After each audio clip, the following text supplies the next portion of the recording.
Fucking music screwed up here. Usually I have the music while I wait for people to join.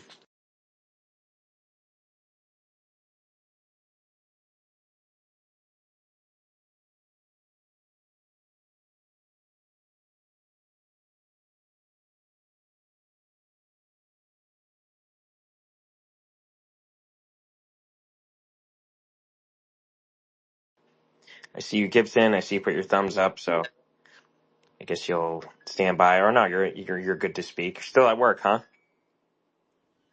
Yeah, I work a lot, so I figured I would just tune in Yeah, for while I'm sure. wrapping this up. And yep.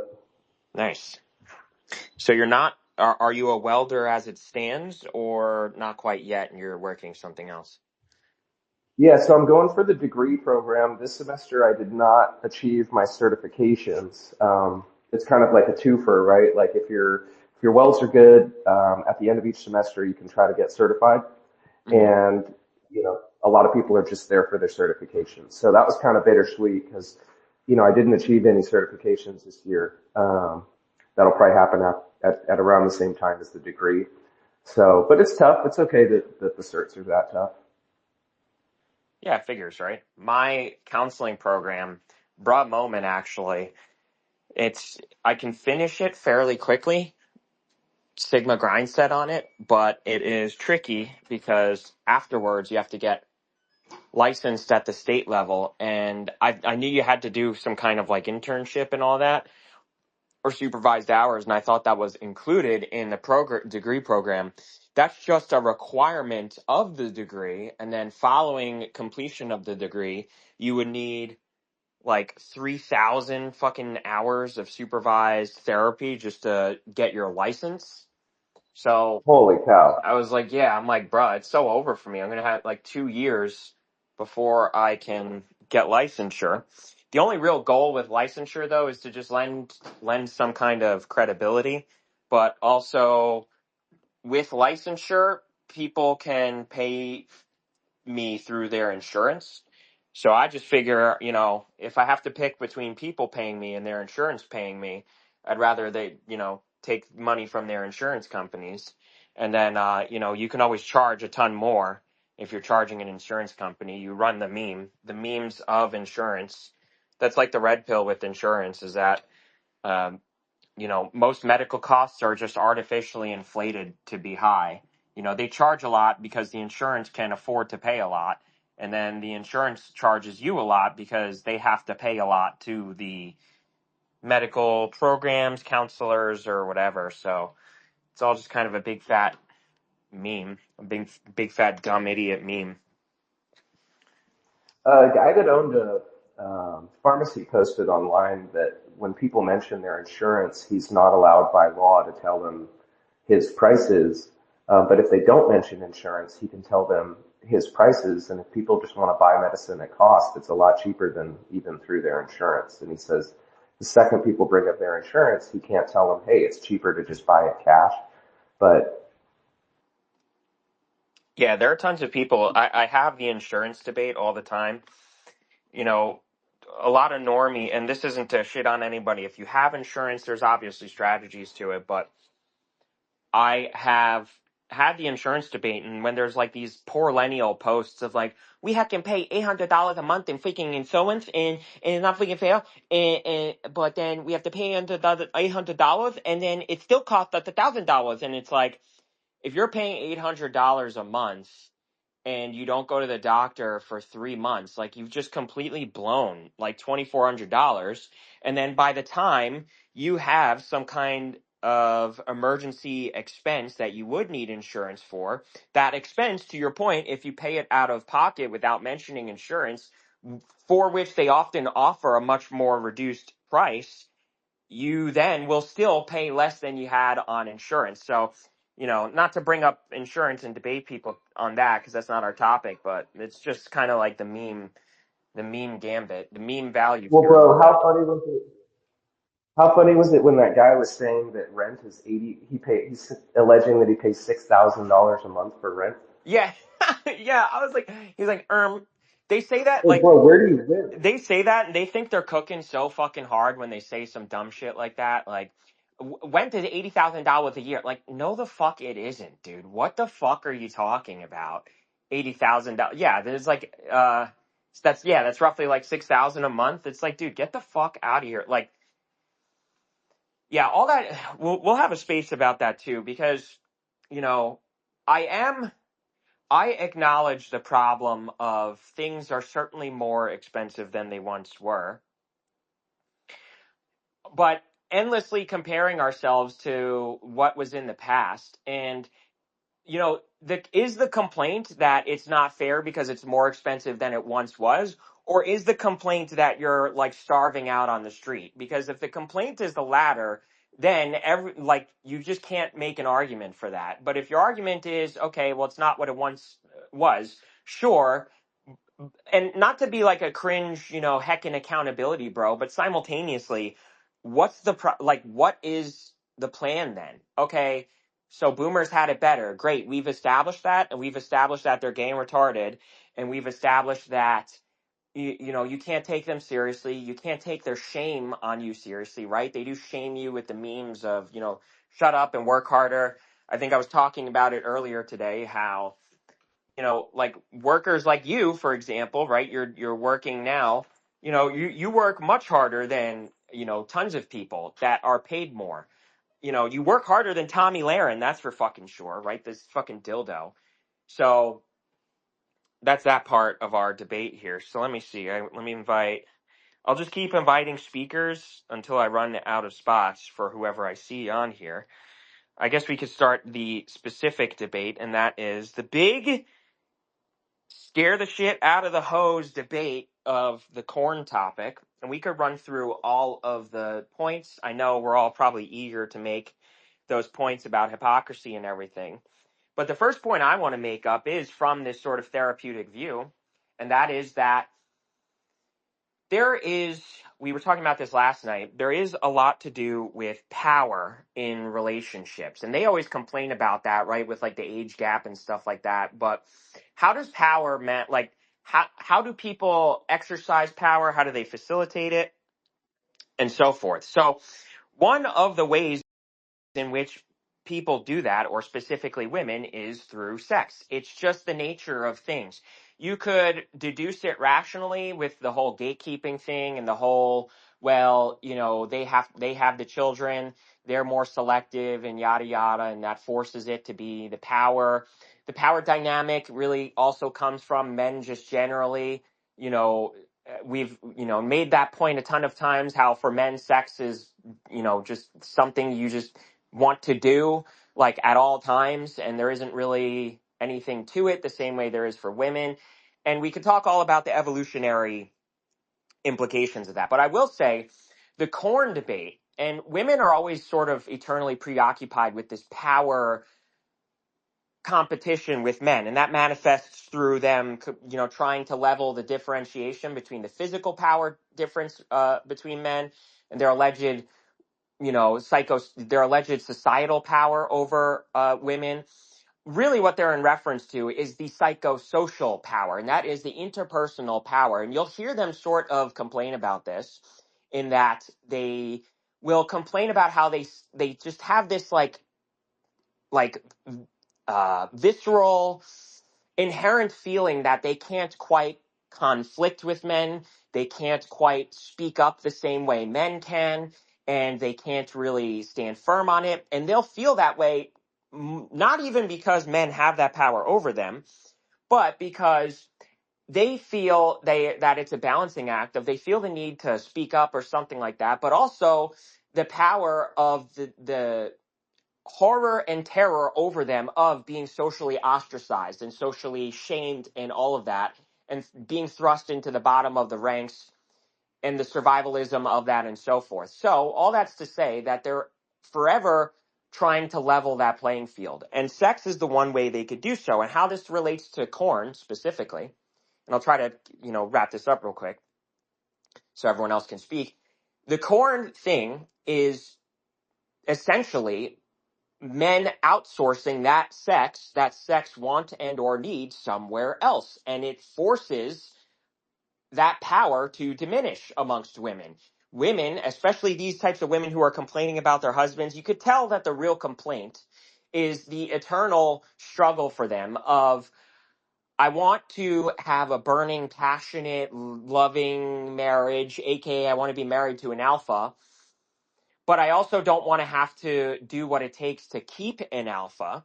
So what I elect, and because I can never bring myself to just get over my lizard brain babiness and do what it takes to get that, I then elect to compromise on my needs or wants by marrying some beta, some man I'm not really into, I don't respect, and so forth. And what there's a component to that of power is also safety. So knowing that they feel powerful over those men because they are safe when relating to them, because those men are a little bit more desperate for sex, so they can leverage the sex more. A lot of men in general are still desperate and enslaved by sex, even some alphas, right? They're eternally coon braining about it. And so all that's to say that porn diminishes that. And then they're left stuck completely powerless because they can't score the alpha, because then they have to like do, psychosocial work, I suppose. And they also can't land the beta anymore, because the one thing they could use to leverage on a beta is sex and the authority they wield over that. So I think that is truthfully a much more deep complaint about the porn. And just generally most people can't really explicate their feelings and sensations like that, so it manifests as projecting, oh, you're a bunch of coon brains, oh, blah blah blah, and so forth. So Vermilion, I see your hand up, so you go ahead on that. Yeah, I actually got ahead of the curve on what I was going to say. I was going to say that, and I mean, I think it's kind of more apparent this topic is going to relate to betas just because of the nature of the topic. Like, Chad isn't firing up the hub, or doesn't really need to. Yeah. Um, but yeah, I was drawn to the point you were making about, what was it? What women want, but as well as what kind of men have to resort to it. I Yeah. think, no, it was power. You were talking about power. Yeah. So there's a hierarchy of sexual power. Like, if a woman tries to withhold from Chad, he's just gonna fuck another girl. Yeah. Like, they don't have any power when it comes to Chad, because Chad has a bunch of women to hit up. So when we're talking about this debate, there definitely is some kind of tier list going on with sexual power, but I think for the sake of this topic, it's probably gonna lean more to guys who can't get laid at all. Not even guys that are married. Just dudes that are like basically out of the game.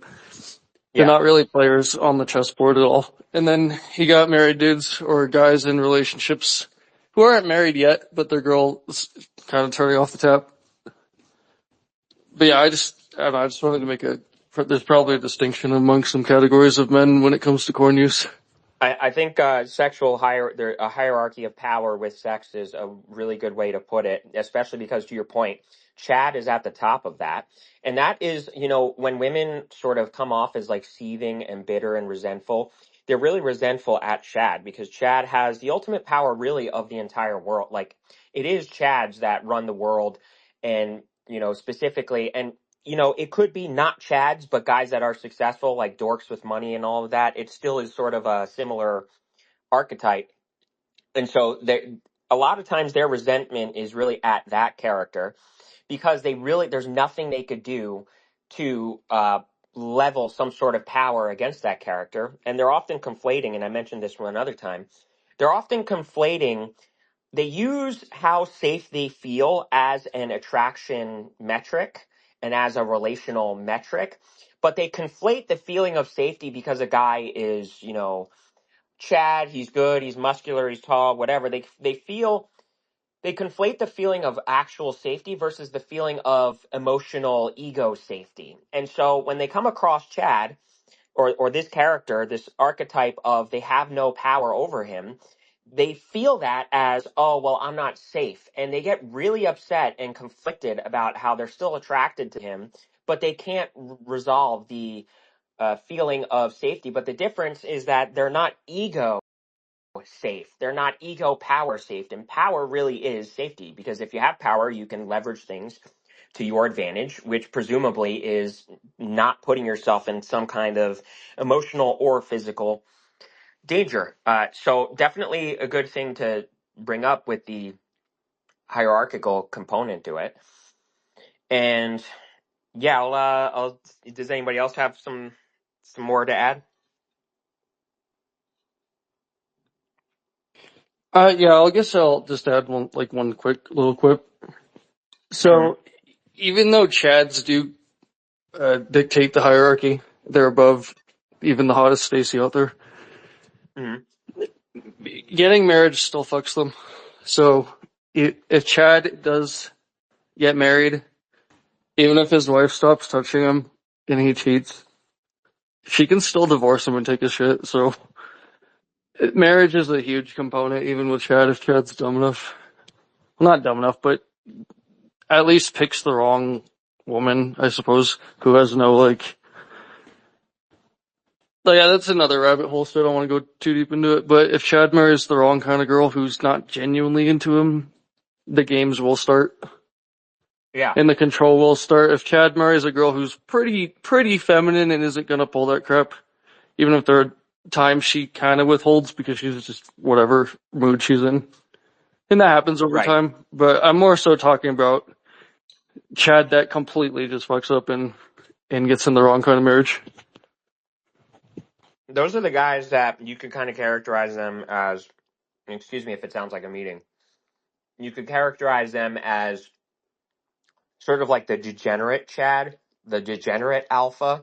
You know, peak alpha is like not really having some sort of coon brain tendency anyway, but these guys still are coon brains. It's just that they get it too. And so they're kind of still, in a way, led by the nose by women. And some women pick up on this, and then that's when they play, sort of like you said, a lot of these games that are a little bit more underhanded and social. And what follows then is that since they resort to that without the sex, that's when you have these sort of maladaptive behaviors within marriages, wherein, you know, if it's kind of like an idiot Chad, a degenerate Chad, he can sort of fall for it, but then feel like emasculated in a way, feel that, and then he starts to act out and express masculinity in other ways, and then you just have this sort of breakdown of the marriage. And so,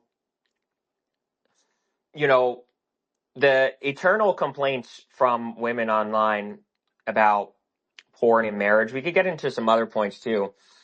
I think one of the most prominent points is they have no business criticizing men on it because, you know, goonettes and their goonette novels. You have, you know, a lot of people overlooked too. I made a meme about it. A lot of people overlook, like, if you spend enough time with women, you'll know that they do things that are proverbial wastes of time in the same way that games and porn are. It's just somehow accepted as less immature. And the most prominent example I could think of is, like, how many times have you heard women talk about how they love the show Friends, and they'll fucking watch the whole show, the whole however many season show, all the way through in like a month or even less. And, you know, they'll have a girls' night where they're fucking eating an entire pint of ice cream, or they'll read their Gannett novels. They'll be on social media. Nuke always makes this point of, you know, show us your screen time and, you know, likes and Snapchats and all that stuff. And I was always surprised if, you know, a woman was around me and their phone was, you know, unlocked or something. And if I glance over, I was always surprised to see like hundreds of messages. Like, I just never have been like that. And, you know, if you fall for the societal gimmicks of the day, you might think, oh, that must mean I'm not cool or something. But in reality, like, you're not fucking cool. I mean, if you guys have hundreds of messages, it's totally based in Alpha and Chad when you do it. But all that's to say that there's this, like, weird idea that somehow that's anything different. So you go ahead. Yeah, I don't want to hog the speaking time. I just wanted to say something before I forget. They're, I think they are definitely hypocritical about the romance novels because, I mean, 50 Shades is usually a lot smuttier than a lot of the stuff guys look at. And I know there's some more extreme content out there where like guys get numb to what they're watching, so they gotta find kinkier and kinkier shit to have the same effect. Yeah. But I will give the Goonuts like 1 point on their argument about it, because unlike Cornhub where you can watch one video and just go down the rabbit hole, Mm-hmm. they're kind of limited to a book and then they have to go buy or download another one. It's not the same kind of like rapid Gooner click. Mm-hmm. Like, Gooners will just go from one thing to another, like in rapid succession. If you're a Goonet, you're probably reading the whole story. You're probably not just like Gooning on little snippets Right. on repeat. So I will give them a point there. Romance novels do have a different kind of Goon component where there's actually a story. It's probably more so the social media is the main equivalent, Right. but unlike where I take away a point from them, I'll give them a point on the romance novel gooning, but where I'll take a point is that unlike Korn, they're interacting with the people giving them their goon hits. So the like 50 guys messaging them, Mm-hmm. 100, 200 guys messaging them, they are interacting with that person. They're getting likes. That is an interaction. That's not just like seeing pixels on a screen. Right. Like they're not watching simulated videos of likes and messages. They are being messaged. Right. So they really lose a point with it. Like there is OnlyFans where guys interact with the girl or some dude they pay to chat the guy, but Yeah. you have to pay for it. It's not free. Right. There's an investment. There's a cost and benefit loss there. Whereas women are getting these free hits. It is not comparable. They're getting countless of non-monogamous interactions from hundreds of thirsty dudes, and it's not comparable. I will take a point or three from them on that one. We also can't be presumptuous that every woman enjoys that either. I mean, we can't presume it, but a lot of them do. Like it's more representative than not of the general female population. I think more than 50% of women get off on it. Maybe not sexually, but they get the validation for sure, and I don't think it's faithful. Anyway, I'll No, you're good. turn off my mic a bit. Everyone's welcome to talk as long as they need to make their points. I'll just say that you're absolutely right. There's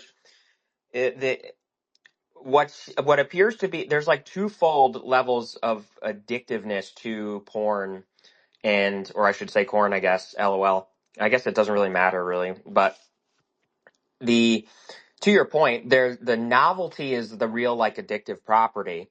And so it certainly follows that the Gounet novels don't have the same novelty stimulus as Korn does online for men. And then simultaneously you're saying, but hold on, they're not getting off easy on that because there's a novelty component to the messages and all of that stuff. And you could certainly argue that there's women who just like aren't, this is the majority of women, just like the majority of people, have like ton of like self-esteem issues and all of that. But if we're just honing in on how that manifests for women, it would follow that they do get off on it because there's people who, when they have a self-esteem issue, they use the approval of others as like an empirical evidence for like why they as like an argument to themselves as to why they're like cool or hot or valuable or whatever, right? Especially for women, their looks is often the metric of value. At least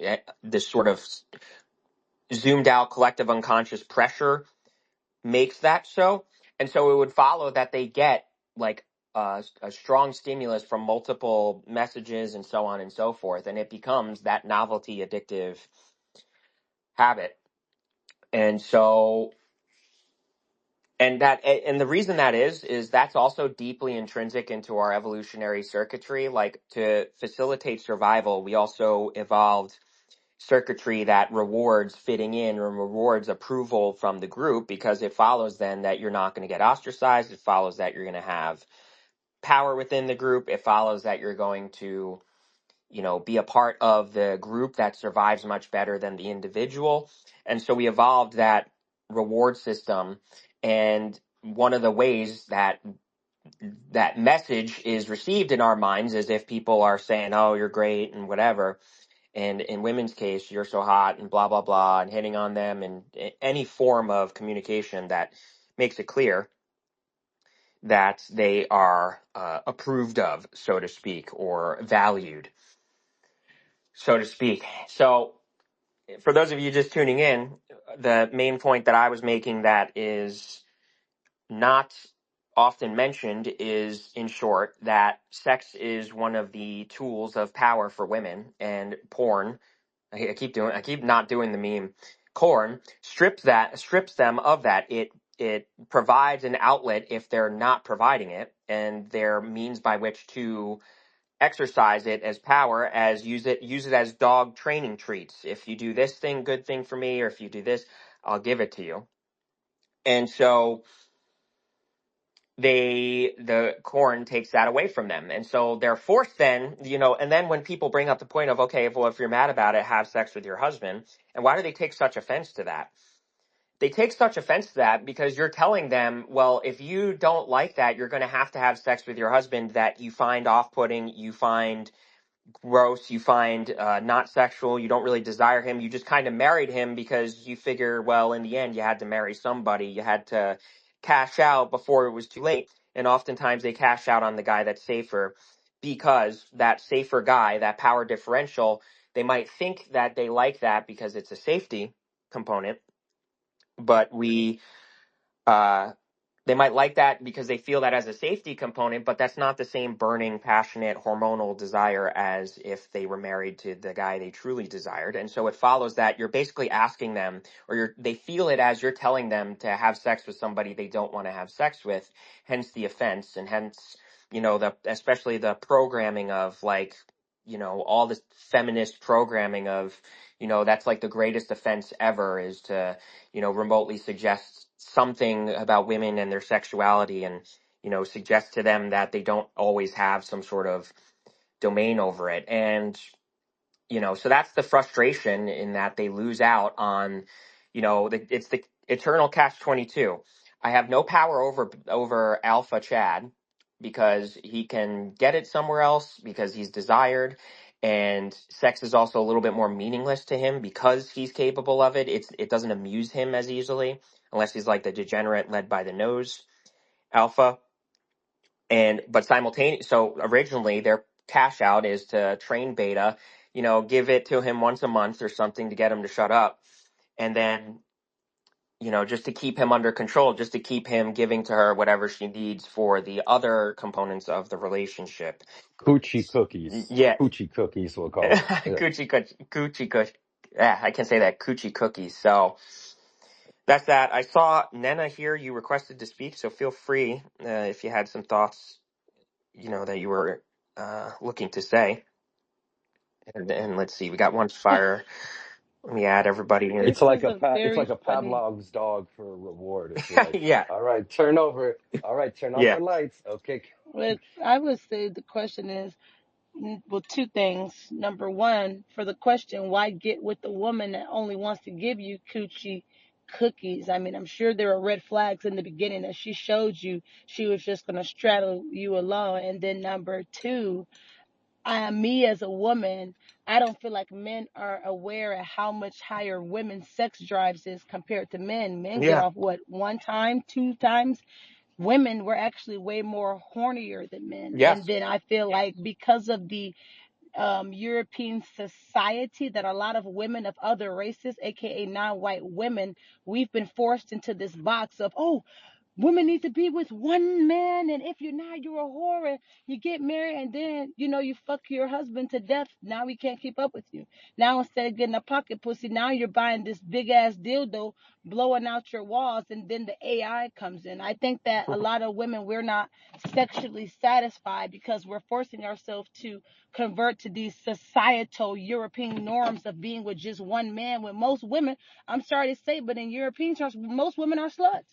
Most women, they want a lot of sex, they want a lot of intimacy, and I feel like a lot of us, we force ourselves to only like want it as much as our man does, because we're like, okay, If I give it to him more and more, then we get jealous. Because what if he wants to do it with another girl? Because now you're putting that thing on him 24/7. I don't know, but I know one thing. My female friends are some freaks. They like to do freaky things, and I'm pretty sure if their man allowed them to have 2 men, 3 men, 4 men, them bitches would be gone.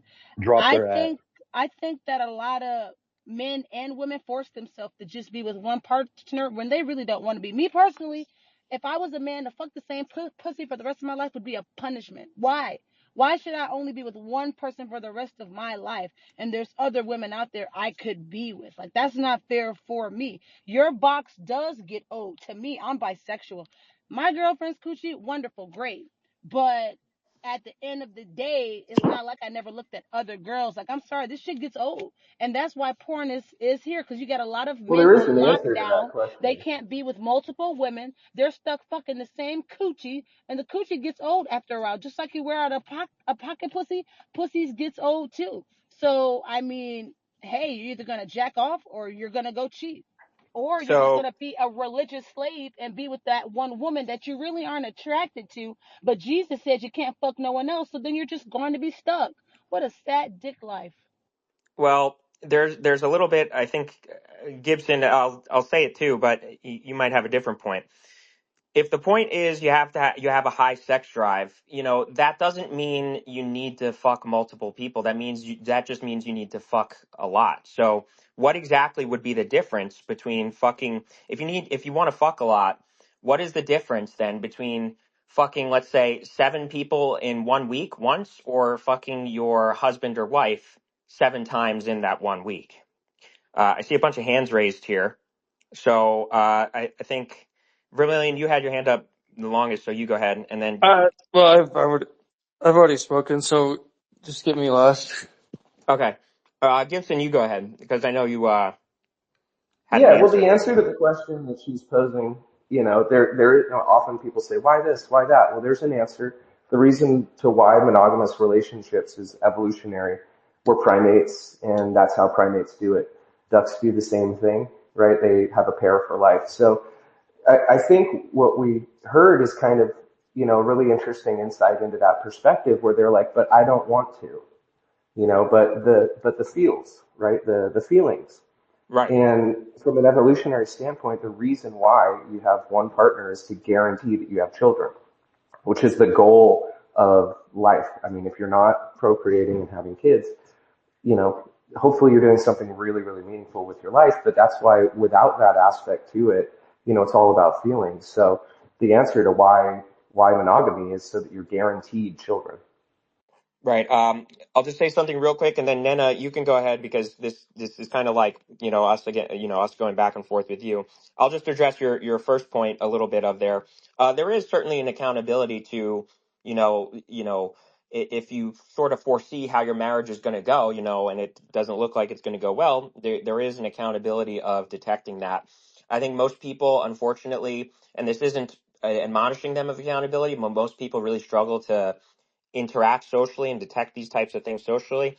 So it would follow too that for both men and women, they do need to be a little bit more selective and more conscious of what the implications are of marriage and who they want to be with. So it would follow that for men, they do need to detect if a woman's kind of eternally preoccupied by this transactionalism of sex, and simultaneously, women need to develop a consciousness of, if this is somebody I don't desire, but I feel like I just have to compromise and marry them because I can't get who I truly desire. How do I mitigate that? How do I really face up to perhaps if there's somebody that I truly desire, perhaps I might have to give up a little bit of ego and power and all of that. So I know some of you had your hands up for a little while, but I'll let Nena go ahead because we were kind of both going back and forth with her. And then we'll have one fire. I saw your hand. Whoops. Caesar backed out here, but I see he. So we'll have Nena go and then Caesar go and then one fire, one love go, and then Vermilion. So Nena, you go ahead. So, to the one that just got on the mic that said that it's basically natural for you to have only one partner, you got to put your seatbelt on. It's going to automatically shut off. So, What can you say about the men that have multiple wives that are polygamous and they have, of course, more children than the man with just one wife? I mean, you can have children regardless if you have one partner or two. I mean, look at the black community. There's babies everywhere.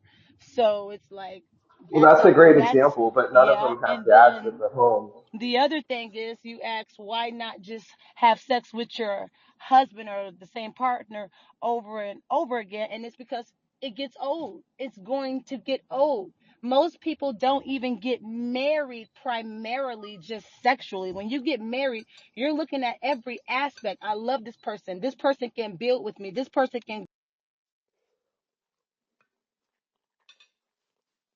Oh, she cut out on my end. Did she cut want to out on sleep with everyone this else's end? person. Okay, she's back. Sorry, you go ahead. I'm saying when you get with somebody for marriage, you're not looking at it primarily as I can sleep with this person for the rest of my life. You're looking at it like I love them. I can build with them. I can grow with them. You guys can go various places and throughout various stages of your life. Because if we were only looking at sleeping with the person for the rest of their life, most guys would just try their best to go for the hot girl or the whore. They wouldn't be going for women that were okay looking for a long-term marriage. So if we are going to primarily say, well, just do it with your husband forever, I mean, everybody would probably divorce their wives and husbands overnight, because eventually that person is not going to look the same that they did at 40, 30, and 20. So So Well, I we'll think you have brought up a really good example of some communities where, polygamy is a little more acceptable, but what we see is, the side effect is that there's not dads in the home because neither partner is going to like if another partner has more partners, and that's just part of being a human. And so it's kind of like this checks and balances with monogamy. Like, sure, you could have more kids if you had 10 partners, but none of them are going to like you or co-parent with you, which is what's best for the kid, which is what's going to basically guarantee that your kids have kids is if they're healthy and happy. So sure, you could have more kids being, a polygamist, but they're not going to necessarily be healthy and happy. And there's some cultures where that's totally mainstream, but there's a lot of memes about none of those children having fathers in the home. Yeah, for sure. I have one question, and Nena, you could answer this in a little while, just because I got to make sure Caesar goes. But when you say sex with the same person over and over again, that gets old. My question is, what gets old about it? What exactly is the difference there? I mean, you pledge to get married, so you pledge to only have sex with your husband or wife for the rest of your life. But so that'll be my question. Just I had to make sure I got that out there. So Caesar, you go ahead. Hey, thank you, and thank you for the space and the mic. I am piggybacking off of the past couple of talking points, is specifically in regards to multiple partners, more so from the masculine perspective. Yeah, since the dawn of time, you have men who have multiple partners, but it wasn't all men. There's only select men who actually perform that. That would be the alpha men. These would be the men who actually have the proclivity biologically to actually perform such duty, but also have the means and the resources to then sustain such communities that he's producing. So you do see this within North African cultures and sub-Saharan African cultures, where you quite literally have compounds, families with various women with their own households and children. Yes, it's a thing. So you're, conflating it with the example of like, oh, there's no daddies in the home. That's just an old talking point, like due to a stereotype here in the No, U.S. that's very true and very current. And I've studied a lot of anthropology and, the notion that, Excuse me. I would like to get my point out, and then you can respond. okay. Thank you. I'm saying globally speaking, where these systems are actually refined and in place, you don't have the issue that you are referring to. That is something that is specifically due to a dysfunction. What you're referring to is a dysfunctional family, like here in the US, regardless of color. You have, Oh, I would just make the case that you're not, with all due respect, you're incorrect. okay, all right, great. So, there are not families, there are not compounds of families in this world that actually have a polygynous structure that are successful, compound and preserve generational wealth. Have you researched this? Specifically Igbo, specifically Yoruba, specifically parts of Central Africa, North Africa.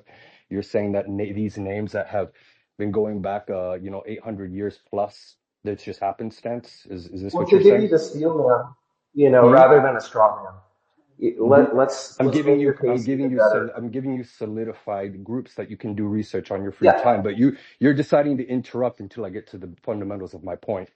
So I'm not here to Uh-huh. entertain you. I'm here to contribute to the room. So if you can silence yourself. Yeah, right. So to give you a steel man argument rather than straw manning you, let's say we're Okay, talking okay. about I loyalty. see what this is. You want to go one for one and not allow me to get the entirety of my point out? Because that was just one Are you done? aspect of my Or? point, or just one Okay, aspect go of my ahead. point. Okay, yes. So essentially, there are people who are wired a particular way, and they're built genetically coded a particular way to reproduce, and do have the means, and they do have the energy and the resources to provide and sustain these communities. That's just how it goes. It's not all men. So all men do not even deserve that. You know, So that's just how are you just basically saying that, like, broadly, there's let's I don't really, the 80-20 thing is overused, survival of the fittest. right? So Survival of the fittest. right. So you're basically saying broadly the ultimate strategy for men is, throw enough shit against the fan, until something sticks. So you're saying that, take the population of men that are capable of doing that, and you're saying that it replicates in many places, that those men that are No, capable of that most do men that. should not. Yeah, Yeah. most Okay. men should not. Yeah, most men should be monogamous. Okay. Most men should be monogamous. Yeah, most should. I was just introducing that as a caveat. It was not the entirety of my point. The gentleman just decided to interrupt. So, but my point, my greater arching point is that no, it is in our nature to reproduce and preserve that, but given the conditions that we are in society right now, there's something to be said for discipline and self-control and being able to ascend yourself in that manner. Now, there are people do have a big sexual appetite. There's another caveat. For me, that's where it says, okay, the primary source then when you're entering a relationship is setting the expectation from the beginning and having those conversations early on. If you are one of those men who have a proclivity to sleep with lots of women, and the woman that you are with is, gynec in that fashion, and she's agreeable in that fashion, then that's an expectation that you set from the beginning. This is not something that you spring in halfway or get bored or don't exercise your discipline and slide off. I think that's very destructive to the family culture and the family unit. I'm just saying, providing these various examples is that there is room for nuance depending on where you find yourself in the world and what kind of person, what kind of man you are specifically. Okay, I got you. Duly noted. I know Gibson was going back and forth with you, so I think Eggnog's been waiting for a while. So, Gibson, if you don't mind, I know I'm sure you have something to say back to that. So we'll have Eggnog go ahead, and then Vermilion's been waiting a Hey, while too, and then Gibson, we could get back to what your point is in response to what Caesar just said, if that's okay, because I'm sure you're eager to say what you have to say, but it looks like you're good with that. So Eggnog, you go ahead. um, I think that um, in many religions, promiscuity is frowned upon for a reason, Yeah. and uh, I think there's something to read into there. Mm-hmm. It kind of ties into mastering your urges, your primal urges, and I agree with what's her face, Nena, that women probably have a higher sex drive than men, but I think women have different sexuality than men. And I mean, you can look at the current status of our society and see what the results of promiscuous women are. I think the problems that we hold these spaces right here to talk about are a result of female promiscuity, at least to a certain degree. And so I guess my hot take would be it's better for men to be promiscuous than women. Men have had polygamy and mistresses throughout, the course of human history, I would say. Um, I would say overall, though, that monogamy should be enforced and promiscuity should be societally frowned upon. I think there's a reason for that. And, that could be something to discuss. It's not just one particular reason. I think there's multiple reasons that contribute to a healthy society. And the foundation of that, I think, is man-woman monogamy. I think it contributes to healthy families overall. So Yeah, well said. marriage is a duty. Like, marriage is a duty. It's not about having as much fun and having as much sex as you want. Like, yeah, it sucks that you have to be married to the same person for a long time. Like, my parents have been married to each other for 50 years, Yeah, and observing that, I can see that things would get old after a while. But people need to understand that marriage has a duty built into it, and it's not just about having a good time. absolutely. Well said. So I know, Nena, I'm sure you're eager to say something back to that. So we'll have Vermilion go because he's been waiting a while. We'll get back to Gibson, and then we'll say, Nena, I know you have a point there, and then we'll have our IFBB Pro here. I know I've seen you in a couple spaces. Marte, let me know if I say that correctly. Let me be a little bit more respectful and call you by your name rather than IFBB. Okay. Yeah, it's Yeah, Marte. so we'll have Vermilion, then Nena. We'll have Vermilion, Gibson, and then we'll try to get back to Nena real quick, and then we'll have Marte. So, apologies if we're all waiting a while. It's a active space here. So, you go ahead, Vermilion. So I wanted to make a point to the main topic here, which is, I correct me if I'm wrong, I believe the idea of the space came from a recent X debate about, why presumably married men, I think was the topic, get, resort to corn. Yeah, And whether, the feminist turned housewife page.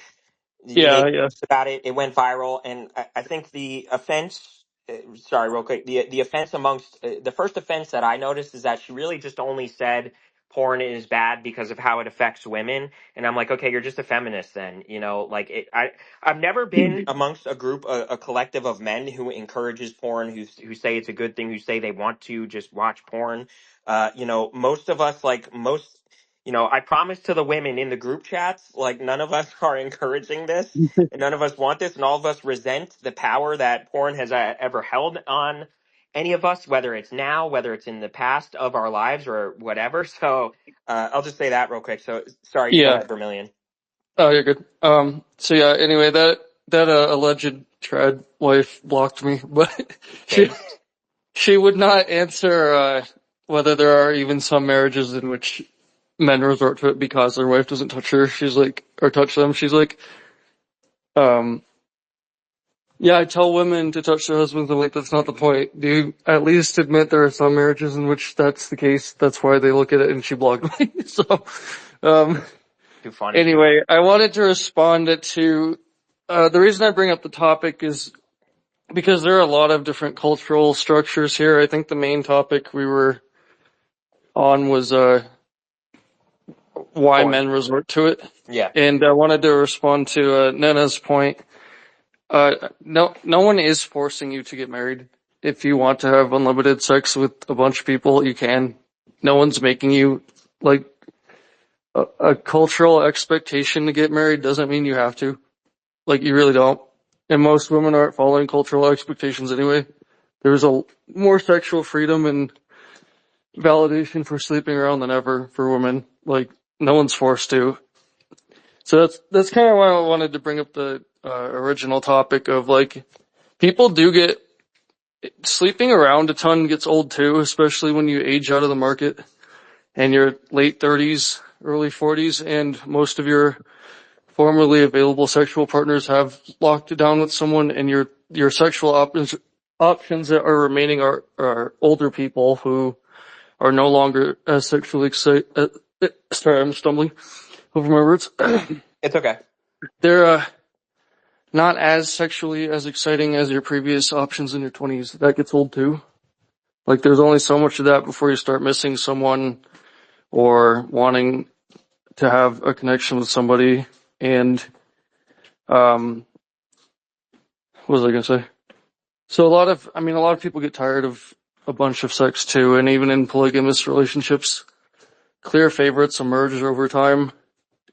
That gets resentful as well. People get burned out of that. A lot of women sleep around in their early 20s and their party years. They do experiment with that, dating multiple people, going to a different guy's house every few days, sleeping with two guys in one day, etc. And they get burned out. They feel horrible about themselves, and they start getting really lonely. And people do have other needs besides sex. Like, people do want to start families.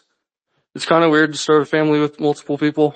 Like, there are a lot of cultural forces directing people to marriage, which is, I think, how we end up in the, whether men are getting into corn because they are married and have no other options. Yeah. So, I mean, eventually all roads do kind of lead to the topic of what the main topic is. I know there are a lot of cultural variations in polygamy, or whether men can have multiple wives, or there are a lot of variations. I think, like, in the end, the topic kind of eventually all comes back to the main point, but I just wanted to address all those.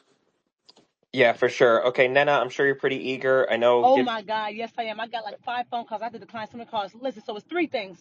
Number one, and I don't want you to ask, but don't bring up the race card, this and that. Just hear me out. Feminism that you speak of is not the same true feminism. White female feminism is very black from how black women, how we view feminism. White feminists do not like white men. Your women do not want to be with you. Most feminists that are white, they want to see men dead. They have no use for them. They don't want them. That's different from black women.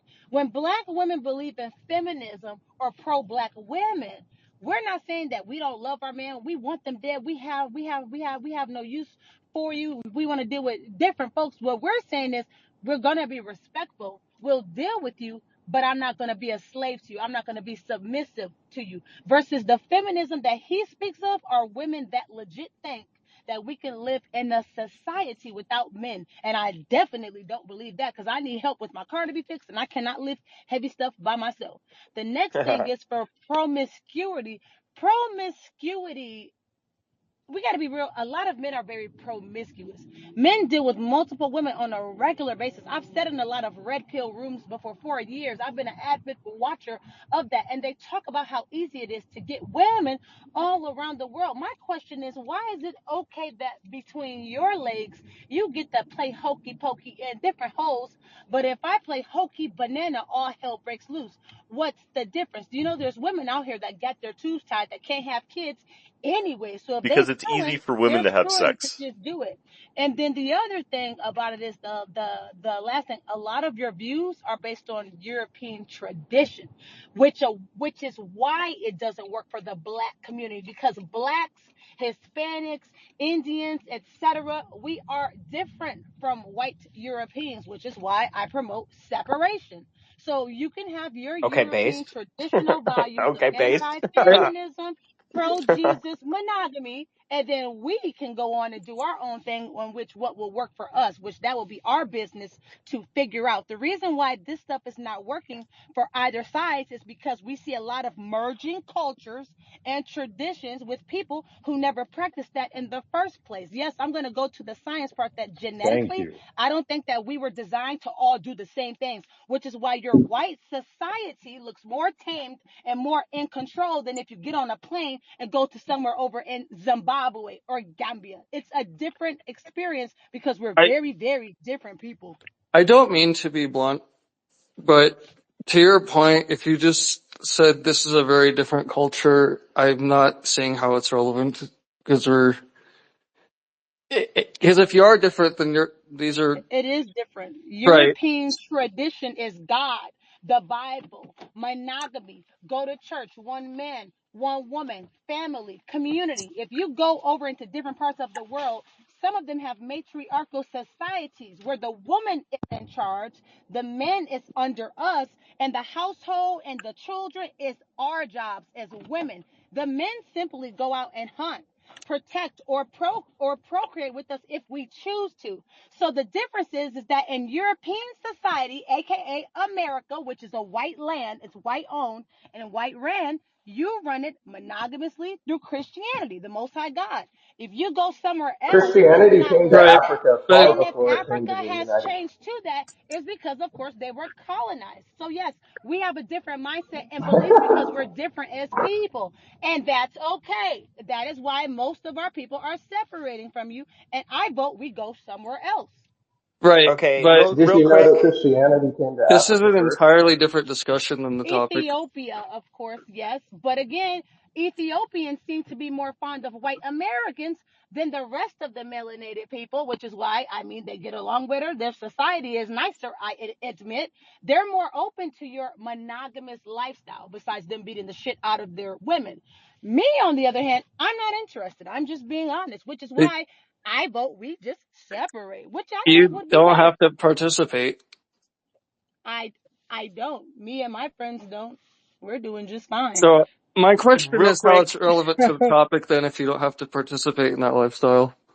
It's relevant to the topic because I'm showing you cultural differences and I'm showing you why, while you white men sit up and say, oh, you should only be fucking one pussy. And if you're a bitch, fuck one dick because God and the Bible and monogamy. Wonderful. That's I European don't think tradition. anyone in this space I'm coming argued to for you that. as a black woman who follows African spirituality and ancient matriarchal belief system and saying, well, that Yeah, ain't she gonna was work out for changed, my guys. black ass. Again, All right. that's not gonna work out for my black ass. Real quick, we have a lot of people waiting. Gibson, you've been waiting for a while. I'm sure you have something Ooh, kind of stop to. laughing at me, Arthur. We have Gibson, Vermillion. I know you're pretty eager to say something again too, but Gibson's been waiting for a while. So Gibson, you go ahead, and then Marte. I still remember you raised your Lenin's hand. And Go I'm ahead. awesome. not the spokesperson for the entire nigger community, so we're clear. I'm speaking on how I live my life as a black woman. And if you know Dave. All me, right, you know I don't Nana, we got to let sugarcoat. Gibson go ahead. Okay, I'll shut up.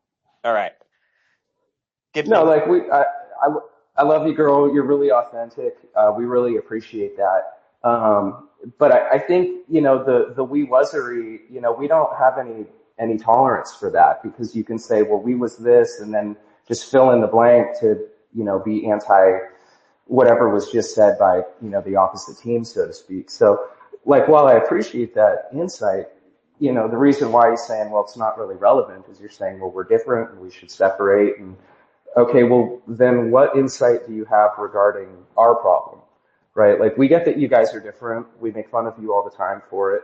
But, all the wee wuzery, like homie saying, well, kings, unless you're related to Genghis Khan, you can't really make the case that one dude, ever actually passed on his genes by being, polygamous in an effective manner.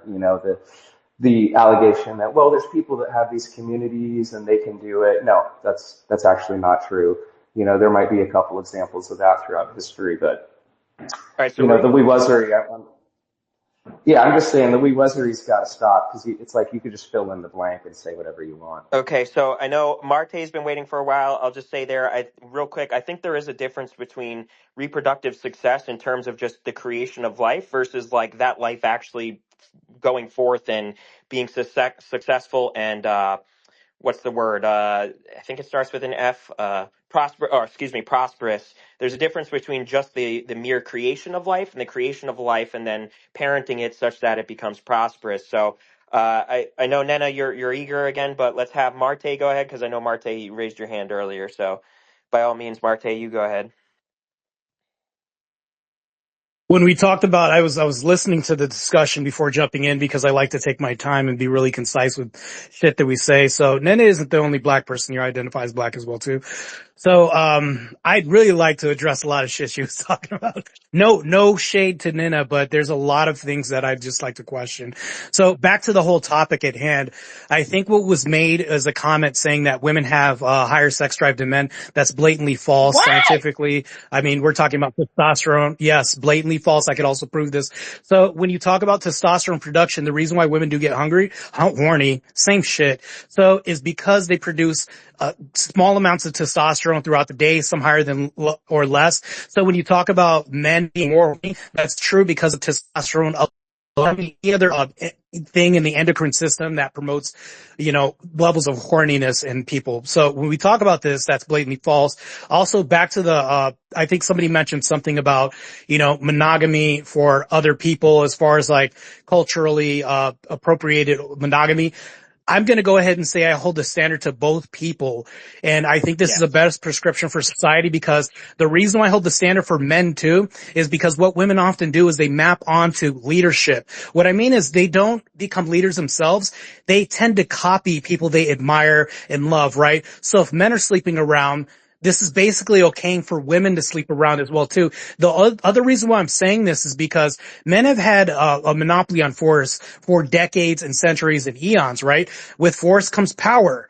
And when we have all these things, you're going to develop more resources to take care of children. We have a problem in America where you can just say, hey, well, how come poor people are having more kids? Well, that's because SNAP is going to be taken away. A lot of freeloaders are going to be taken away off of the system. We basically supported all this. So when that's been taken away and all these other programs, so back to the whole porn thing with this, I think that monogamy is great on both sides, because it's not a good prescription to say, okay, we could just have the proclivity to create more kids and babies out of wedlock. I think that's a horrible prescription for society when we say that men can't be monogamous, but only women can. That's all I'm going to say on that. for sure. I'll say something real quick, and I think that's a good point because hormonally and physiologically, women do indeed not have the same sex drive or as high a sex drive as men. Wow. I think the reason why people say that though is women like it's not that they have a higher sex drive than men, but it's like they are more like coon brainy about it. So they're more like dopamine coon brainy about it in that they want to feel good more than men want to feel good, I suppose you could say. Because I think to your point, how there's like the prescription of monogamy here. Everyone in here, I'm pretty good enough friends with that I think I could say pretty much everyone in here is not a part of the red pill space wherein they say, well, basically, women be monogamous, but men don't be. Most of us here, to your point, think of it as, both need to be monogamous. I always say that that's a masculinity thing too. Like if you, feel the need to eternally coom, like you are subordinate to coom, and that's precisely what it means to not be masculine. So I'll jump in on that real quick. So, Nena, you go ahead. Okay, again, I know you guys are going to get sick of me saying this, but in layman's terms, the science that you're referring to, that women have lower sex drives than men, what pussies were they examining exactly? What women were they studying? Was this a array of women of different races and backgrounds, or was it strictly European women? Because before 2025, back in the old days, black women were having a lot of children. My grandma, I know she had a high sex drive, especially my great grandma too. I got some real freaks in my family, so I just don't believe that men have a higher sex drive than women when y'all can only bust one nut in the first place. Most of you niggas can only go 1 or 2 rounds and then boom, you're dead for the whole day. You don't get shit done. You're not productive. Meanwhile, I've had 10 orgasms. I'm grocery shopping, I'm cooking, I'm cleaning. Things are getting done. So I definitely think that study that women have lower sex drives is not true, because it's so, why do I get to have orgasm over and over and over and over again, but I can only make a baby 1 time or 2 times, because you can have twins, triplets, quads, etc. But I know you guys want to view women as we are this soft, delicate, cuddly, wifey type, but no, we're actually dark sluts. You just can't bring it out of us because maybe, I don't know, your cock can't stay hard enough. I don't know, but women have higher sex drives than I men. would just I'm say always speak going for to stay with that. yourself.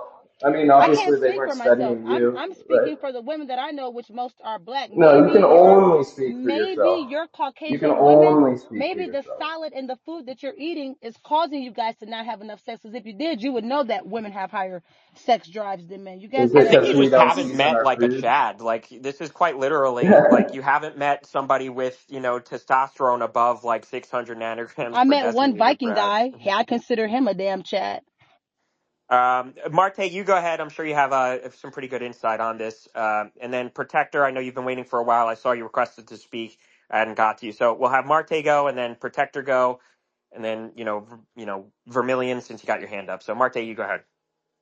Or So did you? Nena, two points that I can disprove that are blatantly false.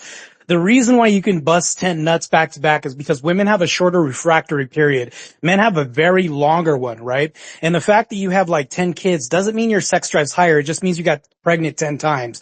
So if you're talking about villages back in ancestral periods and times and things like that, we lived in a farmer culture as early as time. Even back then in Ethiopia and other cultures, African cultures, you need land tilled, people to do work, shit like that. That's why we had to propagate and create communities. That has nothing to do with sex drive. Matter of fact, I can even one up you on this too and tell you that the reason why men also have a sex drive is not only that, is because we have to create something to combat and also coincide a fight or flight response. If you're going to go ahead and beat somebody's ass, what else has to increase? Testosterone has to increase, adrenaline has to increase, everything else. Also, muscle endurance, everything else, right? Proponents for this. Women do not have any of this. So absent any of this, you get pregnant 10 times.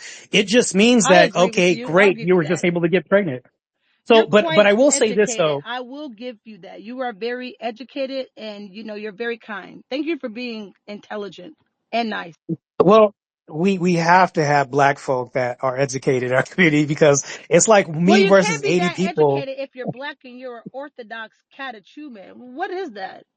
Well, hold on.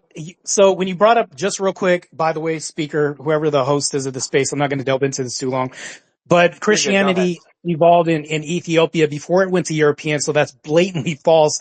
It was in black people, actually our culture, before it even went to European settlers. So this whole colonization thing is But a that farce. backs up my point. Remember what I said? Ethiopians are way more fond You of said white that. Americans and white Christians, which Right. is why they're But more doesn't willing that to march in show? your society than we are.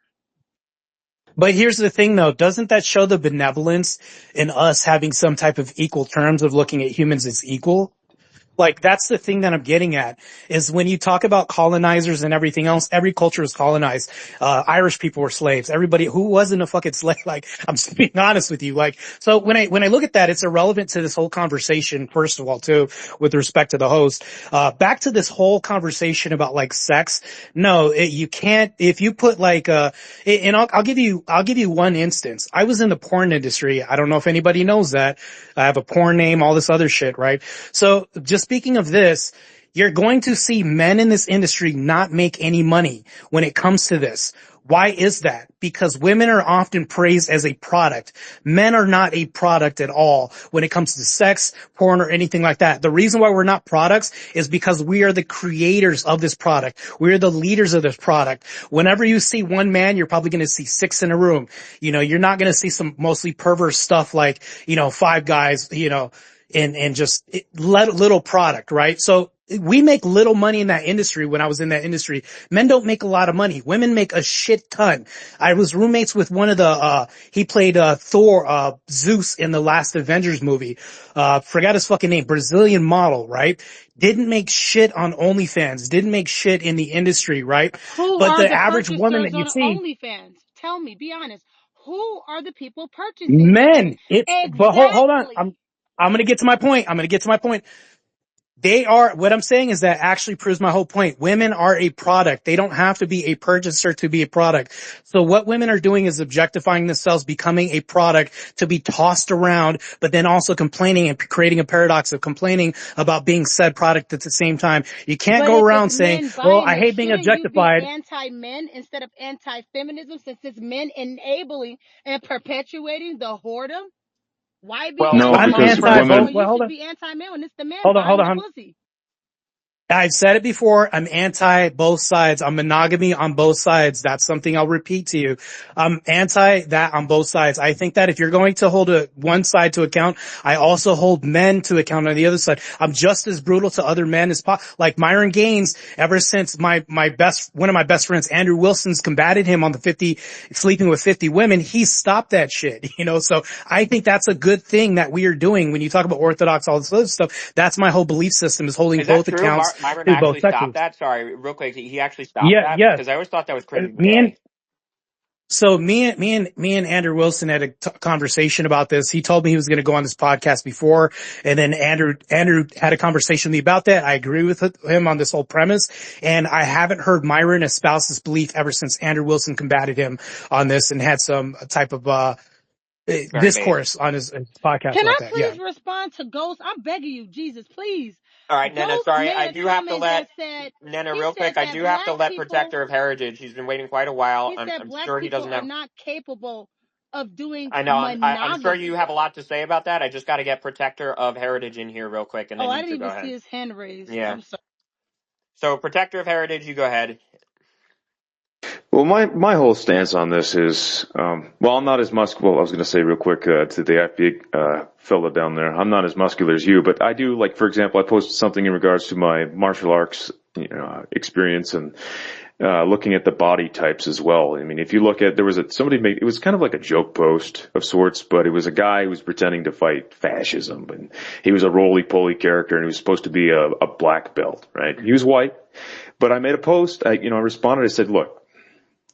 This guy is roly-poly, and everybody was doubting him too. There's no way that he's a black belt. And I said, and I gave my words or my expertise or my stance on it. I said, look, when I was 13, I was one of the only classmates in my class to get, well, there's another one beside me, but like it was very small back in 2003, for our class. But I was able to do the form correctly and everything in Taekwondo, and I was able to get up from yellow belt to orange belt. And I gave my, analyses or my take on that in looking at, you have to have a stern amount of seriousness. You have to be a little bit more thin. Being obese and being fat is not going to heighten up your amount of energy in a lot of ways. Why do I say that? Well, this goes into the topic at hand because obesity is very much so still relevant in the United States. Yeah. And it's not just plaguing the men, but it plagues the women too, just as much so. And so when we look at differences, somebody mentioned difference in testosterone. Men do have a higher amount of testosterone. But then when we go outside of the whole sexual intercourse thing, the reason that when you look at the biological makeup and you look at the chemical differences, the indifferences of how men's brains are, the receptors, you look at everything within that of the brain and how we operate from day to day. Right. I've spoken about this in other spaces as well. When you look at the shape of the different brains within different racial groups of men and women, and you look at the skull structure and everything, that matters as well. So if we're going to go multiracial or look at it from a multiple amount of different races, we can do that, but we also have to look at the indifferences of the chemical makeup within that, like let's say of a man's brain who is white versus that of, if you want to go and look at the woman's brain who is a black. The man is still, even as a white, within these different generations. Now the testosterone has lowered, but we are making a comeback. And I have to say that because of what is objectively noticeable in reality. So, for example, I'll land here shortly, Marquise. All right. I am an advocate for young men, young white men specifically, to regain their balance, their structure, their strength, helping them out and to be an influential individual or a white man for them, and Right. to find their ground in reality again. Now, I don't see anything insensitive, racially insensitive or racist about that, because I see that as a necessary step forward and for them to not be as guilted into things. Okay. A lot of white men today, even the young white men coming up in Gen Alpha, they need guidance. They Right. need male structure. Okay. And so when we talk about the indifferences in the, like I said, the brain, and with how there are the chemical indifferences and the receptors and how things are seen, or for how things are managed, that is a determining factor as well. The testosterone levels have dropped, but again, what you also have to take into consideration is the multiple amounts of generations of white men that, for how we've seen, how we've grown up. And yes, it does matter whether you're rural or urban, but still, you're seeing that testosterone level become boosted because white men, a lot of the young white men are getting more male, structural, I don't want to say dominance, but they're getting that disciplinary factor from other men like myself. So you're going to see that, and they're not going to be weak. They're going to become stronger in the muscles again. They're going to have better guidance. And that's just pretty much what I'm like trying to hit on to, is that there are multiple ways to become strong, especially across the races. And with the white men, they're going to become stronger because they're going to have these mentors and these guidances. So thank you. Absolutely. All right. Nana, you go ahead. Okay, I just want to And say real quick that when Ghost, because mind you, there's nothing racist that you could say in here. I really don't care about any of that shit. Listen, when he said that blacks cannot cope with monogamy, exactly. To cope with something means that it's not natural. People cope with mental illness.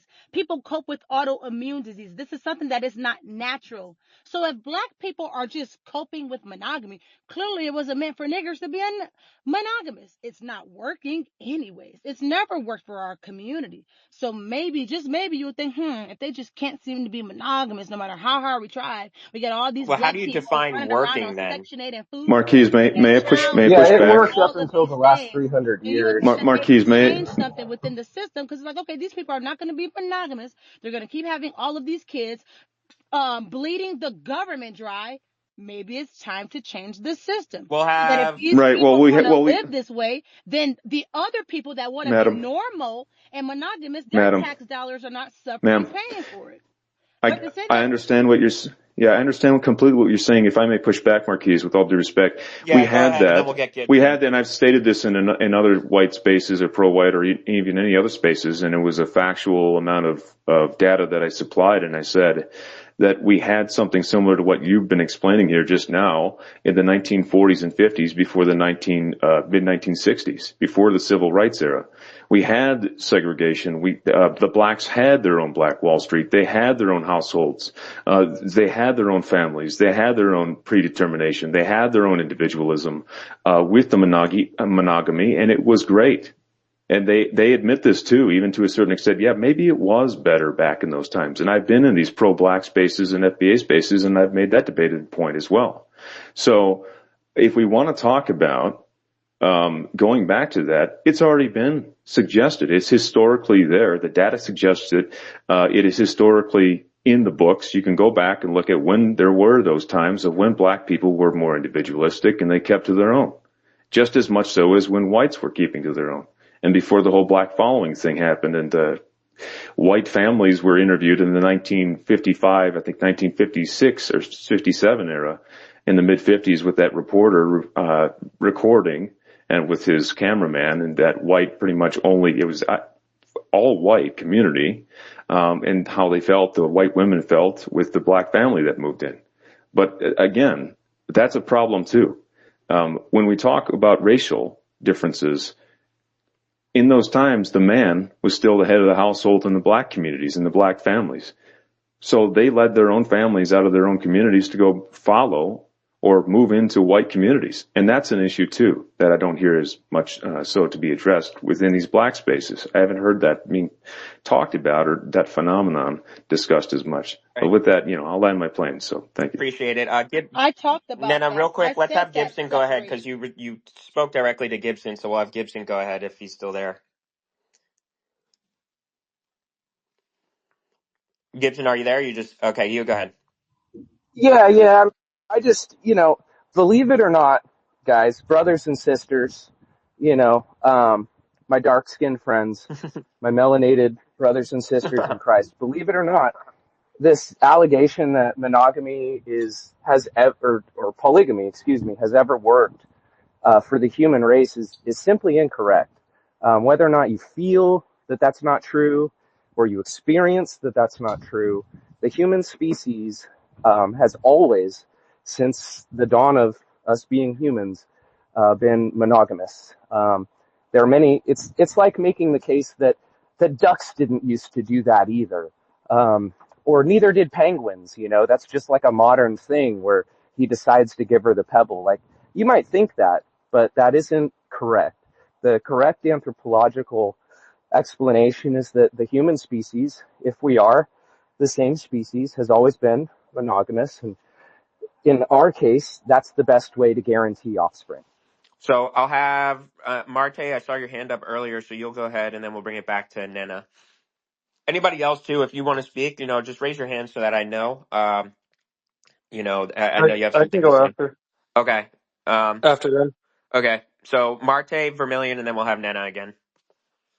Okay, so I want to address Ghost directly head on with his prompt.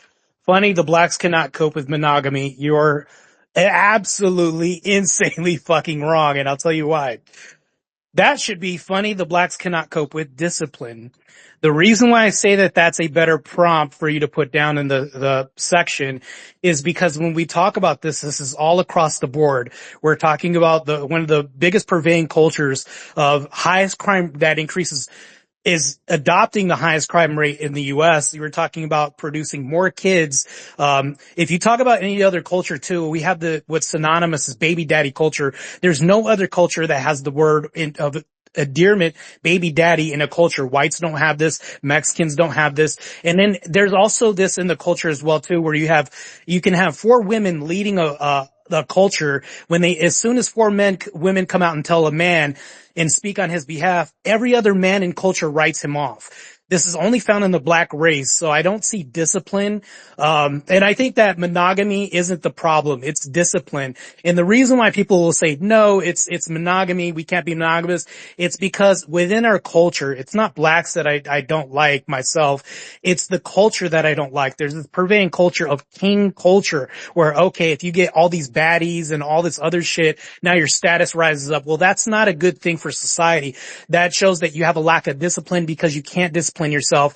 You know, the people call it dick discipline, to stay with one woman and actually be faithful. That's a huge problem. So I think actually that should be changed to discipline, in my opinion, instead of monogamy. This is all across the board with everything else in the culture. All right. So we'll have Vermilion go, and then Gibson, if you have something to respond to that, by all means. But Vermilion, you go ahead, So I think, and then I got you, yeah. Nena. So I think one thing in the conversation is, I think there's some conflation in the conversation about what sexually works for people, which I think relates to the entire Coomer coping topic, and what works society-wise, and they can be different. So as Nana mentioned, societies that don't have monogamy or lifestyles that don't involve settling down formally with one person, there are other societal drawbacks to that. So I think there's a conflation between that. People do want other things in their life to work. They're just not cooming all the time. So there are differences there.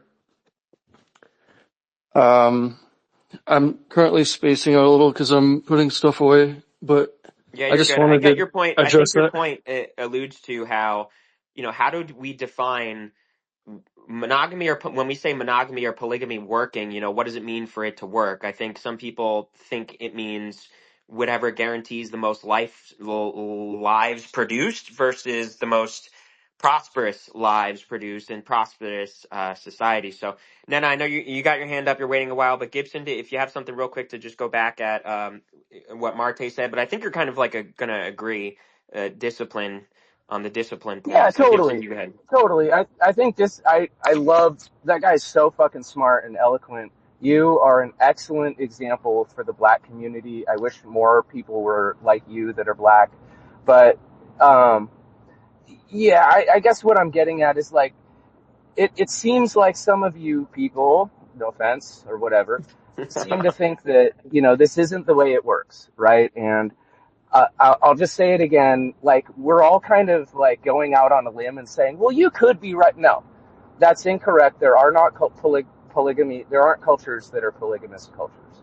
There aren't any bodies of humans anywhere, with the exception of Genghis Khan, that were, spawned by one person. There's no populations out there that, there's no successful cultures where everybody has more than one wife. Like, there's outliers, but like, I'm not going to go so far out on a limb and even go, well, that could be true. Like, it's not.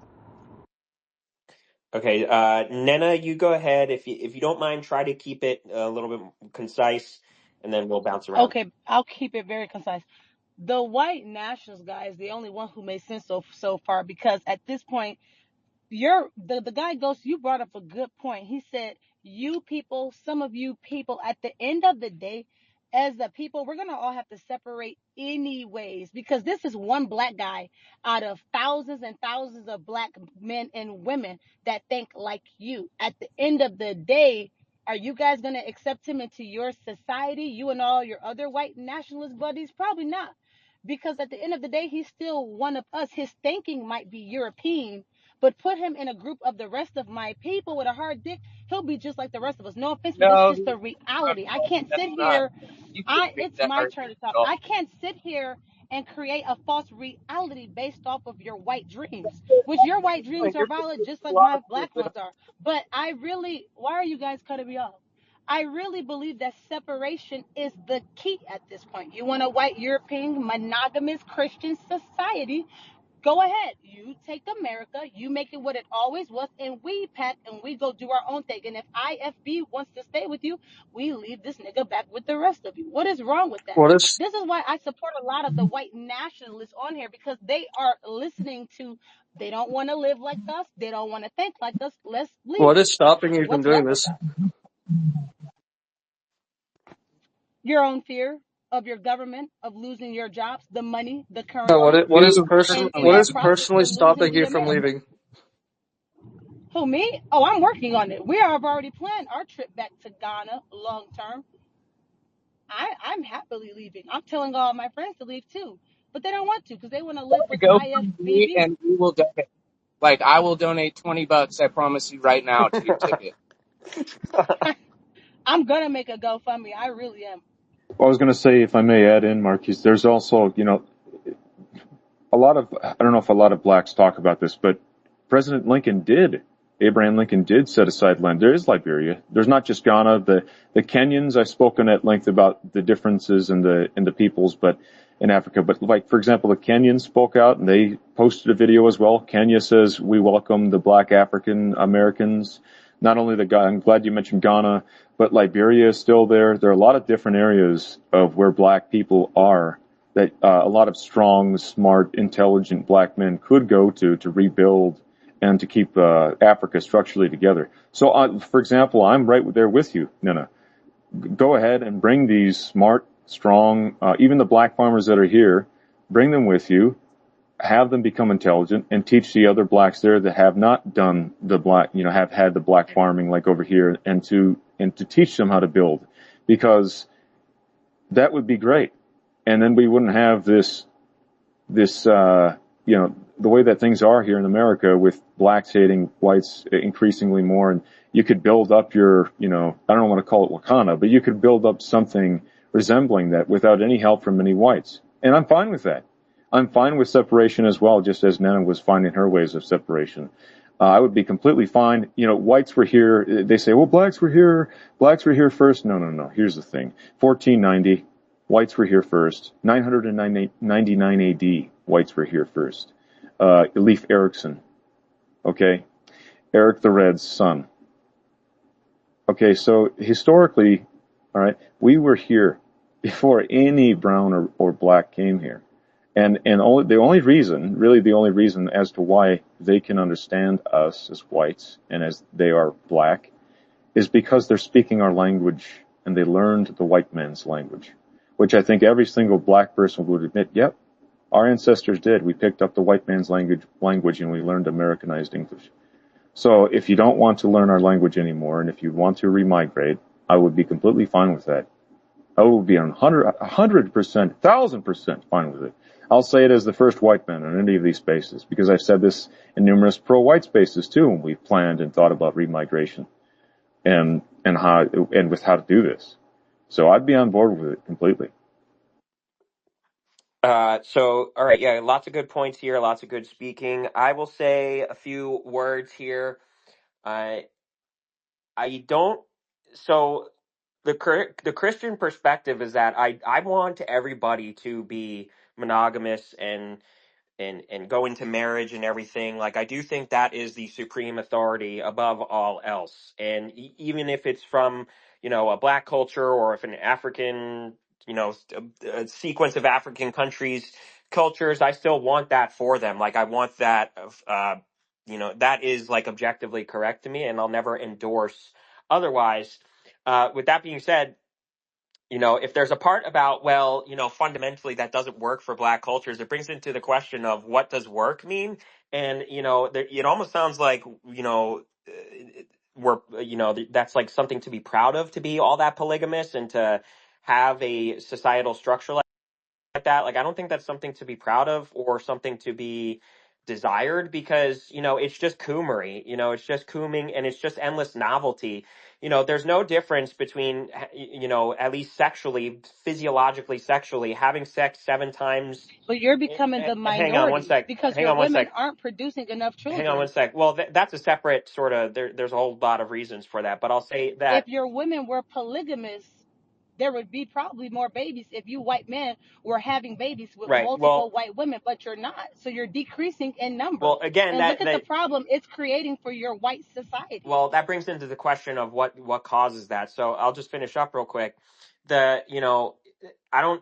The polygamy isn't something to be proud of, and that doesn't always necessarily guarantee more children per se. There's still nothing stopping one woman from having multiple children with the same man. It all just kind of sounds like coomery to me. Especially there's like a psychological component of the only difference between sex 7 times in one week with your wife versus sex 7 times with 7 different women in a week is that one gives you ego. One gives you a sort of strange need, a desperate need for approval. And that goes for both men and women. And finally, we've talked a lot about the consequentialism of monogamy versus polygamy and societally and everything and porn and all that. I'll say there's a component that we ignore too. And like, where do we really deeply root this value in?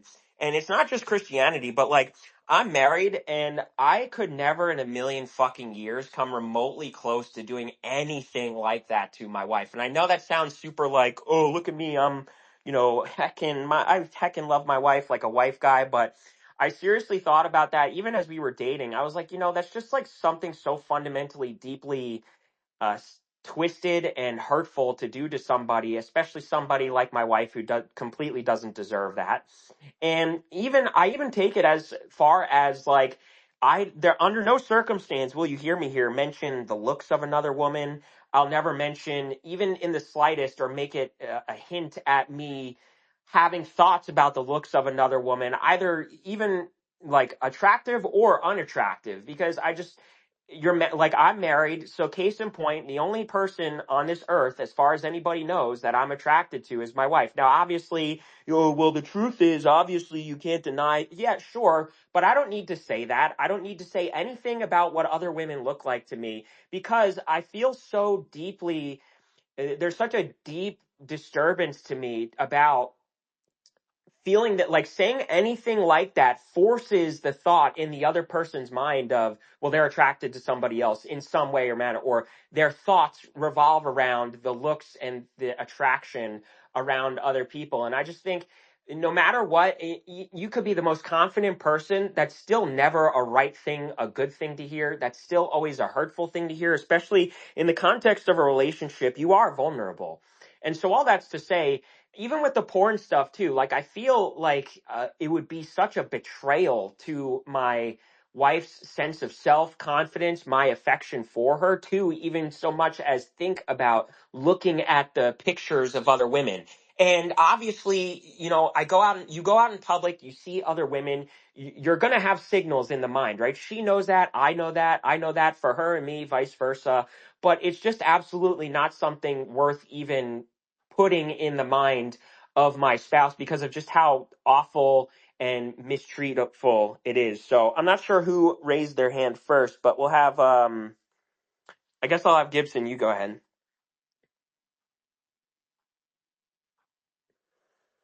I saw you unmuted, but I don't hear you. Go. Okay, now you're good. Okay, now you're good. Yeah, it should be a little better. The car Bluetooth, it always tries to.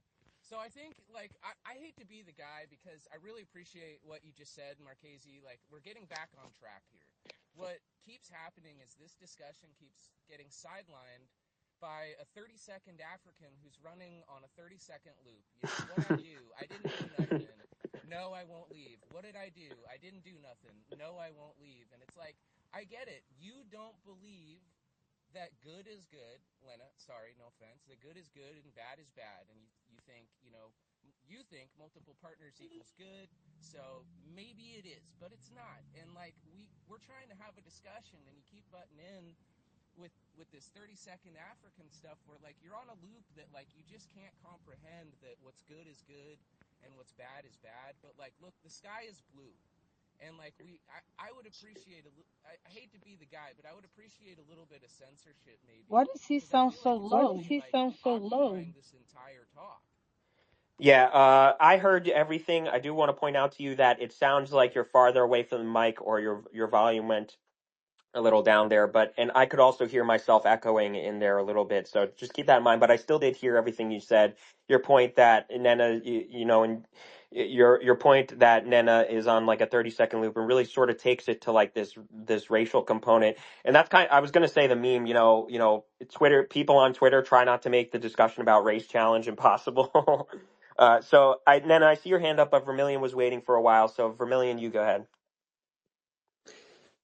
Yeah, I wanted to say a lot of Nana's, not to make it personal, but a lot of the points are centered around what you personally value as opposed to the conversation. So like if you want to pursue nonstop freaky sex with as many people as possible, or that you want to, that's fine. No one's stopping you. But for those who do want to discuss or do value,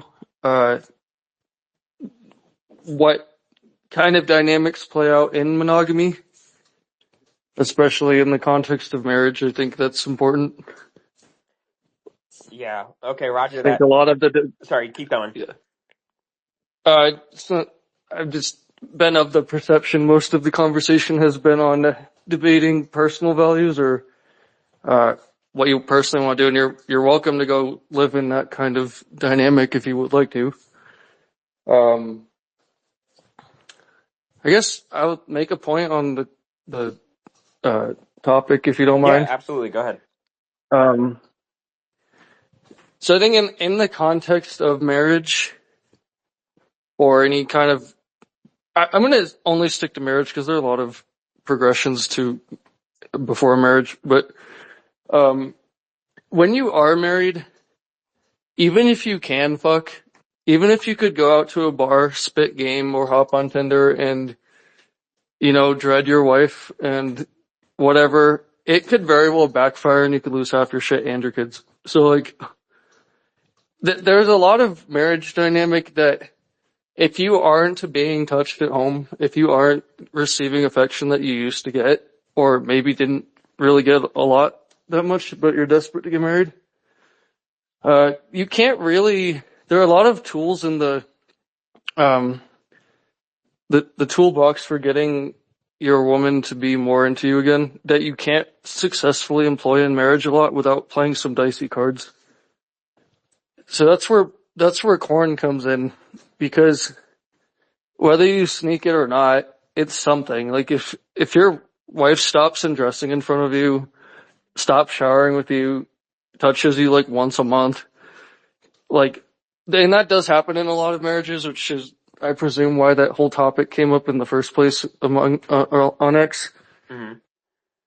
Corn is like, I mean, that's like the lowest on the tier list of, I guess, cheating. I don't think I personally don't believe it's cheating because it's looking at pixels unless you had, specific marriage vows against it or something. But Hmm. among anything you could do, like swiping on Tinder, talking to e-girls, DMing some girls on Instagram, going out to the club, flirting with a woman in your wife's presence, whatever kind of level of dread you want to employ. Corn Hmm. is the lowest. Like, at the end of the day, you could say, I didn't interact with this person. This person doesn't even know I exist. Hmm. Um, it was just a video on a screen. I didn't cheat on you. So it is the lowest tier list of dread. I wouldn't even consider it dread. It's just an outlet. Men aren't looking at corn to like make their wives be like, oh my god, you looked at another woman. I gotta touch you again. Like, women frown upon corn because it's inherently, desperate because you just have to fire up the hub. It takes no effort. Like, Hmm. even someone with no limbs, with some voice control, like computer setup, could look up, Do you have that porn. meme, by the way? I've been looking around for it and I can't find it. I didn't know that was a meme. I was just shitting There was the a night, meme. I tried unironically. I hate to even mention she who shall not be named, but it rhymes with Tad Tem Titler. Uh, she actually posted that, and I thought it was actually a good meme. I begrudgingly say anything fucking like that, but I was looking for it. But it is emblematic of the uh, sort of. It makes the point of the Coomer, but it's funny that you mentioned that. But Yeah, anyway, like it takes zero effort. Like it's the lowest possible form of sexual success for a male to go look at corn. yeah. Like it's pure desperation. It's not. It isn't dread at all. Any woman that knows their guy looks at corn it instantly loses some attraction to him because it's fundamentally desperate. And so the problem is it is the lowest on the cheating tier list by far if you're going to do anything that isn't purely monogamous. And secondly, it doesn't dread your woman. So it comes back to the debate of why do men resort to it? Is it cope or do they have to get an outlet? Or however you want to phrase it. Yeah, well said. I think you have a point about there, like, of all the fucking problems you could have in a marriage, like, is that really the biggest one? I think that, like, sometime in the 2010s, there was this, like, no fap, no porn meme thing going around in that there was the studies about it and what the effects it has on your brain. And it certainly, you can't, I'm not really, like, going to deny that because, like, I'm just totally anti-porn, like, under every circumstance. You guys might have seen my meme of like women are like, oh, born ban porn, and then I'd use the quote block thing, and I was like, men say, yeah, and block, ban thirst traps too, and then women like lose their minds about that. Like I do take the strong position, like porn under no circumstance in any way, even as far as thirst traps, is just like it's just the lowest level version of it. Even some of these like purity porn type setups, like I forgot it was these two girls, one Bible or something like that. That podcast, like really, like that's just so ridiculous to make your Christian podcast name after a porn, and then your whole gimmick is like it is porn. It's just like purity porn. It's like maternity porn or whatever. So all that's to say that I'm strongly against it, but it would follow to say like amongst all the issues you could have in a marriage, that's hardly the biggest one. And women, I do wonder, because the average guy watches porn. The average guy likes his porn. The beer and boobs masculinity types can't get enough of their fucking precious porn and sports ball and everything. So there are, like, you could say there's a majority of men that are like that. But I'm just wondering, where do these women come across? Like, why would they even marry these types of guys in the first place if they're just so insufferably off-putting like that? I guess it goes back to that, I got to get married at some point meme. But when they say that and they're like, oh, well, the men who watch porn and they watch this increasingly sick shit, people have been saying the novelty thing and the increasing novelty thing, and they might have gotten that from the brain studies and all that. But I'll just say, I don't like when I did watch porn all throughout my adolescence, it never stretched any farther than like big tits and ass. And I've never met a friend that I mean, of course, your friends are never going to tell you, right? But as far as every conversation I've had about porn amongst men, there's a handful of themes. And that is, firstly, men, no man I've ever met really mentions like. Of course, it's tough to say but just the energy of the conversation is. I don't think I've ever met a man who actually watches some sort of like sick, like poop in your pants, fucking weird shit or pee, however crazy it gets. I don't even know how crazy it gets. I've never met a man that I suspect of watching it to that degree. I've never met Real quick, I'll, real quick. okay, go Yeah. ahead. No, I don't mean to be rude. I was just gonna say real quick, there's a little bit of a distinction between an odd fetish and needing more stimuli. Like, an odd fetish might be shocking and disgusting, but I would put it in a different category than, for example, like someone starts with tits and ass, and then they need tits and ass threesome, and then they need tits and ass public. Like, I think there's a difference between like increased stimulation in the content Mhm. versus like just weird fetishes. Gotcha. Okay. Yeah. I think so. Then to that point, to make that distinction, then we'll say that it appears that women at least are alluding to like the fetishized stuff. So I'll just say, And every conversation about porn with men is usually, how do we stop this? Or why should we stop this? Or why do I resent this? And this is also a power thing in that addiction has control and power over you. And there's something especially emasculating about that. And a lot of men resent that porn has that effect on them. And so all that's to say, and I'll also put in there too, I'm wondering what these women, these people who complain about this think, because, what are women calling watching too much porn too? Is it like once a day or something? Because, when I watched porn in my adolescence and even in my early 20s, it was for the most part once a day. Most of my friends I've ever met, it was like a once a day thing for like a handful of minutes. And, I'll also say too, over time, actually, what happened for me is that people say you had to like keep watching it and keep getting stimulation. I went the opposite route in that eventually towards my early 20s, like, and this is a little, crass, but it's the conversation, whatever. I'll be honest. I went less and less on porn sites and more so just looked at thirst traps. Maybe my test was going up more such that, it was just the slightest visualization was enough. And I think there's something to be said too, wherein people confuse porn brain. I've met a lot of guys who will say, oh, that girl's not hot and that girl's not hot. And it's just like, I think porn brain is not what people think it is, in that porn brain is actually, you quite literally, like, you need to see a girl with her big fat tits and ass out for you to actually think she's attractive. Because if you're really high T and all that, and if you're ignoring porn, like, as a matter of fact, most women are pretty hot to you. So, my last part here is to say that I'm wondering what they think is a lot of porn consumption. And then the sex within marriage thing. So, it's interesting how many people report different things here, even like accounts that you think are kind of big. I've seen some of them saying like 3 times a week and all that. And I won't say, how much me and my wife have sex, but I will say that uh, it seems to be, we talked earlier about women and their sex drive and everything. It seems to be that there's a lot of men who genuinely think and accept, like, as some sort of rule, that women only want to have sex like once a month or something, and that's probably what these women do to these guys that are watching porn, and then they watch the porn because once a month is just sort of like not consistent enough. So I think that's all my points there. So you guys go ahead. I see. Vermilion, you just raised your hand, but I saw Protector of. I was trying to do a 100. I fucked up. Oh, okay. So then, Protector of Heritage, you go ahead.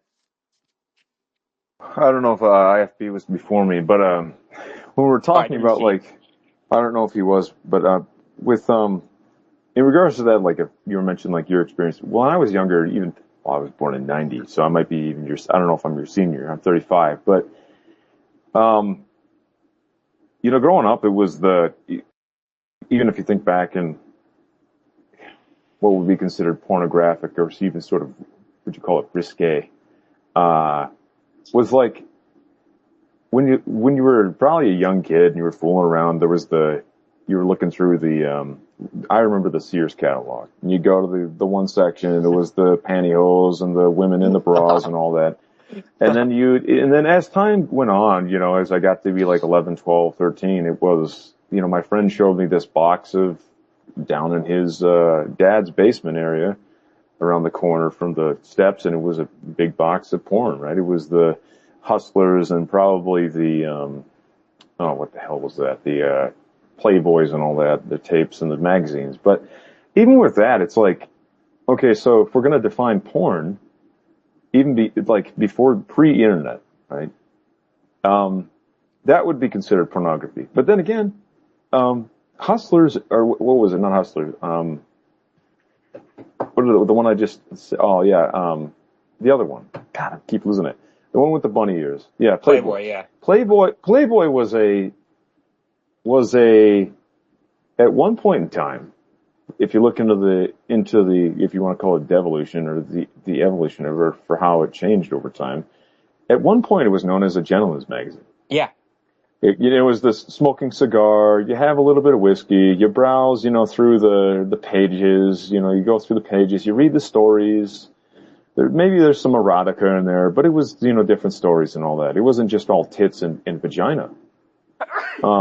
So it's, thinking like that even, and then maybe even separating yourself, if we go back in time and then away from that, like in regards to what I mentioned with these young men, the young white men who need more of a, I don't want to say father figure, but that masculine figure of like helping them to find purpose in life. Right. I think is necessary, and to call them out and say, hey, you don't have to jerk the meat, or you don't have to, look at pornography. We can do X amount of other things to get up your testosterone levels, or you can be doing other things that are necessary. But, my main thing is, and I'm not siding with pornography, I'm just saying, like, if you get rid of it, like, let's say for safety's sake, we just get rid of all of it, right? Right. Well, the potential still for evil is going to exist even beyond that then. And that's one of my, I don't want to say fears, but one of my concerns is, then if there's no pornography, there's going to be a way of, somehow, in a similar sense, it'll crop up again. So there's always this not only inner battle, but this outward battle that I think about, to sample out at sample sizes and to look at different ways on how things can shape reality.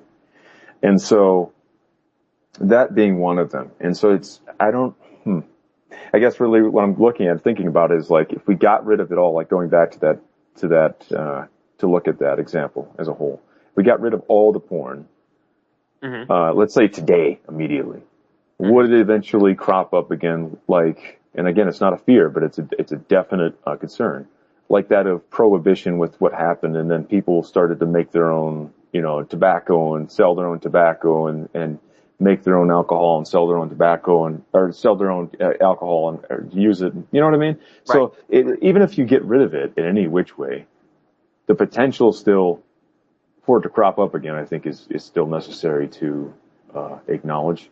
But again, I'm not playing into the fact that I want porn. I'm just saying that there's always going to be a way around what, like, say you and myself or anybody else that is maybe more masculine does, how we don't want it, or the government, like, let's say you just ban it. Let's look at it that way legislatively. Right. So that's all I'm saying. There's different examples, different variables, and maybe we should keep an open eye and an open mind on that.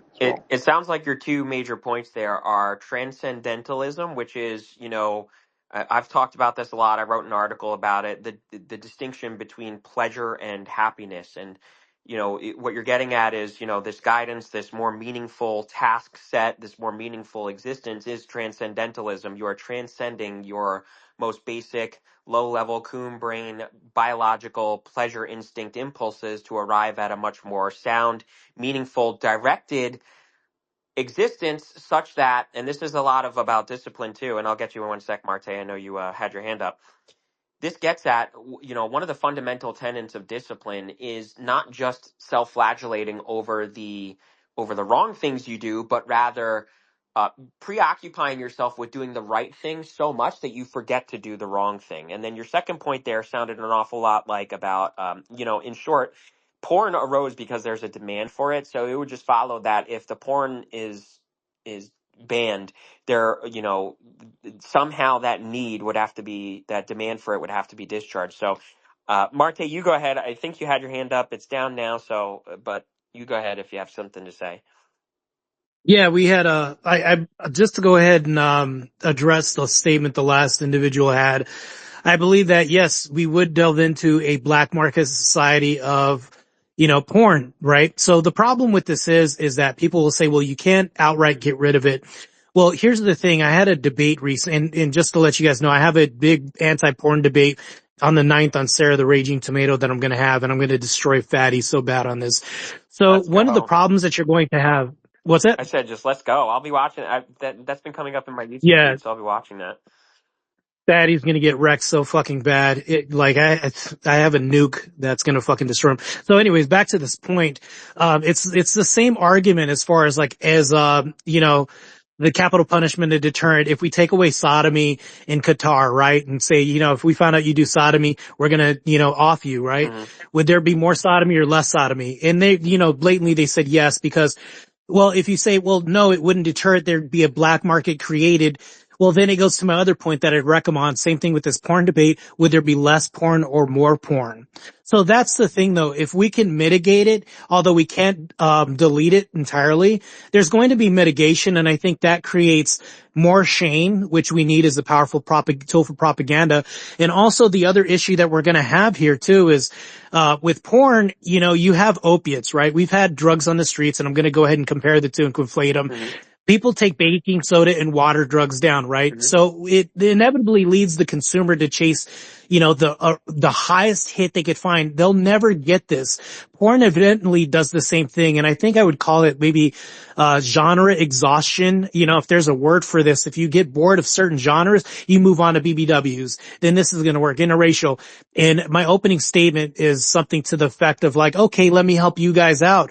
All right. What if we went to these 3 states where you can have sex with a mother and a son, and it's legal in these 3 states, even if a stepmother, whatever, or a woman does get caught in a dryer and she's really stuck when you have the EMS crew, she signs off and says, okay, we'll do, corn under these circumstances. Wouldn't that be better? Because we have movies saying based on true events.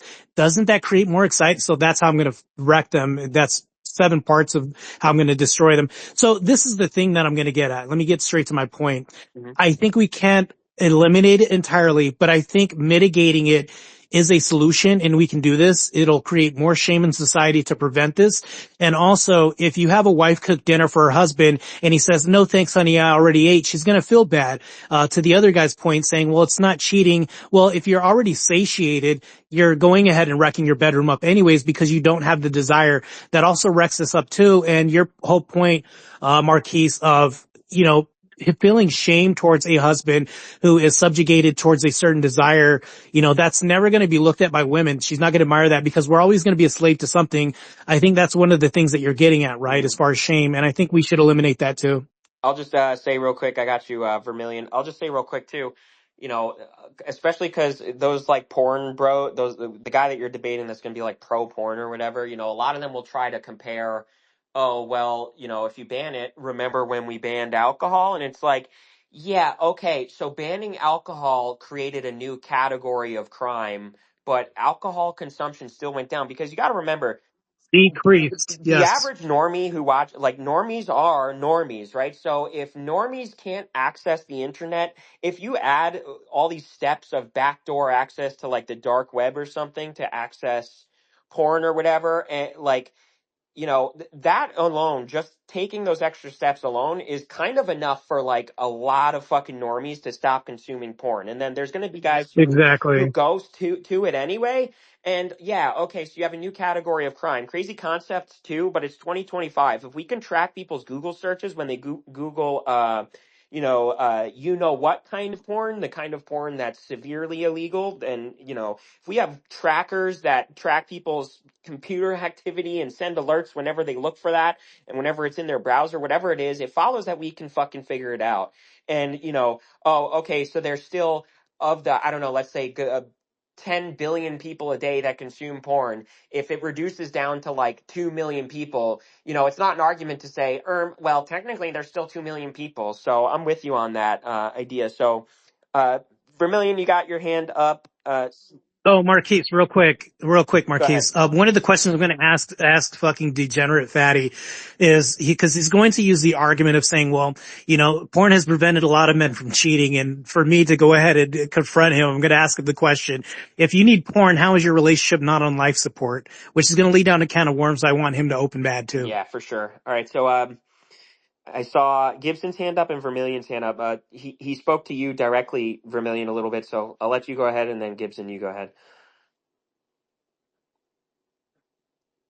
Yeah, so like I said, I think I specified porn was the lowest on the cheating tier list. I'm not entirely sure I said it wasn't cheating. Sorry, those glass. If I said it wasn't cheating, there's nuance to it, but I did say it was the lowest on the tier list compared to other options. At least in my opinion, but I think we kind of I think this is part of where the feminists or the fake trad million wives harp on is that I think they set up a moral dilemma, the ones that don't sleep with their husbands. They don't want to do anything with their husbands, but in those cases at least. And then the guy has no options, so he can't leave, he can't divorce because there's a financial penalty. He might lose his kids. He might very deeply love his kids, and now he's facing the reality he will only see them 50% of the time. So it creates a moral dilemma a lot of these feminists and fake trads don't want to confront, is like, if you leave a guy with no options, what can you do? So Right. there is Yeah. a dilemma here. Like, if you're not giving your spouse affection, are you really fulfilling a spouse role on your end as Marriage a woman? therapy. So it gets into a kind of a moral ground where, is she fulfilling her moral role to love her spouse? It gets into a very gray area.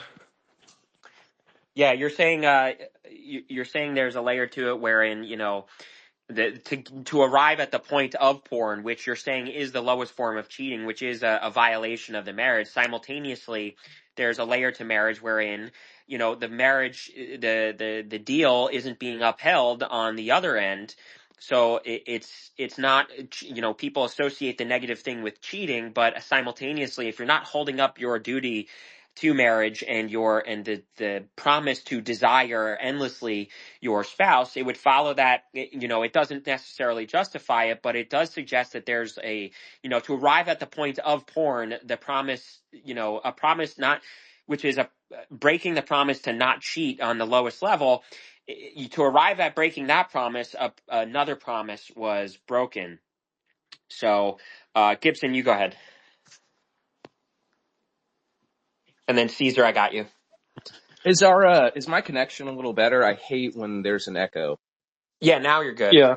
Cool. I was in the car, my window, it's awesome. My driver's side window is stuck down and I'm one of the poors, I'm like a college student who's also like a single parent. So I just like rock it. But dude, phone calls are always really exciting.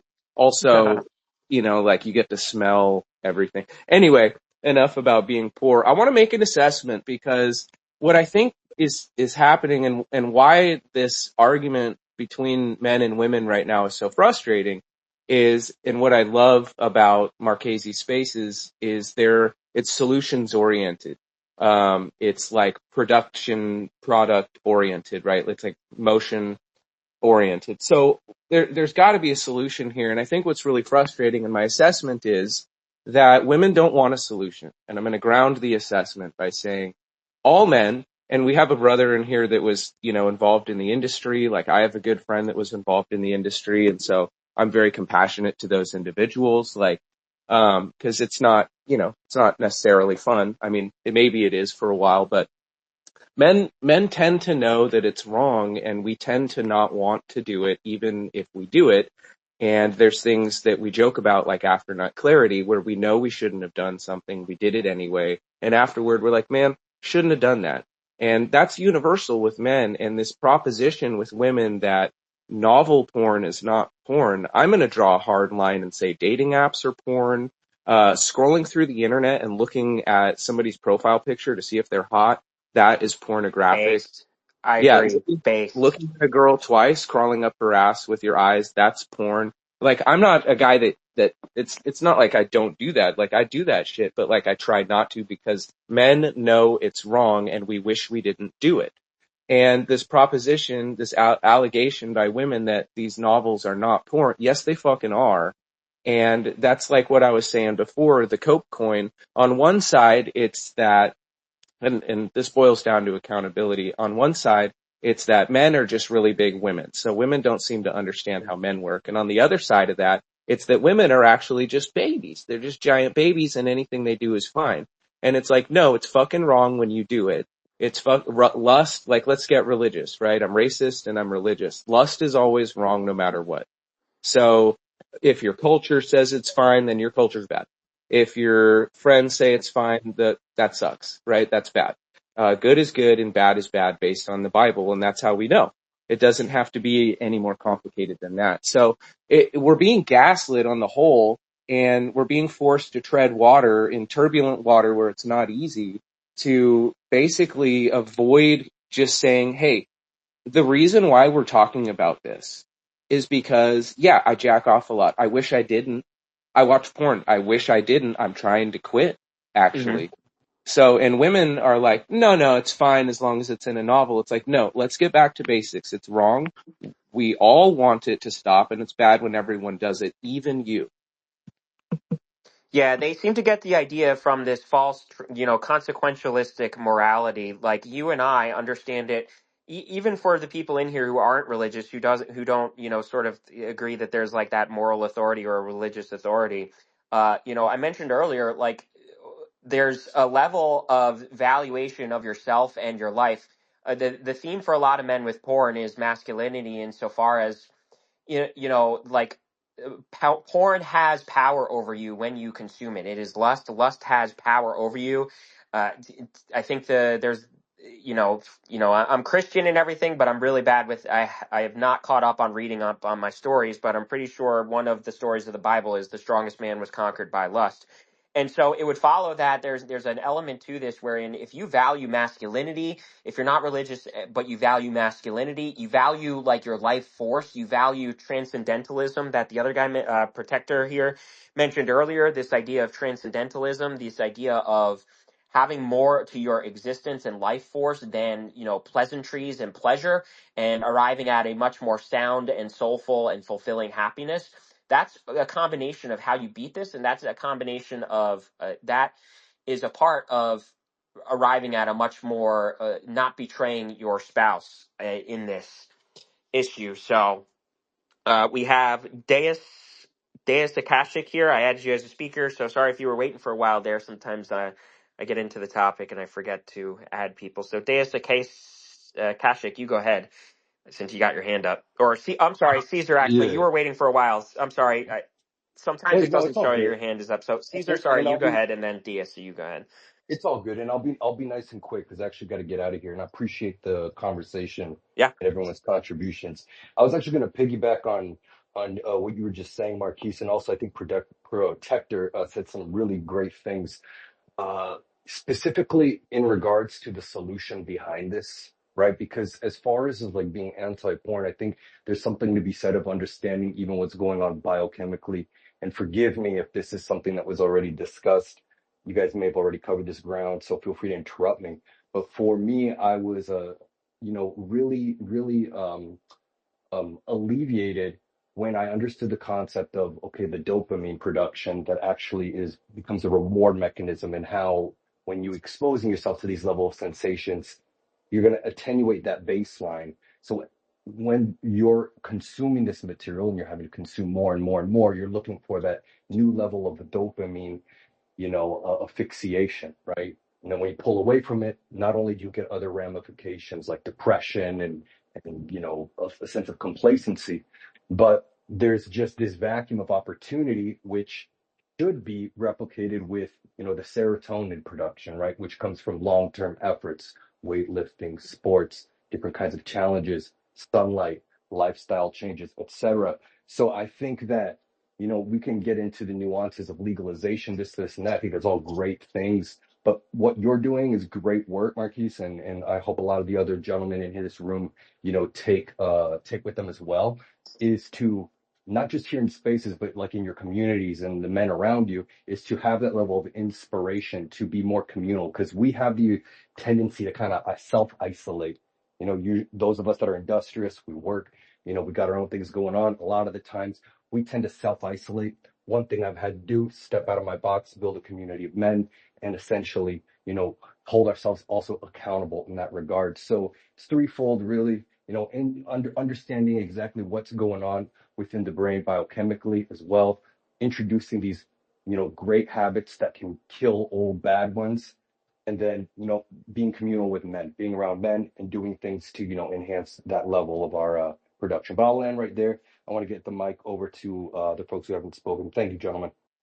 All right. Yeah. Thank you. Well said. Good words here. So I think Vermilion, you had your hand up beforehand. So, or we also had Deus, but he dropped out. Oh, here he is. He's requested to speak. So Deus Akashi, welcome, or Akashi, excuse me. if you had something to say from earlier, you go right on ahead. I see your hand up, so by all means, the floor is yours, Deus Akasha. Hello, everyone. I do appreciate that this is one of the rooms where it's, very solution based. So,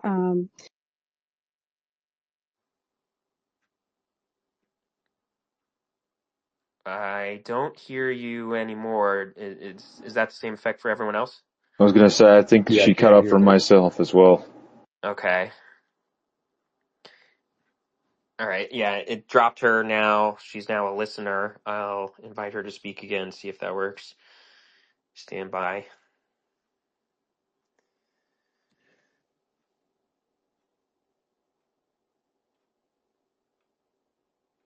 Okay, yeah, it looks like she dropped. So I'm Vermilion, you had your hand up before while we were, so you go ahead. Oh, Yeah. Deus is back. Sorry. Yeah. Deus, hello, can you guys hear me now? yeah, we can hear you. Okay. I do hear a lot of the gentlemen and their concerns and stuff like that, but as we are on a solution based theory here, I do think that a lot of what you guys want to accomplish, the women also to collective contributing some of the issues you guys had. Um, I think she's I breaking up. hello. Yeah, you were in and out. I was gonna wait to see if it sort of caught back, but you were going on about accountability for everybody.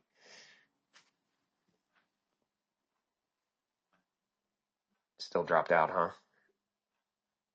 I now see her as muted. I see the thumbs down. She's now a listener. All right, I guess we'll stand by and wait for Deus. If you still hear us, just arrive at a better connectivity. So yeah, I I wonder mean, if she's on two devices. Just a heads up, lady. Like you might be on your phone and your computer at home. I don't know. It looks like you're on here twice sometimes. Those darn Judaic space lasers that I talk about in other spaces made it The yeah, work. so Gordy. true. All right, so Deus, you're back now. So just Yes, double can you check. hear me? Yeah, double check that you're on one device and not multiple. Yes, Yeah, I'm on one device. I've been getting the low connection or on Twitter right. banner. So, can you guys hear me now? Yeah, and it's pretty clear too. Okay, awesome. I just connected to Wi-Fi, so that probably helped significantly.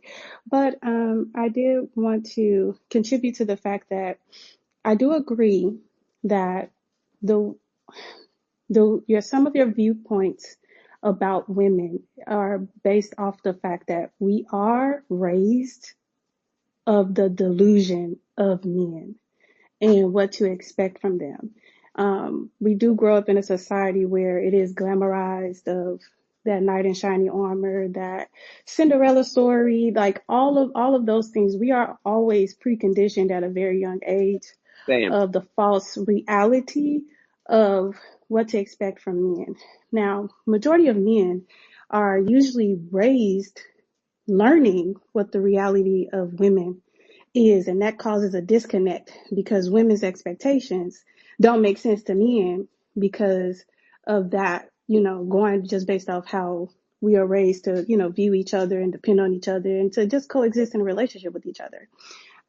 So I do think that part of the start of being able to solve an issue like this is if women go back to the drawing board and recondition their views and their values and question why they believe relationships should be the way that they are. Everybody believes in different things, but you have to rip apart those layers of that false reality that we were taught as young girls that ultimately has now have negative effects on our relationships as we grow into, our womanhood. Also too, I'm not sure if you guys are aware, but when it comes down to corn, um, it's predominantly white married men that are buying it, right? And that was interesting to learn that because, um, it was unexpected. And I think they came out with the research on OnlyFans, what that data shows of who's buying and subscribing to porn.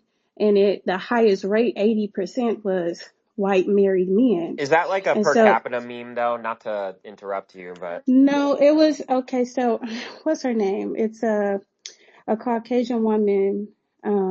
She went on the podcast to share about, you know, she talks a lot about, OnlyFans. She's pro, you know, women, have to, stay at home, cook, clean, all this and that. So like, that's her stance. So, White Pearl, I think that's her name. yeah, yeah. Yeah, Pearl Davis, yeah. she was bringing up the statistics of who were the majority buyers of, corn. And she said it was white married men. And so then that leads me to question, okay, why is that? Why are they the highest paying? I mean, well, the highest subscribers, buying this content, which then leads me to think, if we're going to find a solution for this, we also have to answer that question. Is there a void that is absent that makes, and other men from other cultures aren't exempt, but because, you guys are the highest, that's the one that I'm focused on at the moment. But that leads to other questions why that is, and I get you guys and gentlemen are stellar. You guys are loyal to your wives. You guys draw a line at certain things. You put your morals and values at a very high place. But when it comes down to, is that the majority? No, and that's the problem. The majority of, men aren't thinking in the capacity that you guys are. And then that leads to ask, is it possible that those men could also be converted in that way to have those same similar beliefs and actually act on it? And then, of course, with biology, then there's belief versus nature. So I do highly support, what you guys are, trying to do as far as solution. But yeah, women have to get on board to also help bring this to fruition, because without the women, none of this would be, possible. And we give you access. If a woman isn't willing and openly allowing you guys access to buy it, purchase it, and stuff like that, then it's counterintuitive unless all the men decide to protest against women and say, you know what, since the women can't get it together, we just not going to ever buy porn. We're not going to sleep with them until they get it right, and maybe that might have to happen. But yeah, that's my viewpoint. All right, so I saw Gibson, Vermilion, and Protector of Heritage's hands go up. Gibson, you go ahead because I'm sure you've looked into this. Like, she said it's not the per capita meme, but I really think they're amongst men, and especially in the United States, like amongst any collective, where the only difference amongst them is race. Like the whites are always going to be the majority, and it would just always follow that the majority of XYZ is white men. So Gibson, you go ahead. I saw your hand up, and then we'll get Vermilion and Protector of Heritage. Yeah, well, Dusa, hear, everybody, hear what this wise and eloquent speaker has come to say. It's so rare that you hear a woman voice that women are involved in this at all. So everything she said, yes, 100, across the board. And, just to kind of double down, it's like, solutions oriented. To involve the women in these discussions is really important. I like that, you have the girls in the spaces that you do, and that we don't just run them out because they're women. I think Yeah. I think that's really important. But Yeah. 100%, that, yeah, women think things about men that aren't true, and men think things about women that aren't true. The Mars are for women, men are from Mars, women are from Venus. And it's like, yeah, they are different. And, we're not going to say they're different like how the feminists say, oh, you guys were all wrong. Everybody's actually fucked and gay. It's not like that. But yeah, there's a big difference between how men approach this and how women approach this. And I think women examining what they already think is really important. But I think they tend to do that more about like race and fucking things that don't matter. Yeah, for sure. This made me think of a point too. Like, lest we forget, like, when porn is looked up and it's like, what's the focal point? Like, who is the porn star? And it is other fucking women. So there's, what And to came first? answer her question, What came first, the drug dealer or the drug consumer? You go ahead exactly. real quick. Yeah, and to answer her question, oh, I keep losing it. God, my ADD is fucking bad.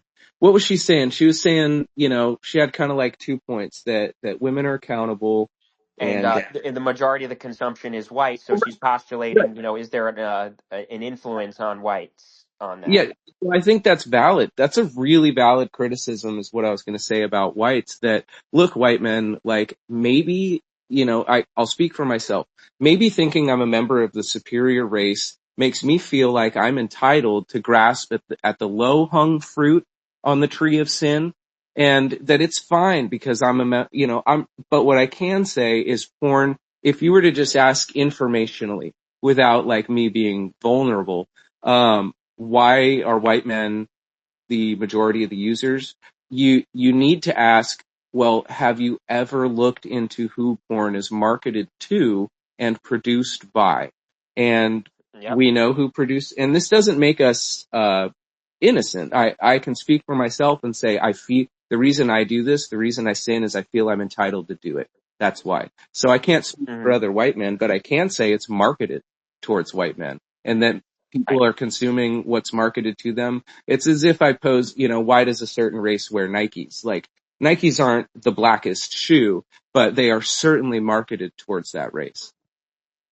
Yeah, absolutely. I And mean, I was uh, just going to add real quick. I mean, there's probably a higher correlation to secularism than there would be to race. I think when you're outside of Christian ethics, then I think that's where you'd probably find the stronger correlation. yeah, for sure. I know Protector of Heritage and Vermilion, you had your hands up earlier. I'll have Protector of Heritage, you go first. Well, I just seen a post. We're talking about this topic. Somebody had made that I don't want to say it's like a meme, but yes, we will burn your books again. Um, oh, there it is. They also don't realize this. We're going to burn your books again. And it's got a guy, looks like a white guy, putting up the Sig Heil salute, Hmm. standing on a tree stump. It's got that silhouette with the white eyes. If you're Um, on it right now, if you're on your phone, I don't know how yeah. to do it on desktop, but if you're on your phone, if you click the little share icon, Hmm. the title of our space will come up amongst at the very top of the little window. If you click on that, it'll share it to the wall we got here. Yeah. But I see that even if it's like a meme, and I'm thinking to myself, even if it's sort of I don't want to say a meme or a joke post, it has significance because of the historical value with what we're talking about, especially here in the West or here in the United States. Um, throughout, you could say he who must not be named or Mustache Man, or even if you want to say his name, AH.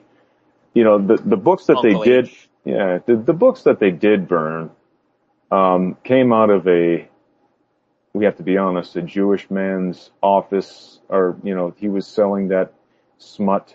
They say he was a German Jew. But look, he was still Judaic. He was still Jew. Even if he was in Germany, he was in Berlin, and his name was Dr. Magnus Hirschfeld, and he was a sexologist. Okay. We Yes, also, sir. we also have to acknowledge historically that the Jews here in America have been in control of the pornography business of pornography for a long time. Look at who was running, for example, Pornhub for the longest time. It was a Jew who was behind it. He was the CEO, one of the head guys. I think he was the founder of Pornhub. Hmm. You could do all sorts of research and look into the background of every single one of these, for who's That been guy running. was a rabbi, right?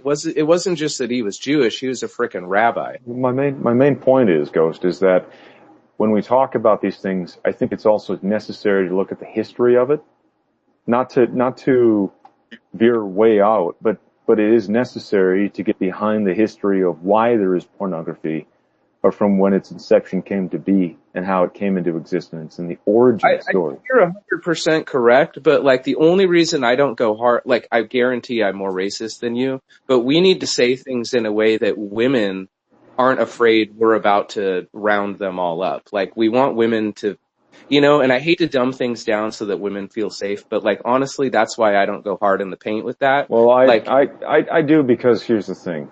If Uncle H, if, if Adolf, let's just say, knew this for his own society, then one could also say before that was even a thing here in the West, or when America had came to be, it wasn't here as much either. If you want to look at like 1490 versus 1940, or whenever the heck, those times of where there was less of it and they burned the books.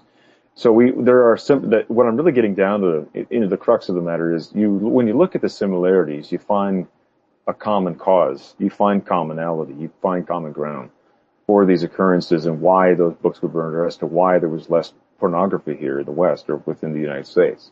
And you look at what people were doing and how industrious they were, and, the youth groups and the formalities and how people dressed and how people were more appropriated and for what they did with their families to keep things, held together, for themselves, not just societally. So I think that in well, that sense, I you agree can with look at, hold on, in that sense, you can look at the time of 1930, 1928 to another point in time when that came to an end, before it did. And you look at the entire society or the entire area of Germany, and you look at how it was even before all the disgusting smut and Dr. Magnus Hirschfeld and how he influenced. And then you can look back at the West and say, oh, there were time frames when we didn't even have pornography here, and it was a completed, a very, I won't say completed, but it was a very successful, great country, and the Judaic influence, let's just say, or Hebraic influence, was not at all, even prior to, oh God, the 1700s, let's say. It was not even relevant. It was not even influential here in the slightest. So I think there's a necessary amount of necessities, needs, right? It is most necessary at a certain level of severity to talk about this and to compare and contrast and to acknowledge that these things do matter when we talk about pornography and when we can look at the issues that are occurring today. If you don't go back in time, you're never going to be able to traverse through time up to the point where we are now and to figure out how the hell this all occurred and what happened and why it exists. So thank you. All right, Gibson, you go ahead, and Vermilion, I got you because I know you were waiting for a while. I don't disagree at all, bro. I think you got to be a little bit more subtle.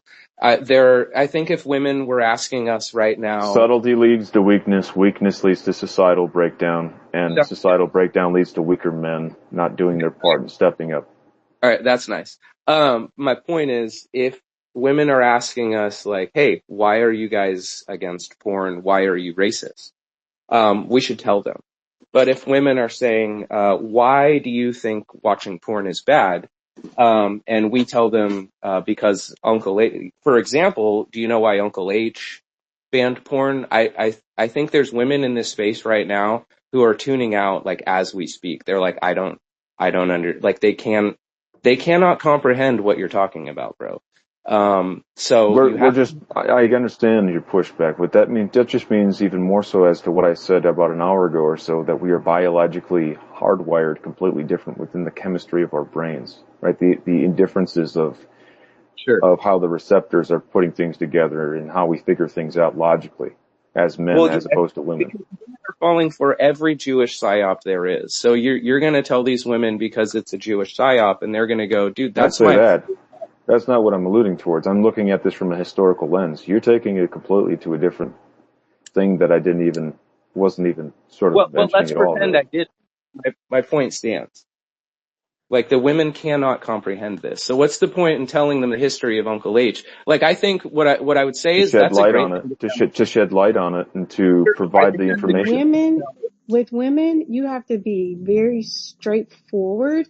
We're not sugarcoating shit. The Sure. reality in this society today, as things are right now, monogamy is a luxury based off of what we consume, based off what we're sold, based off uh, how we interact with people. We live in a overly sexualized world right now. And so because that's what our current reality is, it's going, and because women outnumber men, it's going to be women, like 5 women to 1 man, technically. You know what I'm saying? So even if every man on the earth decided to be with 1 woman, you still got a shit ton of women who either are going to decide that they're with the program and stay monogamous until a man becomes available, or they're going to be whores, or they're going to go to the whorehouse, or they're going to create a strip club, because you're going to have a large number of women that are going to be without a man. Women, if we can accept the fact that, yes, it is indeed your biological nature to want that, but it is a luxury that you chose me, that you decided that you wanted to be monogamous to me, and you curbed your natural desire to be monogamous to me. If women understood that that was a luxury, we wouldn't have a lot of issues that we have right now. And so, So, yeah, sorry, real quick, not to interrupt you. I do just want to make sure that Gibson gets to finish his point. sorry. Okay, go ahead. You're good. Go ahead, Gibson. Yeah, thanks. I'll keep it brief. I mean, if we are living in a secular world, which is true, telling people that the foundation of it is because, it's the Jews, like, no, women, like, who is the biggest, like, as far as voters go, who's always voting to support Israel? It's women, right? And it's unfortunately white women. And black women are voting differently than, they support their own. Can I But white push? Can I women, push? May I push Let him back? finish. yeah. Let him finish. So my point is, like, I'm not saying you're wrong, dude, but like when we're having this discussion, are you saying that, while we're arguing with women about whether or not porn is right and wrong and should we watch it or should we not watch it and what should be done about this, are you saying we should tell them it's the Jews?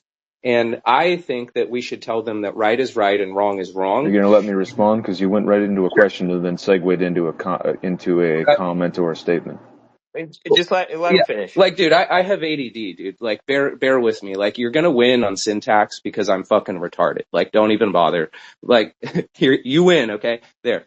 But, like, a productive way to tell every man why Satan shits on his soul every time he jacks off is that it's the Jews. That's not a productive way to tell women what we're gonna do about this. Maybe if they're asking, why are you guys so racist about it? Fine. But I'm telling you, women are going to glaze over the second you start talking about the Jews, and they're going to think you're crazy.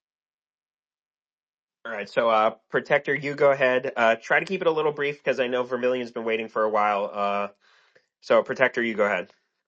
Look, the only reason I brought that up to begin with is because if you don't share the true history or the origin story of things, which I said before, and I'll say it again and double down and triple down on however many times I got to mention this.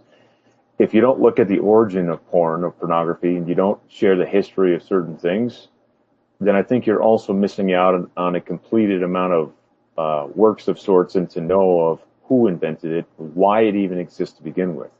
We need to Well, know look, the there was porn background in and the. ancient Greece, dude. Like, So I didn't interrupt you when Marchese told me not to interrupt you. So could you please shut your mic off for a moment and I let me think just you're complete retarded. my sentence here, sir?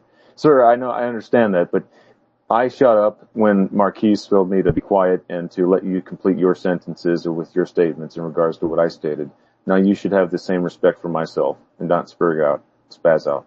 So, again, going back to what I was stating, the history is necessary and the origin story of pornography is necessary when we're talking about this topic and to not just discuss it on a normal, scale of modernity.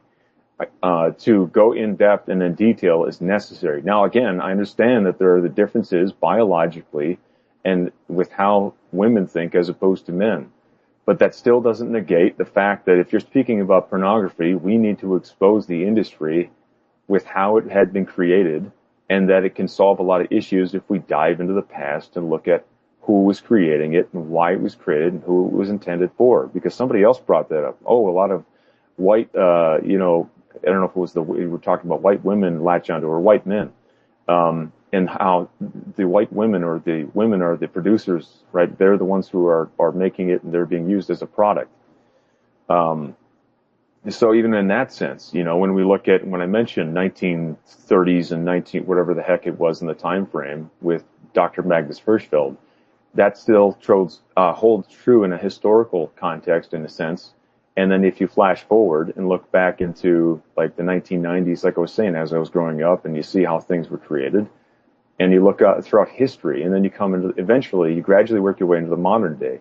So timelines and time frames matter when we're speaking about pornography, to expose the entire industry, right? As Christians, I don't know if you would agree with this, or even if you're not, so that we can get rid of the problem. And the problem is not just pornography as a whole, but who is running it, who has been, monopolizing it, who has been financing it, who has been putting money into it.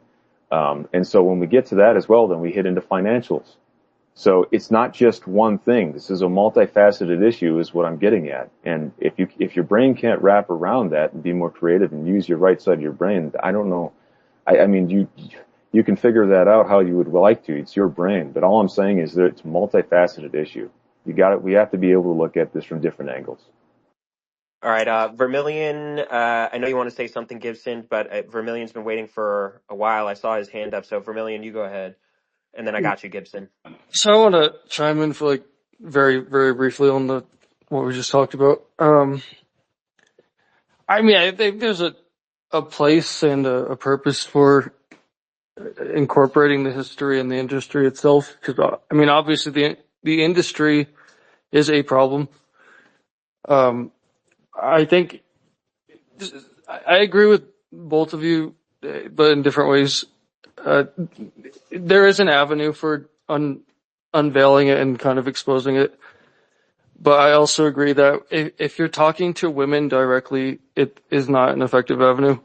If you're talking about political discourse and avenues that way and approaching it politically, that's one thing. But if you're in an everyday conversation with a woman, that's not going to fly. They will tune out because that's not what they're wired to focus on. That's just my take. So there is an avenue for it. It's just, I don't find that it would be practical in a direct talk to women, but to other men, sure. And there's a place for it, but, I think exposing how the industry misuses and abuses women would be more persuasive to them. But the point I wanted to make when we were talking about solutions, a lot of it is, so the way I personally view it is that in this entire discourse, women are a constant. They're generally almost always going to follow, and they're going to respond to the incentives around them. So that won't change. Women are a constant. That you can always account for female behavior, and that does not change. Their incentives might. So when you separate women out as a constant factor, you have two other factors to deal with that can change and vary more. You have state incentives, so state sanctioned and governed marriage. We don't really have common law marriage anymore. It's governed by the state and regulatory bodies and laws. It isn't a direct communal relationship anymore. And then you have men, and unlike women who are constants and follow, men lead, so you have a lot of variability in men. That's why you get hierarchies, like you got alpha males and chads, and then you got guys who kind of just play along and they supplicate to women. They kind of give way too much co-equal participation to them. They don't lead, but they still have some avenue of success. And then you have gamma males who are just, they're not really in the picture. The typical incels, guys who don't really play the game. So you have hierarchies of men. Women are constants, and men have a lot of fluctuation in decision making. So that being said, a lot of fault does fall on men, why they're resorting to corn and not being touched by their wives. Like, they could lift, they could get in shape, they could look hot, so that when they're out in public with their wife. The wife sees, women's heads turn, and man doesn't have to cheat or even look at those women. But that's a dread signal. She's like, oh, the other women like my husband. Like, I'm gonna touch her later. Like, that's a factor. And like, so she's a constant regardless. Men can direct their lives, and I think that's part of the Coomer debate women latch onto is, well, the husband should, make it so that I want to touch him, right? So, uh, if you're expecting women to have honor and loyalty and follow these moral codes that men have followed for centuries and eons, it just isn't going to happen. They follow incentives, and that's always a constant. So men do need to get their shit together, but then you also have the state incentives. So a woman can refuse to follow her marriage vows, leave her husband untouched for long periods of time, pay no attention to him, discover his corn stash, and then sooner or later be like, yep, I'm done. Marriage is over. And she gets to cash out because women are generally hypergamous. They marry upwards. So chances are she gets to walk away with a car or part of a house or some of the equity or something. She gets alimony.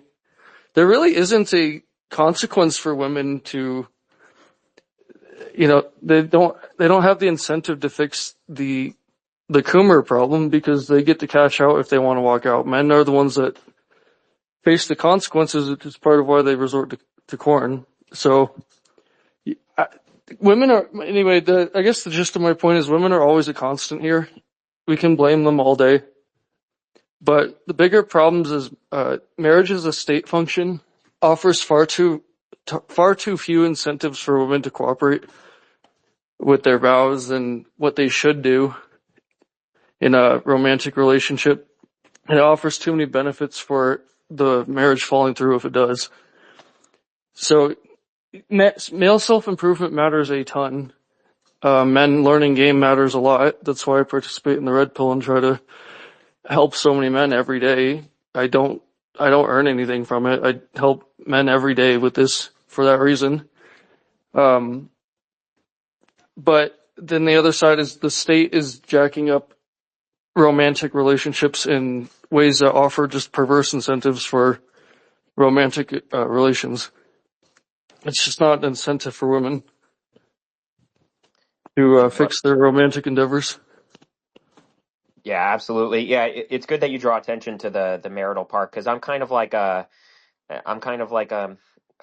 focus a lot on the like psychosocial stuff, so I often forget the point about marriage just being like, it's like you get married and you're just kind of like cooked if she decides to like fuck with you on that. So, Protector, I know you got your hand up, but I know Gibson wanted to respond to the last thing you said. So what we'll do is Gibson will say, and then I'll give you the floor for a long time to respond to both there. So by all means, Gibson, you go ahead. For sure, yeah. I don't think it's like a productive use of anyone's time for like me to debate, dude. Cause like he and I, like we see eye to eye on like 109% of everything. Like that dude and I, I say I'm more racist than he is, but like he seems pretty racist. I don't know. Like I tip my hat, but like, just to kind of double down on what I think is effective rather than like being combative, or like trying to attack him is like, they're like, if we're going to go back in history, like we might as well go back all the way and say like, some of the first effigies we ever found were titties, right? Some of the first I was going to say that, yeah. Yeah. It's like, and then there are Greek city states that were like very pornographic and gay where the, obviously, there's sin before there were Jews, right? Like, but that's neither here nor there. Like, I think what's effective is holding women accountable, and we don't have accountability truly because I'm religious, right? Or I believe the one true thing. Accountability and goodness comes from God. And so the reason why it's bad is because lust is bad. And I think we're going to probably make the best headway just sticking to our guns and saying, look, we universally think this is bad. Yes, we understand that we're engaging in it.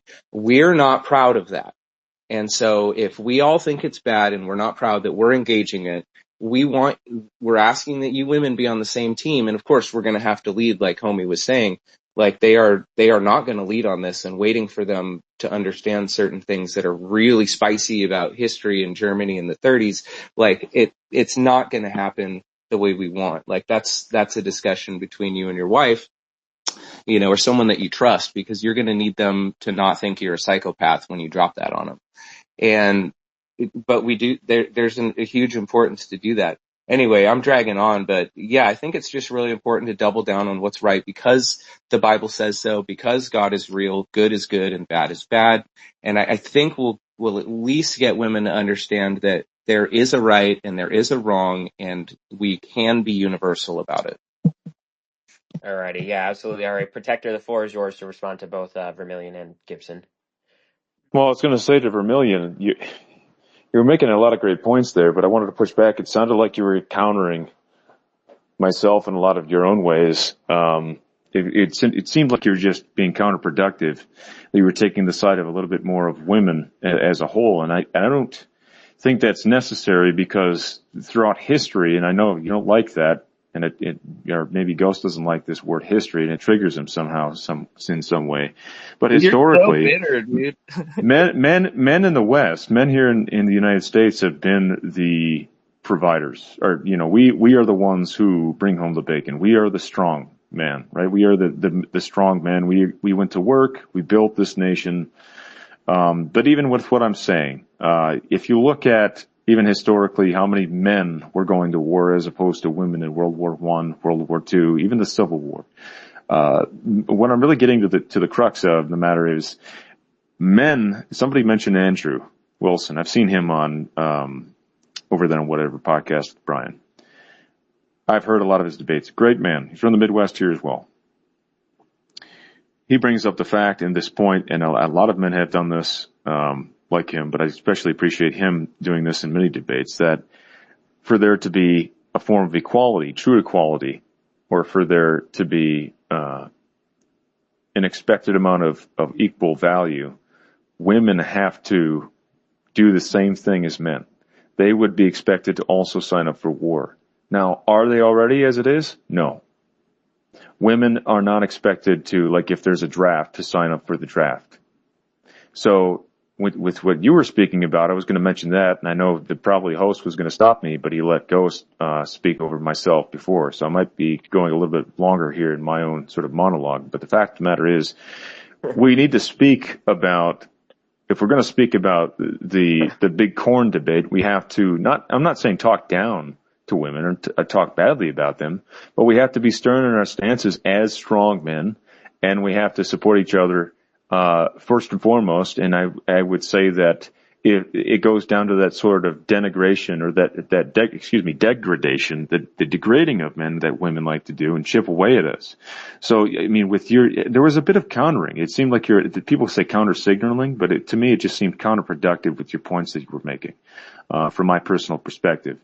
And, to Ghost, I still think that there's a necessary form of mentioning history, even if it's unnecessary in your eyes or anyone else's eyes, and that women aren't going to be able to understand it. But that's why you do it to begin with, is that when you start mentioning it, you open up different avenues. You open up their brain a bit more to think outside of what they're used to. Even if you provide it on paper and you print it out from your computer, or you provide documentation to what you're citing for sources wise and for explanations to Well, use. I have a question as to how I would do that, and I mean this genuinely. Like this is not in bad spirit, but how? And I guess this is kind of in. And that's a slow approach. Is what I've mentioned this. It's a soft. You get to gradually. And I've said this incrementally. So how does one explain to a secular woman who doesn't know that Judaism is necessarily wrong because they're secular and they don't go off the Bible? How do you explain to secular women the H pill? You slowly rolled out you slowly show them the information. You talk to them. I actually spoke about this similarly the other day in another space about being charismatic. You calmly speak to them. And somebody else said in one of these pro-white spaces, "Oh man, bro, I'm glad that you're doing that because I wouldn't have the patience for it." I said, "Yeah, everybody fights their own battles. Every man treats things differently as it comes our way because we have different So how is personalities. that different than what I was saying? That sounds like what I was saying. Because what you're doing is spurging out, Sounds like and you can't handle the facts as it is now, so you wouldn't be able to as a man with a woman like I would, because we're different in personality statuses. So well, like for gaslighting myself, is if I very was able good. to calm myself and be charismatic and to show that woman, even if it's one woman to the next, the information on paper and explain to her that this happened in this time frame, and even if she didn't get it 5 times in a row, I still made progress, even if it was a minuscule amount. So I mean, you're saying that there's where the battle, All with right, I'm myself. muting you. Hang on a sec. All right, so here's the deal. It's fine to argue back and forth, and we could all get a little bit bitter. But you interrupted Gibson multiple times at the start. I let it happen because I try to let things happen. I don't try to be a censorship homo. I stopped you from interrupting him. I stopped him from interrupting you. And then you come at me and say, oh, well, Marquise, by the way, you're letting him interrupt me. And then you're telling him he's a spurg. So I'm just going to say, like, I don't want to be combative here, but you got to chill and like the slight condescending quips, like, aren't very impressive either. So I'm going to unmute you right now. And I'll just say, Vermilion, go ahead, because he's had his hand up, and then, you could speak again. Let's see. I'm muted, Um, but where's the yeah. button here? So I'm sorry, I wasn't looking at usernames when. Sorry, I just muted everyone, but then I unmuted Yeah, everyone just to see if it fixes it. all good. You go ahead, and then Protector, we could go back and forth again, but if we'll just have to see if it still has you muted because the button didn't come back up. So Vermilion, you go ahead. Yeah, I'm not trying to derail the past couple of remarks, but I strongly think one thing when it comes to quote unquote holding women accountable, the only thing that holds them accountable is incentives. They don't have honor or like an intrinsic uh personal connection to following some kind of meta spiritual type code of honor or anything. They respond directly to survival incentives and what's personally beneficial to their solipsistic worldview. And one of those things is taking away power and incentives they have. So, for example, if instead of no fault divorce, if the husband moved to divorce and said, look, I don't want a divorce, it's against my beliefs, but I have not had love with my woman in like regularly for years. And I'm tired of it. Like I feel horrible. And then that would, that's an incentive. If your husband can walk away because you refuse to touch him, then that is an incentive because it's like, well, do I remove that fault from my divorce possibility so that my husband can't keep all his money? Like, do I have to put out? Do I have to give him affection so that if we divorce for some other reason, I can still collect? Like, that is an incentive. And, a lot of these problems are top down. If you don't fix I mean, I would love more than anyone else as someone who's very high in the red pill sphere to say, yeah, let's hold them accountable, bro. But like, if you've already gotten married, you like, good luck. You need to change the laws. Like, you've given a substantial amount of your power away already. I mean, and short of like that, the only other form of accountability I see realistically, I'd hate to say it, but MGTOW, like, I'm not MGTOW, I'm Red Pill. Like, I know there's a lot of MGTOW sentiments within Red Pill, but guys refusing to commit is one of the other forms of accountability. Guys who have not yet gotten married, who are tired of their girlfriends or even fiance's behavior, can say, look, no, I'm tired of this, I'm checking out, I don't think this is gonna improve. That's accountability. But once you've ceded your strategy to the state, it's very, very, very hard to hold a woman accountable. At some point, you're going to be looking at custody disputes or losing a substantial amount of your income as a means of freedom. And then that's a bullet you have to take. So, I'll say real quick in here, yeah. we talked a lot about the frustration in communicating to women. I think, and not to, well, I'll just ignore like what we were just talking about for just to see if we can move forward. But I think, when we talk about this stuff with women, and one of their things is they have this idea, well, with the porn thing, and then you say, okay, well, have sex, and they have this idea that that's not to be expected of them. And I think it's because they have this fundamental flaw of thinking that there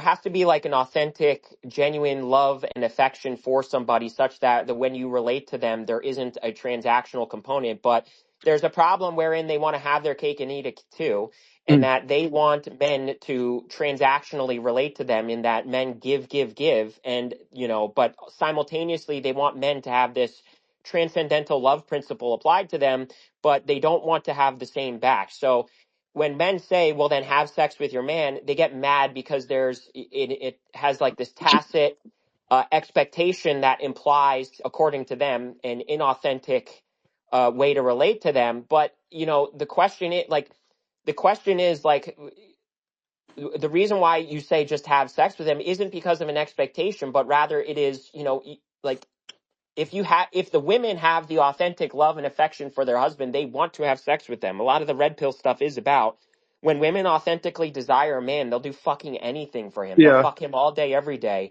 And so what seems to be lost on women is a lot of them are eternally operating in this transactional view of relationship of give me this for that. And I'll say one of the foundations of my marriage, one of the foundations of why I decided to marry my wife is our affection for each other is like, obviously there's always slight transaction in relationships, right? That never goes fully away, but it's really, really authentic. And I think it takes a lot of, not to use gay therapy speak, but it takes a lot of like personal growth and personal understanding and development to really arrive at a place wherein you can relate absent or mitigate the transactional element to the relationship. So all that's to say that women like are having a problem of viewing relationships as transactions for them, but simultaneously, or how do I say this?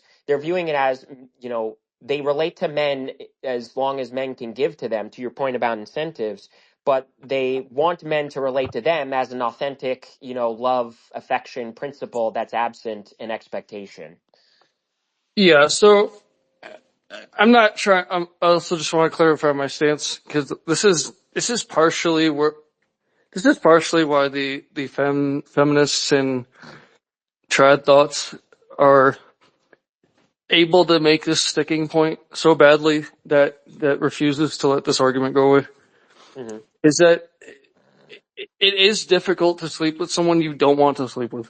Yeah. It's just difficult. Like I'm not going to TMI this, but I have had hookup situations where like I just more or less said yes to the girl.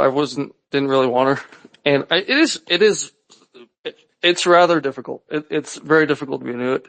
Yeah. So I can imagine if like, someone's been married 5-10 years and both of them have let themselves go, the chemistry's dead. Maybe he truly like has overdone the corn. Mm-hmm. And like there's like they have some points, it isn't all just women bad, but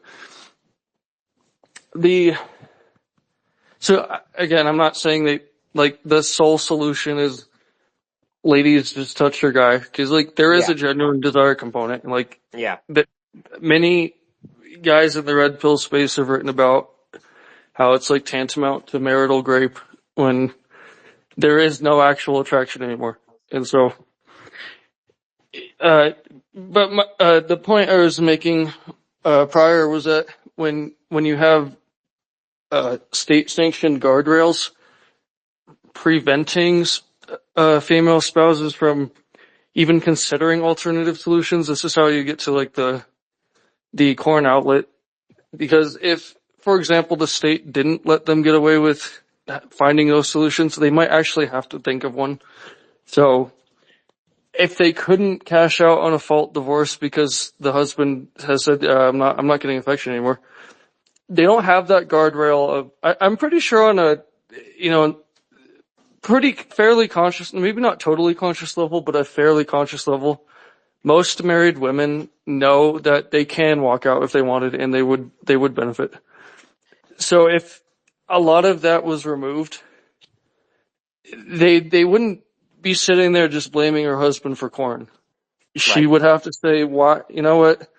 I actually have to think of a solution here." And I'm not saying the solution is marital grape when she's not genuinely not in the mood. Mm-hmm.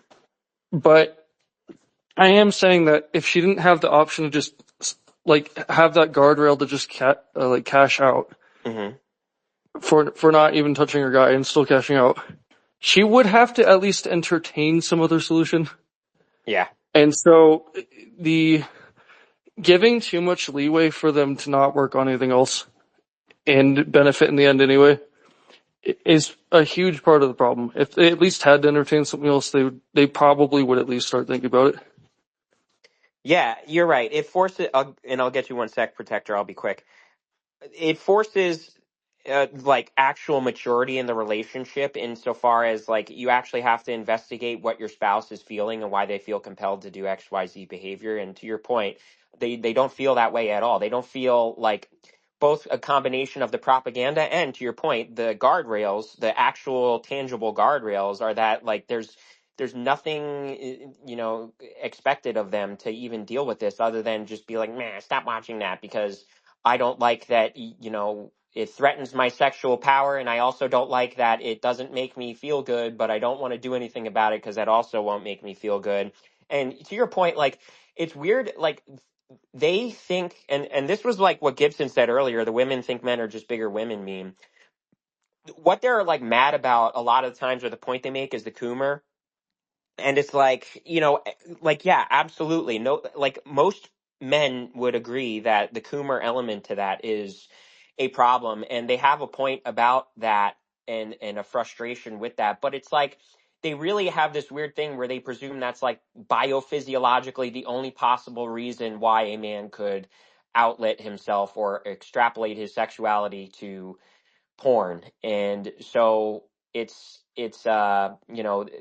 there's a way to bridge the gap wherein you to your point, you have to understand what they're thinking and feeling, and what they're thinking and feeling for them, in that they a lot of them, they probably don't even realize that they have an intuition for there's no inherent risk for them to divorce the husband on this issue, or to just let it, him sit and rot and not have to do anything about it, because if he divorces her, she wins in the end. So, all right, Protector, you got your hand up, so you go ahead. And hopefully you unmuted. I pressed the mute button on you, but I'm okay. You're good.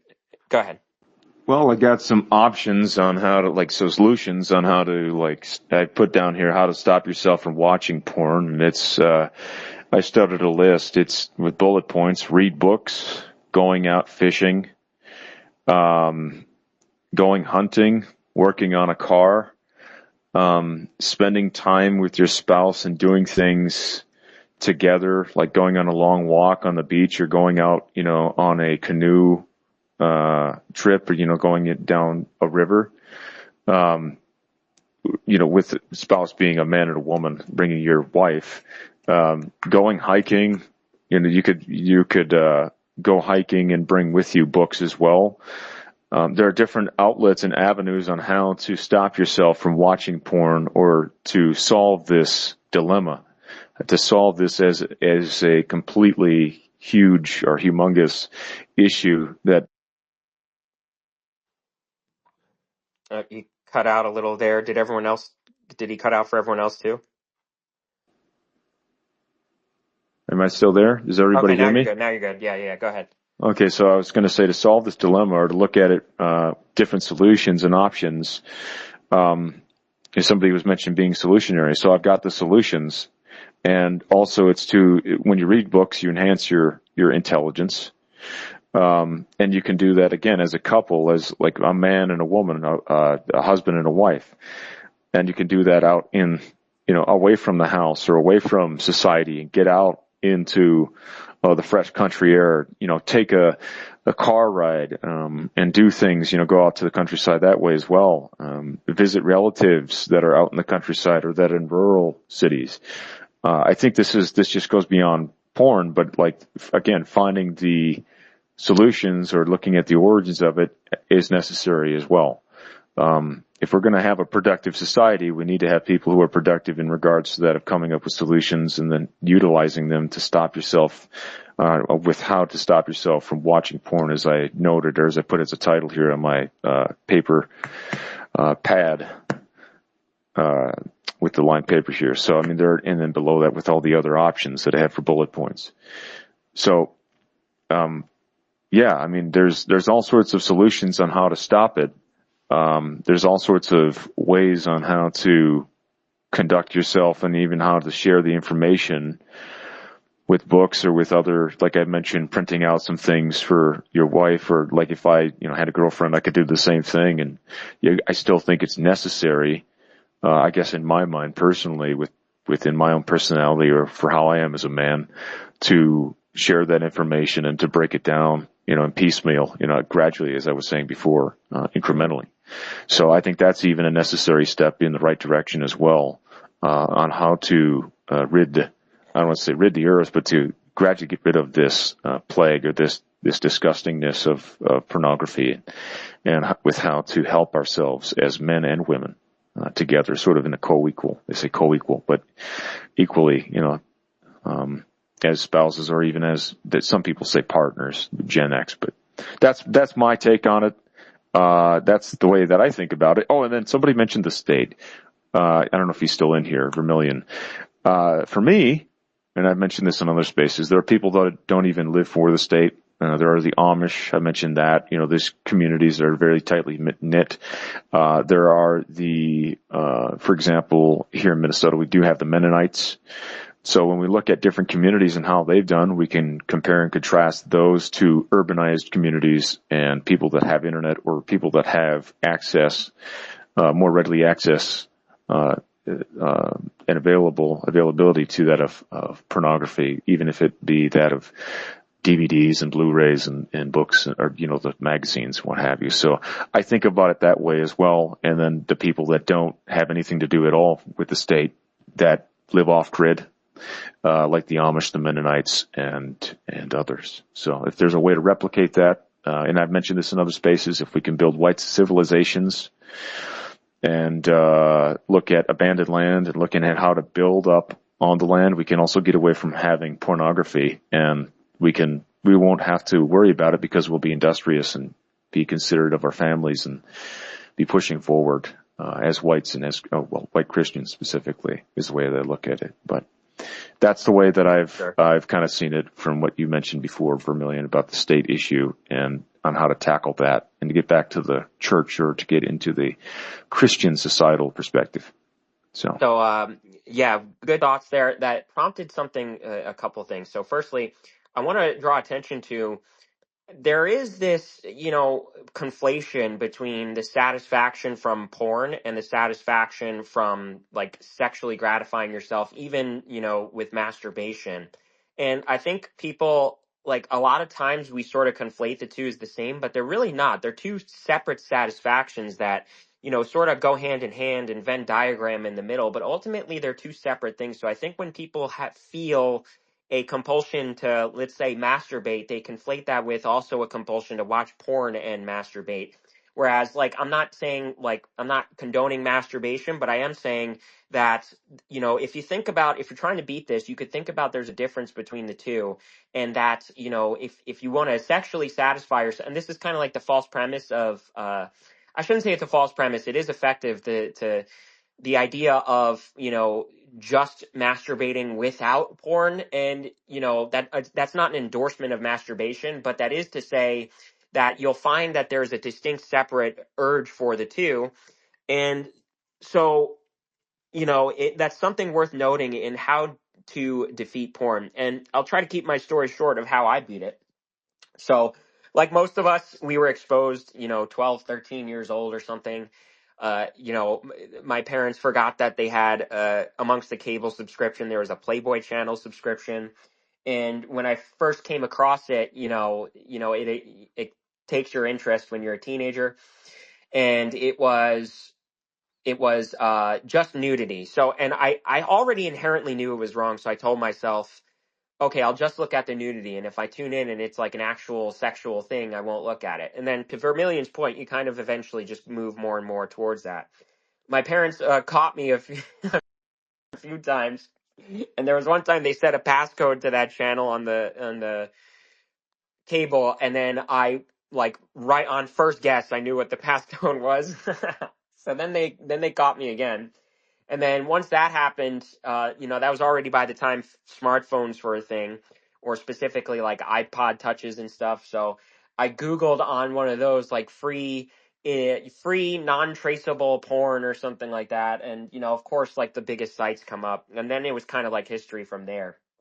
So throughout my adolescence, I had this vague inherent sense that, like, I don't want to do this every day, but I would, like, rationalize it. Oh, what's the, blah, blah, blah. Well, I just got to do this to focus, that sort of thing. And then, there wasn't even any rationalization for it anymore. It just sort of was a thing all the way up until, I want to say, when I was between 20 and 21. And the reason it happened then was I had a GF at the time, and it was a nasty break. It was like the origin story, red pill arc, Marchese's first black pill on, not even my first black pill, but the story arc of, like, the GF broke your heart, so you become an animal. So one of the things about that breakup was in that it was a power struggle in the end, an ego power struggle, like breakups often are.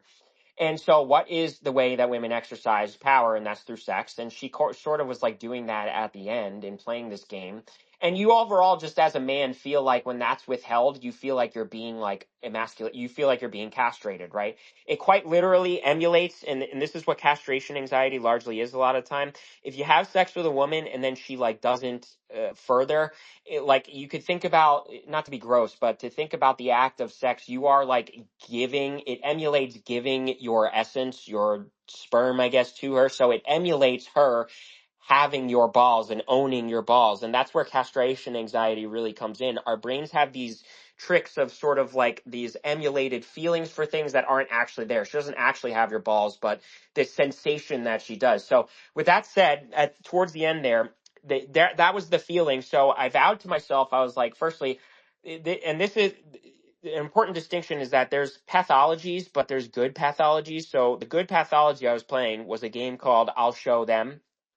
And so what was my resolution with the breakup? I was like, I'm not going to give her the satisfaction of post breakup, I'm like the fat cuck beta pussy or whatever who cries 7 ways to Sundays about it. So it was, what's the essence of masculinity? What's that primal essence that, was following me all throughout that time? Was discipline. So I told myself, all right, here's the disciplinary rule. Full hardcore on the schoolwork. I'm going to sell my PlayStation, and I did. I was like, no games, no nothing. If I watch TV, it has to be a documentary. It has to be productive. I was like, not a single moment of my time every day isn't going to be productive. And obviously I was unhealthy in the way I conducted this, because I really was fucking nuts with it. And one thing I said too, and I was like, you know what? If she's going to weaponize sex, I am going to take full control over my sexuality. And that means that I will no longer be subordinate to porn and masturbation. And so my process there was I eliminated all that stuff, and I was like, okay, how am I going to beat this? And you just kind of hear about all these strategies, right? One such strategy is the wean yourself off of it thing with addiction. So it was, okay, I'll watch and jerk off every other day. And then it became, well, I'll watch and jerk off every other day, but only 2 of those days is with porn or something. And then, I kind of tried weaning myself off from that. A lot of the time for those first couple of months, the longest I would last is like a week without jerking off at all. And then I just would, like, cave by the seventh day. And there was a little bit of bullshit rationalization in that, like, whatever, semen retention, whatever the fuck. And it was without porn. And part of the reason I was doing that too was I figured that if I had, like, if that produced a more masculine energy, a more masculine essence, I all further wouldn't feel the need to do it because I would get laid more. Now, of course, because I was in this very emotionally wounded state and everything, and because I protected myself with masculinity, I would, in my interactions with women, I was like way too scared of, being castrated or emasculated. So every last little interaction I hyperanalyzed, and I like was always trying to conjure up the most alpha masculine red pill thing I could say in that moment.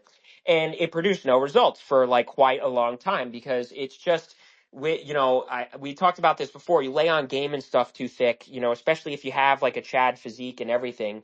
They're just going to get defensive and off put by it. So it wasn't successful for me. So then I went out for a walk one night and I said to myself, I said, okay, is this working? No. So what's the solution here? All this game stuff isn't working for me. The porn stuff isn't working. And then the porn stuff isn't working kind of became a cope excuse to like go back to it. So I then went back to it for basically for the following years. I didn't I didn't really, and this was the part where I started developing a greater consciousness of if you're preoccupied with self-flagellating yourself, it's also going to be bad. It's also going to make you think about doing it more, and it just follows that you're going to do that more. Your neural pathways thinking about it are going to spark the neural pathways that want you to do it. So for the next few years, let's say, it was there, it was present. I was also not too preoccupied with it. And so then, college ends. I go to basic training, 8 weeks. You definitely don't watch that shit, but it didn't make a difference. I just sort of fired it right back up when I was out of basic without some sort of eagerness for it though. It was just sort of like satisfying both urges to whack off and to watch it. And so then over the following years, this is where the preoccupation, the lack of preoccupation really helped in that it just became like so like not tiresome and not bored of novelty or something per se, but it just became less and less of a thing to me in a way. And so, and getting laid spottily here and there in between didn't really help much. And so, but then what happened was I really didn't, therein was the separation between sort of like like sexual gratification and pornographic gratification. And that's where I said earlier where it became less porn directly and more just like erotica because it was much more just like I don't know, much more natural, much more real to me, much more of a actual sexual satisfaction if it was erotica rather than actively watching somebody, two people bang. And so then later on I met my wife and there was a valuation there of our relationship such that it became now I really don't have like I really just can't do that to her. I can't if I'm committed to her, I can't let it be in my mind any semblance of any sexuality or attraction to anything else, any porn, any other woman. My sexuality belongs to her now. So what that like further prompted me not to. And then to the point that a lot of the guys make, having sex consistently, like absolutely makes this a much more uh, easy thing to solve. And now I'm at the point where it's been like 3 years now. Like I haven't like actively looked something up since then. I haven't, every time I see it, and this is an important distinction too, when you're forced to come across it because it pops up, right? If I look up, like, if I'm using clips for my TikToks or something and I look up fitness, of course everything there is just like fucking fitness hoes with their tits and ass out. It really activates nothing in me because I'm satisfied with my life, and also I did indeed break it, and then the neurons that did it actually died. So I don't know if my story and the way I broke it is going to be the same for everyone else, but I think that's something that nobody's probably heard of in a story of how to break it. And to Protector's point, there's something to be said for occupying yourself with the right thing and instead of flagellating yourself for the wrong thing, it does wean and wither and beat away at it. And I'll say too, for everybody, like if you were watched porn for years, like it really is as simple as like this is something you're going to fight for a long time, for a few years. I fought it for a few years. And like so long as you just don't self-flagellate and so long as you just actively try every day, you will beat this. There will be some sort of transition and click and neural pathway that activates that makes this entirely no longer a part of your life. So sorry if that was long, Vermilion. I know you've been waiting for a while, but that's my story with it. So go ahead. Yeah, no problem. My story, and then I'll get to what I was gonna say. So I don't remember how or why I even got into it, but my mom had a stack of these magazines. It was the stack was Self, so it wasn't like the name of it was Self. It was like woman's like health and beauty or something. Um, and I don't know why I looked at one. I don't know if it was a cover. I don't know if like something was. I don't even think the cover was necessarily sexually enticing or something. Something just made me curious to open one of them. Don't remember why. And so I think I just like flipped through it, right? Like no Mm-hmm. real curiosity or anything. And there were some photos where like they didn't really have they never had full nudity. Like I don't believe I ever saw like a nip or anything in there. Mm-hmm. Um but I distinctly remember like one of them had like it was like a seatbelt safety ad or something, and the girl only had a seatbelt on, or the woman rather only had a seatbelt on, and like I'd Mm-hmm. never seen that shit before, so like there was something about the female form I'd just never seen, and I was like what 12 maybe, and I don't know, it got me because it wasn't dirty, it wasn't like explicit, she wasn't doing anything sexual. I mean it was inherently sexual from the nudity, but it just like activated something in my brain, and then Yeah. I ended up looking through all of them, and Mm-hmm. they didn't have a ton of that stuff, but the scarce amounts they had stuck out. And so, what really got me though was, um, I was, I had like a fifth grade girlfriend that was mostly platonic.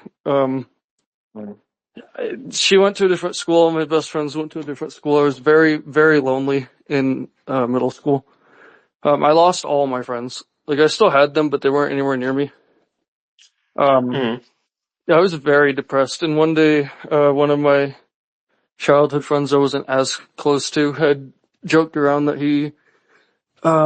it was from the card game Yu-Gi-Oh!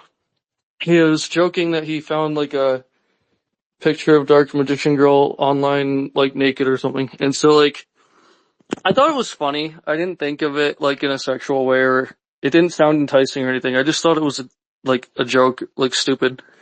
I ended up looking for it for the lols pretty much one day when Mm-hmm. my parents weren't home. And I did find that, and like that one magazine my mom had, it just hit me different, and I wasn't expecting it. I didn't know what I was feeling or what I was going through because I was 12 and no one explained it to me. I wasn't allowed to watch like Titanic when I was younger. My mom was very hard on the sheltering, Mm-hmm. so I was not prepared for. And I think the first time I looked online, I think I only saw those card drawings, the fan made Mm-hmm. ones, and then I believe I went and looked back a different night, and it was a very different rabbit hole. I didn't just stick to that. It was like very hardcore stuff. I initially backed out of the first video. I was like, I don't want to see this, and I didn't see anything. I stopped watching right before something happened.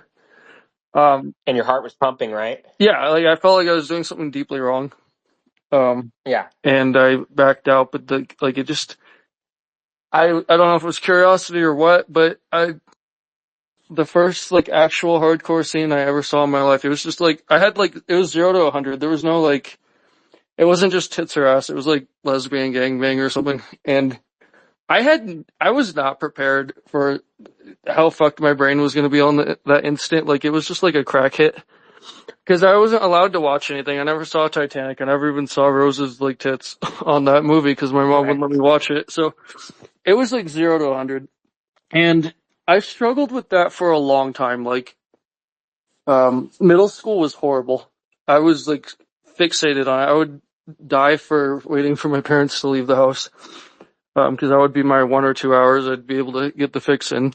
And sometimes that wouldn't be for a few days and I would start sneaking it and they had suspicions, but I never got outright caught or anything. It was pretty bad. I mean, like, it felt wrong and I was too young for it. And, I suspect a lot of people find it unwittingly and, without meaning to and at a young age. And so I dealt with that a lot into my adolescence. I've chronicled a lot how my red pill journey was shaped by being on the autism spectrum, and I had no game. I had no conversation skills.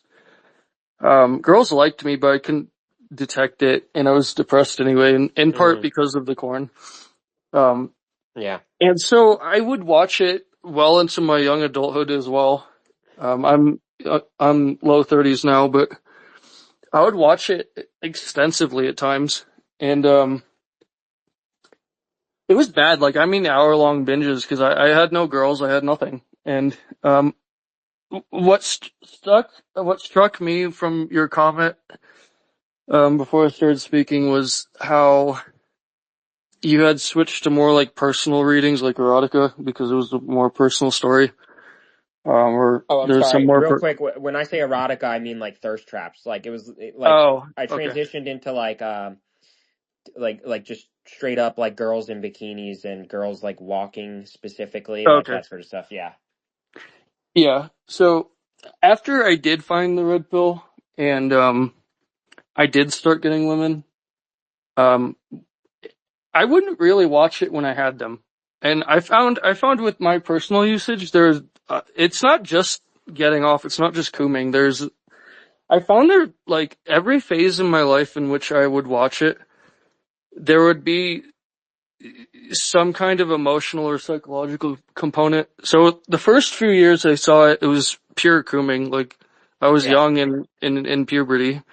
Yeah. Um, but I realized, like, when I would look back at what I was specifically looking up, it there was always some kind of emotional puzzle piece related to the content I was searching Yes. that specifically matched what I was perceived I was lacking at the moment. And I think the combing just adds like some kind of other fulfillment to it. Yeah. And I don't think women who are in like, I don't think the trads or the femme people in the debate realize that it's not just combing. It's not just like, there's like an emotional, yeah, I'm not going to go into detail of what I would look up. There was nothing crazy, Yeah, but you're good. there was always just like there was a parallel with every search. There was a parallel to the emotional void. Right. Whether it was not feeling taken care of, whether it was, um, if like, I remember the first time a girl I was seeing had told me she was in a male, female threesome. And it disgusted me and I could not get it out of my head. And so, of course, that's what I looked up and it's cause like part of me just needed to process it. It had nothing to do with cooming. I just needed to see it play out in my head cause it was bothering me. Mm. So I mean, I think a lot of guys use it very psychologically and emotionally. Um, and even in like my recent adult life, like past few years, I've not really looked at it at all. Um, unless like something horribly goes wrong with some girl. And even then the search content will have something to do with processing something that happened with her. So like there's a lot of emotional, I think, sorry, I know that was a long No, you're spiel, good. but there's like a lot of emotional psychological component to it, I think. Well, to that. And when you solve those puzzles, you stop looking at it so much, I think. At least that was my experience. Even if I stumble upon it, I really can't focus on it for more than 5 to 10 minutes. It doesn't do anything for me. I don't have the same emotional, pitfalls anymore. It just, the pure Coomer aspect just does nothing. Yeah. Yeah, I think similarly to that end, that's a part of what it became for me too. And funny, that reminded me, funny thing to your point about the desire part.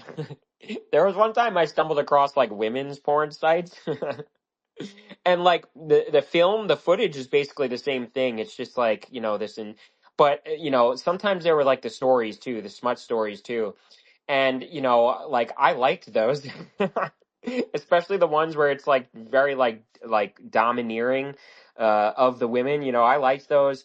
I liked the women's story ones too, and it did something to your point of it being like an emotional component. I would say the most common emotional component for men, because addiction has all these like tropes about it, like addiction of, well, your life sucks, so you feel good in some different way to escape that reality. But I think particularly with porn, like, this is akin to like the incel thing too. Like when when men say they're not having sex, and they don't like that, and they don't feel good about that, incels, whatever, and they watch porn, and the porn has like an emotional component, you'll see a lot of the time it has a component of desire to it, in that everyone wants to feel desired, both men and women, and we feel that in different ways. But what is the ultimate feeling of you being desired by women? Is them wanting to have sex with you. So when women don't want to have sex with you, and you find porn, and the porn, it's always the girl speaking real breathy and just overwhelmed with her lust,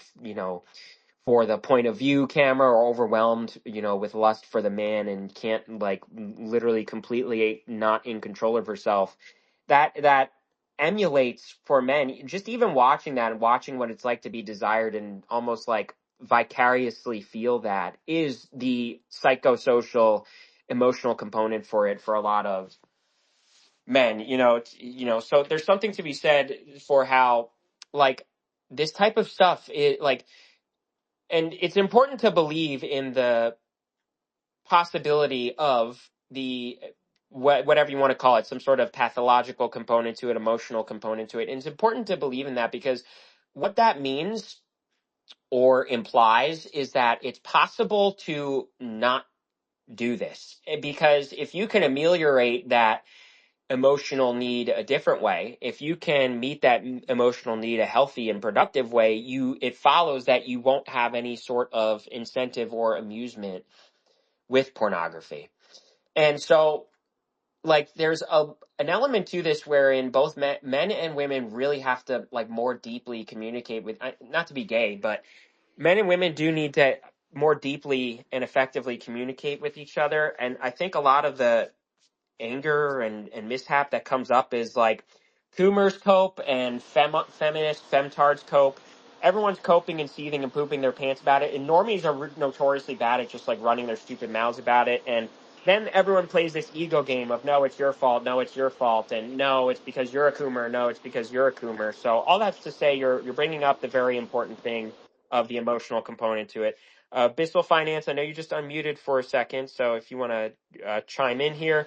Uh, you There is a lot of background noise on your end. I just want to warn you on that. So, but by all means, you are muted, so go ahead. Yeah, at gym, and there's a loud air conditioner. Can you can you hear me at all? I can actually hear you fairly well, yeah. Okay. Yeah. So I just I find it remarkable with the emotional component. I think everything you guys are talking about are like absolutely parts of dimensionality of this. And let me add some more dimensionality and some other variables. Number one, just the abject difference in sex drive between an 18-year-old boy, or excuse me, an 18-year-old young man, a 20-year-old, 25-year-old, and the opposite. Now, like, of course women get aroused and of course women love sex, but it's just not, I mean, especially to more high libido guys. And I think a lot of women, when confronted with the male sexuality, are just disgusted, or just with just in general. I mean, even without pornography or anything, just in general.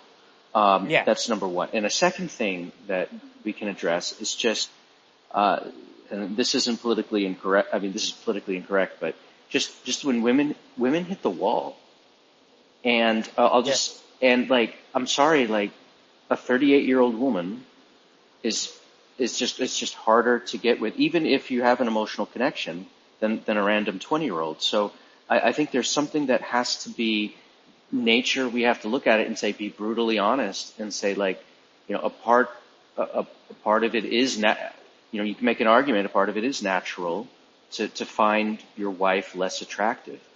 And I will make the argument that historically we solved this by the men that made it, and the successful men by having multiple wives. And I would argue that if take the economics or the emotional or the um, all other considerations just for this that it may be the answer. It may, and this is a very harsh one, that most single women cannot satisfy like just one man, and maybe he needs an open um, or spinning plates, or have an unofficial mistress. This is how they did it in France and England, and all the upper class had mistresses, etc. and so forth. So I think Tinder. I don't know if this was a meme or if it was true. Like, Tinder's opening it up to have like two women could go out on a single date with you.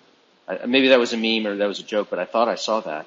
So like maybe Mm. we're going to just start seeing polyamorous stuff, where as the dating market deregulates further, and guys with means and the ability that you'll just that you'll just have to, if you want to have your libido satisfied, you'll have to have like a rotation or have an open poly with like two or three girls.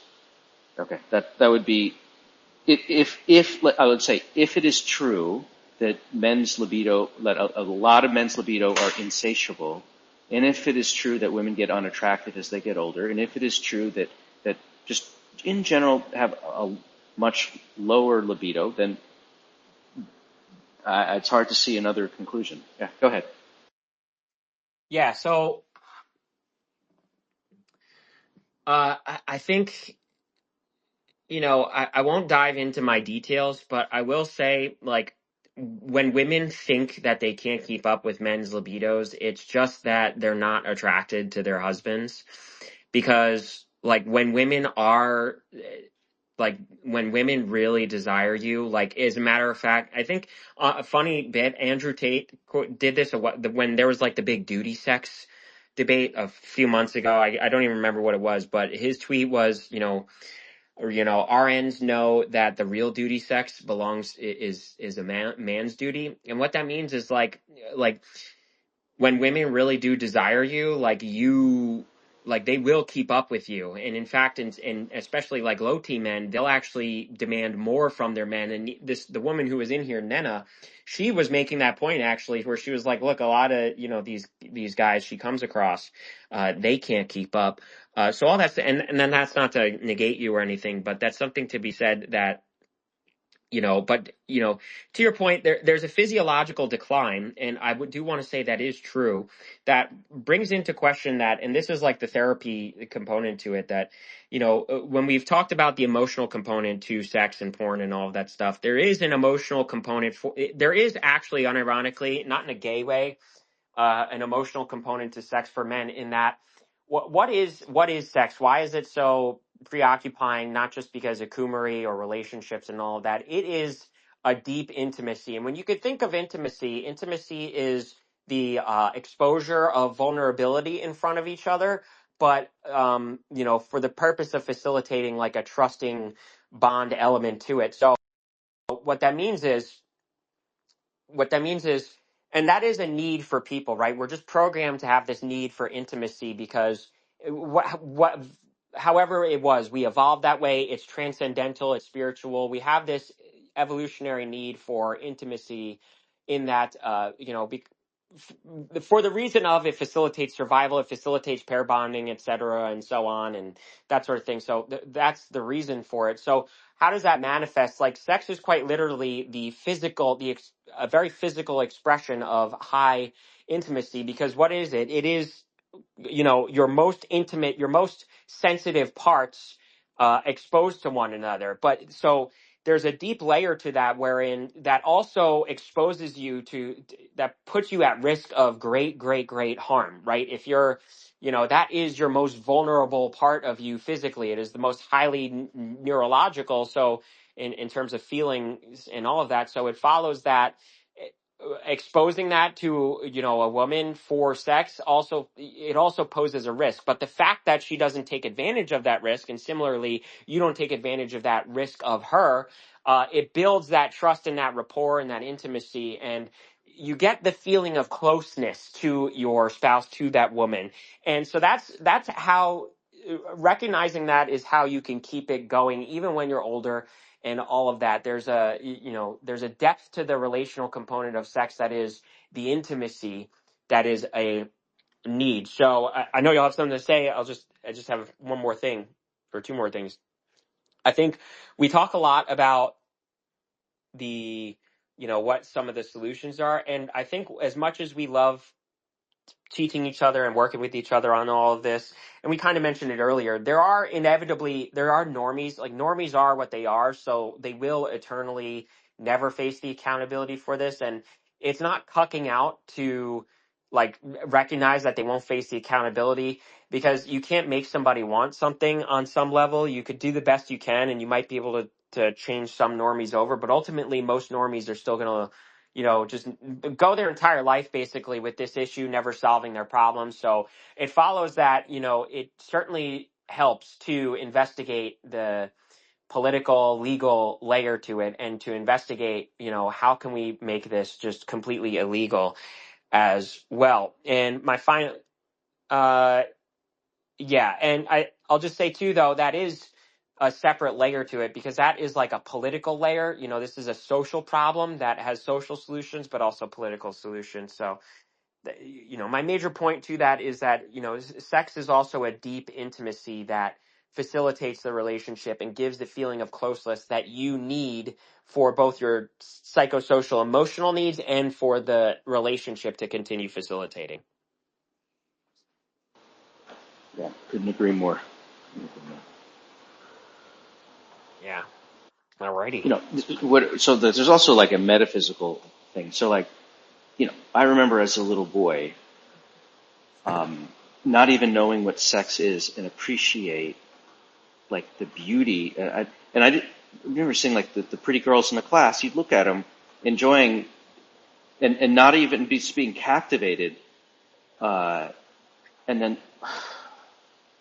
uh, maybe there's like a part of like wanting to consume. I think that there's something there Yeah. too. Yeah. That there's a consumption aspect. There's like a lacking aspect. Maybe you could speak on that also. Yeah, well, you want them to belong to you, and there's ways that facilitates psychosocially. Sex is in a way to make the other person belong to you. Your sexuality too belongs to them when you're in that relationship. Um, and there's a security component to that.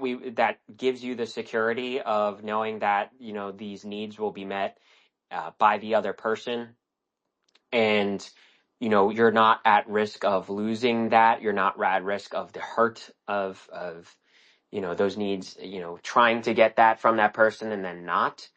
And there's belonging, and that's typically associated with a negative thing. That's a positive thing. Like, you belong to your spouse belongs to you.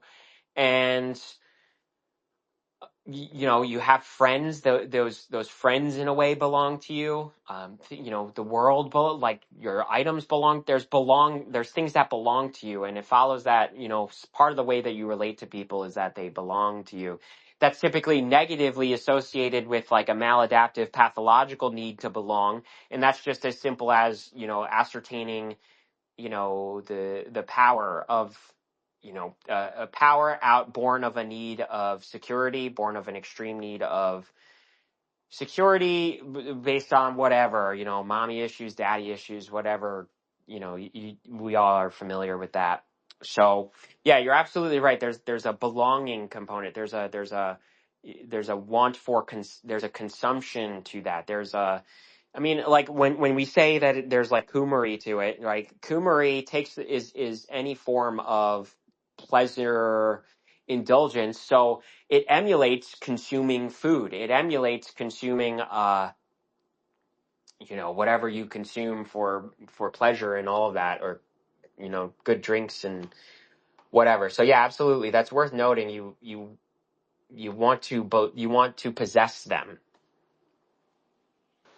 Yeah, I don't know what my advice, and I understand this is being recorded, so anyone listening, what my advice would be, because I'm sympathetic on both sides, because on the first hand, you have young guys with just like massive libidos. They look at a Coke bottle and can get an erection, Yeah, yeah, right? I mean, and then everything is sexualized.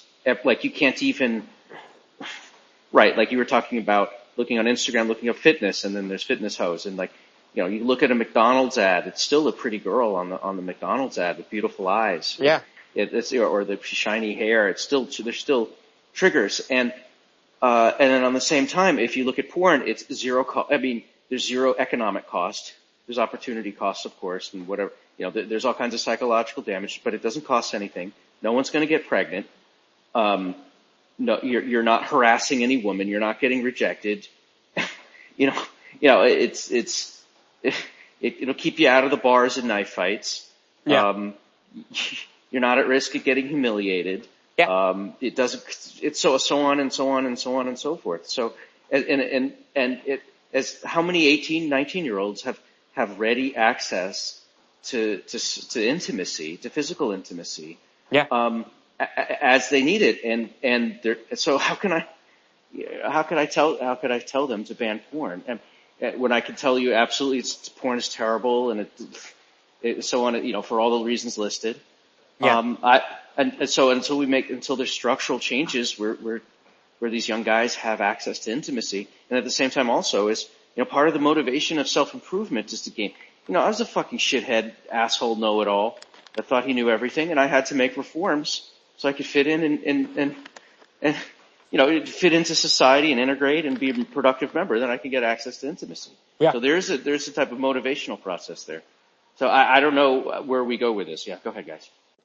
I'll just say real quick, and that's women really get mad at the prospect of, well, men need access to intimacy to help with this, and they think that means and classical Coke theorists will take that to mean they want to just be able to fuck off and then still get laid. Like, no, none of us will ever advocate for that. It's just that there needs to be a proportionate reaction. If you're like a normie bro, you have your job, you're for the most part stable, you go to the gym 3 times a week, like you should have access to the female version of that whatever the female version of you're on your feet and you go to the gym 3 times a week is. And then if you want hotter girls, if you want more girls, you're not entitled to that. You have to be doing better and doing more. So Gibson, you go ahead. All right, lol finance, dude, you're fucking smart, bro. I mean this in like the good way, don't get mad, but you have what I call like weapons grade autism. Like you've got the Oh, good. thank you. Yeah, Thank no, you. Now no, that is a compliment. Now yeah, that well, I warms mean, and you're talking but I do have a anti-compliment guy. Go question. ahead. It's like you're a good thinker. So like, okay, friend, like what we're talking to women who are saying sex work is work. And in a sense, porn when I do it is a good thing because it's a good, XYZ reasons why sex work is work. But like, how do we get through to secular women? I just don't think you can. I think the only way is to spin plates, and that's how I beat porn. I just spun enough plates. It's and to where I didn't get the emotional, I didn't get the reaction, or oh shit, I got a girl coming over. I'm a little bit older, so it's I got a girl coming over in 6 hours. I better not crank it. Yeah, That's that's funny. it. And until I had access to intimacy, I wasn't able. I wasn't able because working in finance is about judgment, and judgment's based on information and processing, and there's always more information.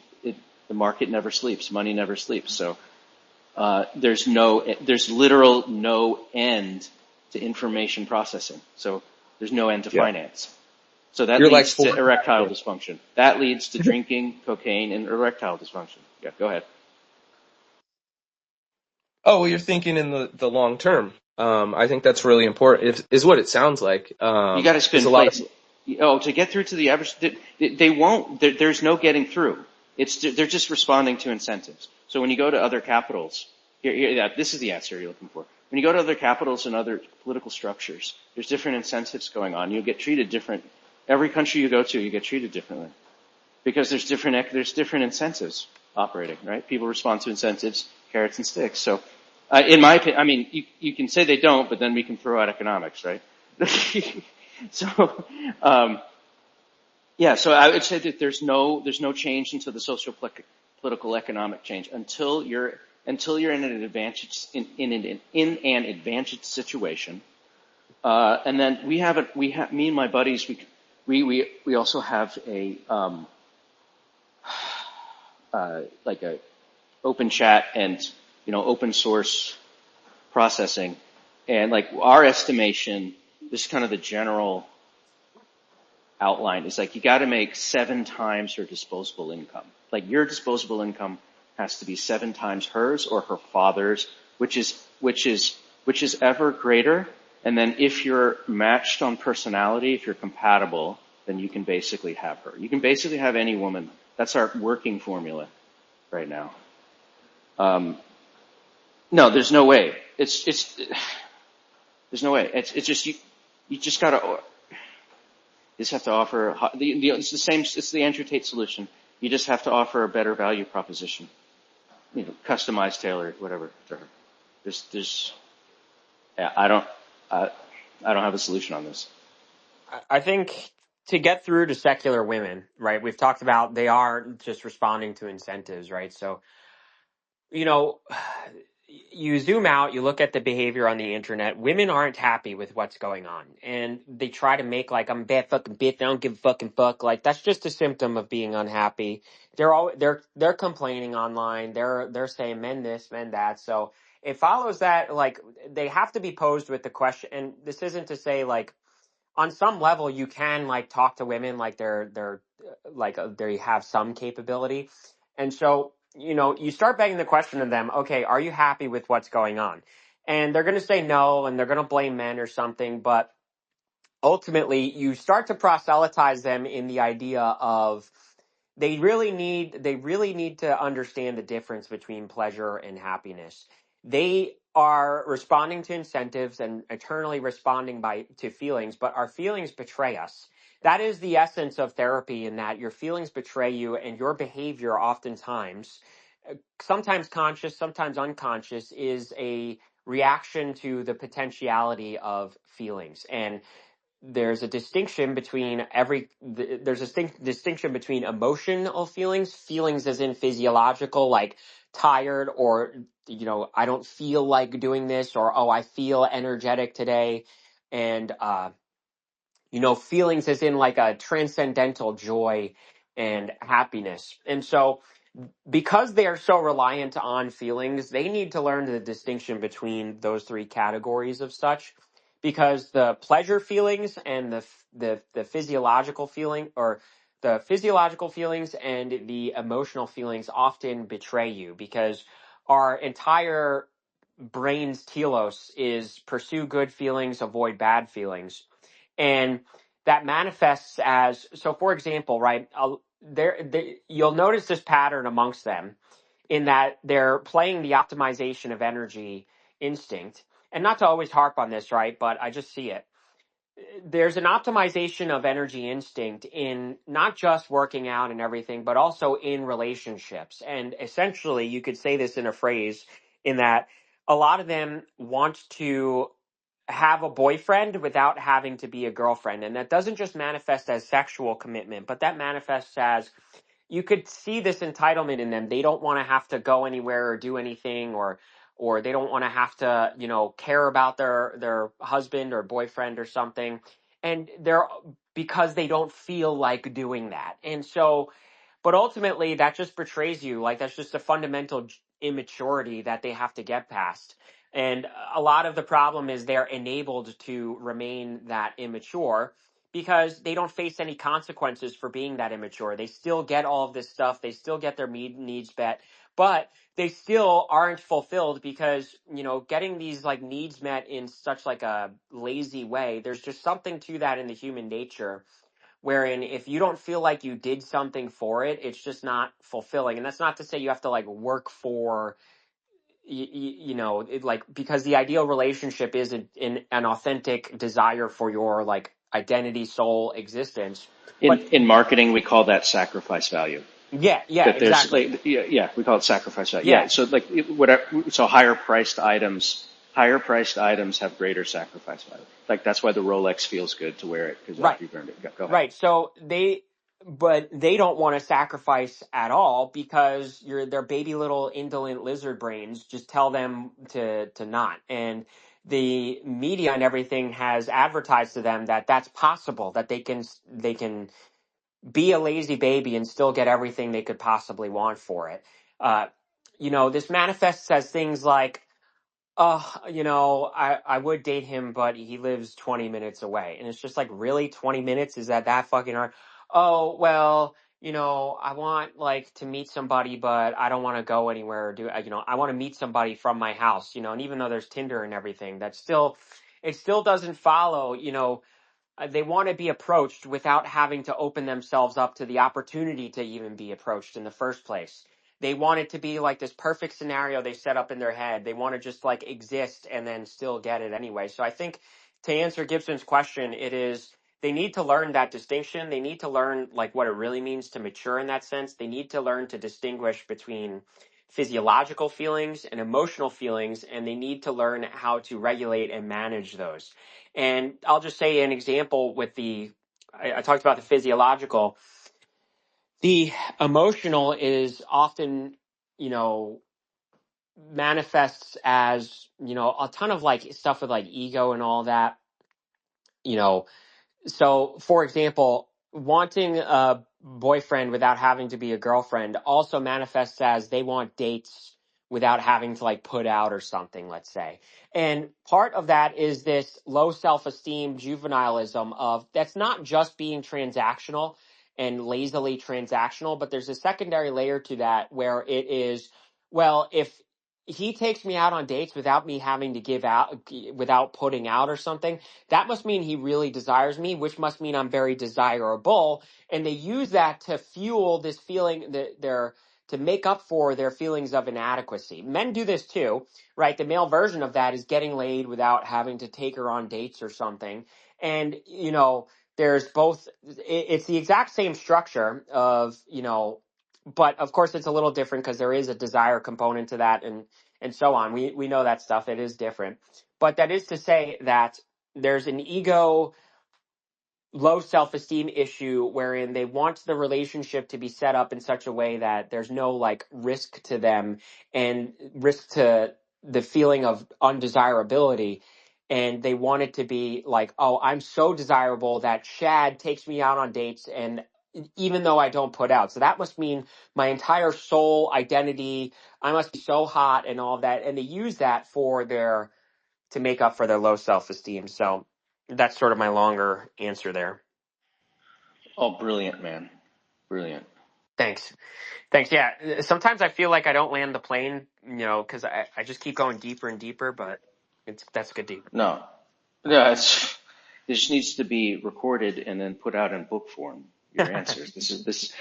And listen, guys. Look. Like I've been in the field for a long time. I'm in my 40s, and I learn. All right, so this is Yeah. it's fantastic. Yeah. I write articles too. The articles feature on Twitter is actually goated. So you could, if you go to my profile, just go under articles. I write a few. I'll write one about this too. I just take a long time to write. So there's that. Hmm. Yeah, I would absolutely echo that they don't that. But I think this is a good question. How do we reach? Okay, this is fine. Okay. We understand what we're supposed to do: make money, muscles, follow Marchese. Okay, we got this. Real. Okay, but then Real. right. That's the final solution to the women question is everybody follow Marchese methods. That's the real Yeah, solution. yes. And listen to Yes, Marchese yeah. military. There we go. Like and subscribe. Yeah. Okay. Okay. Um, okay. So but that's on the way. But we can't control what women do, right? Yeah. So, but to answer the question, okay. So they have to do that. Yeah. I just don't see all the psychological things you're saying is 100% agree. Like, nothing to add there. What I would say is that it's just, I think we're going to have to go through some legal changes, just like we saw with the Yes. DEI. Richard Hanania, we call him Banania, has the theory. It's basically we can talk philosophy and like history of ideas all day long, but at the end of the day, it's codified in law. And Yes. until it's like the liability goes away in a lot of this stuff, until marriage becomes like I get custody of the kids and you have to pay me child support for my protection, etc. Yeah. and so forth.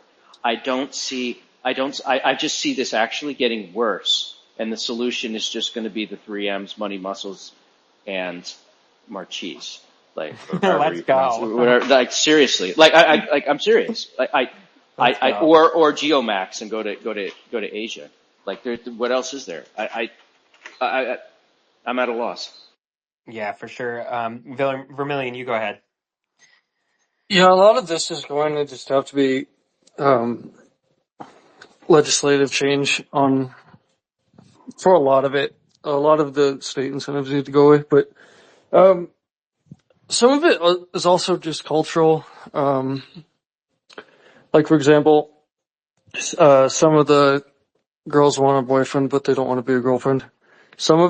A lot of that stems down to solipsism. Women will generally conserve their resources for,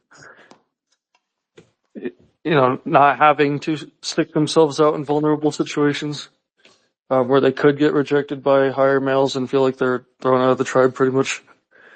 Yeah.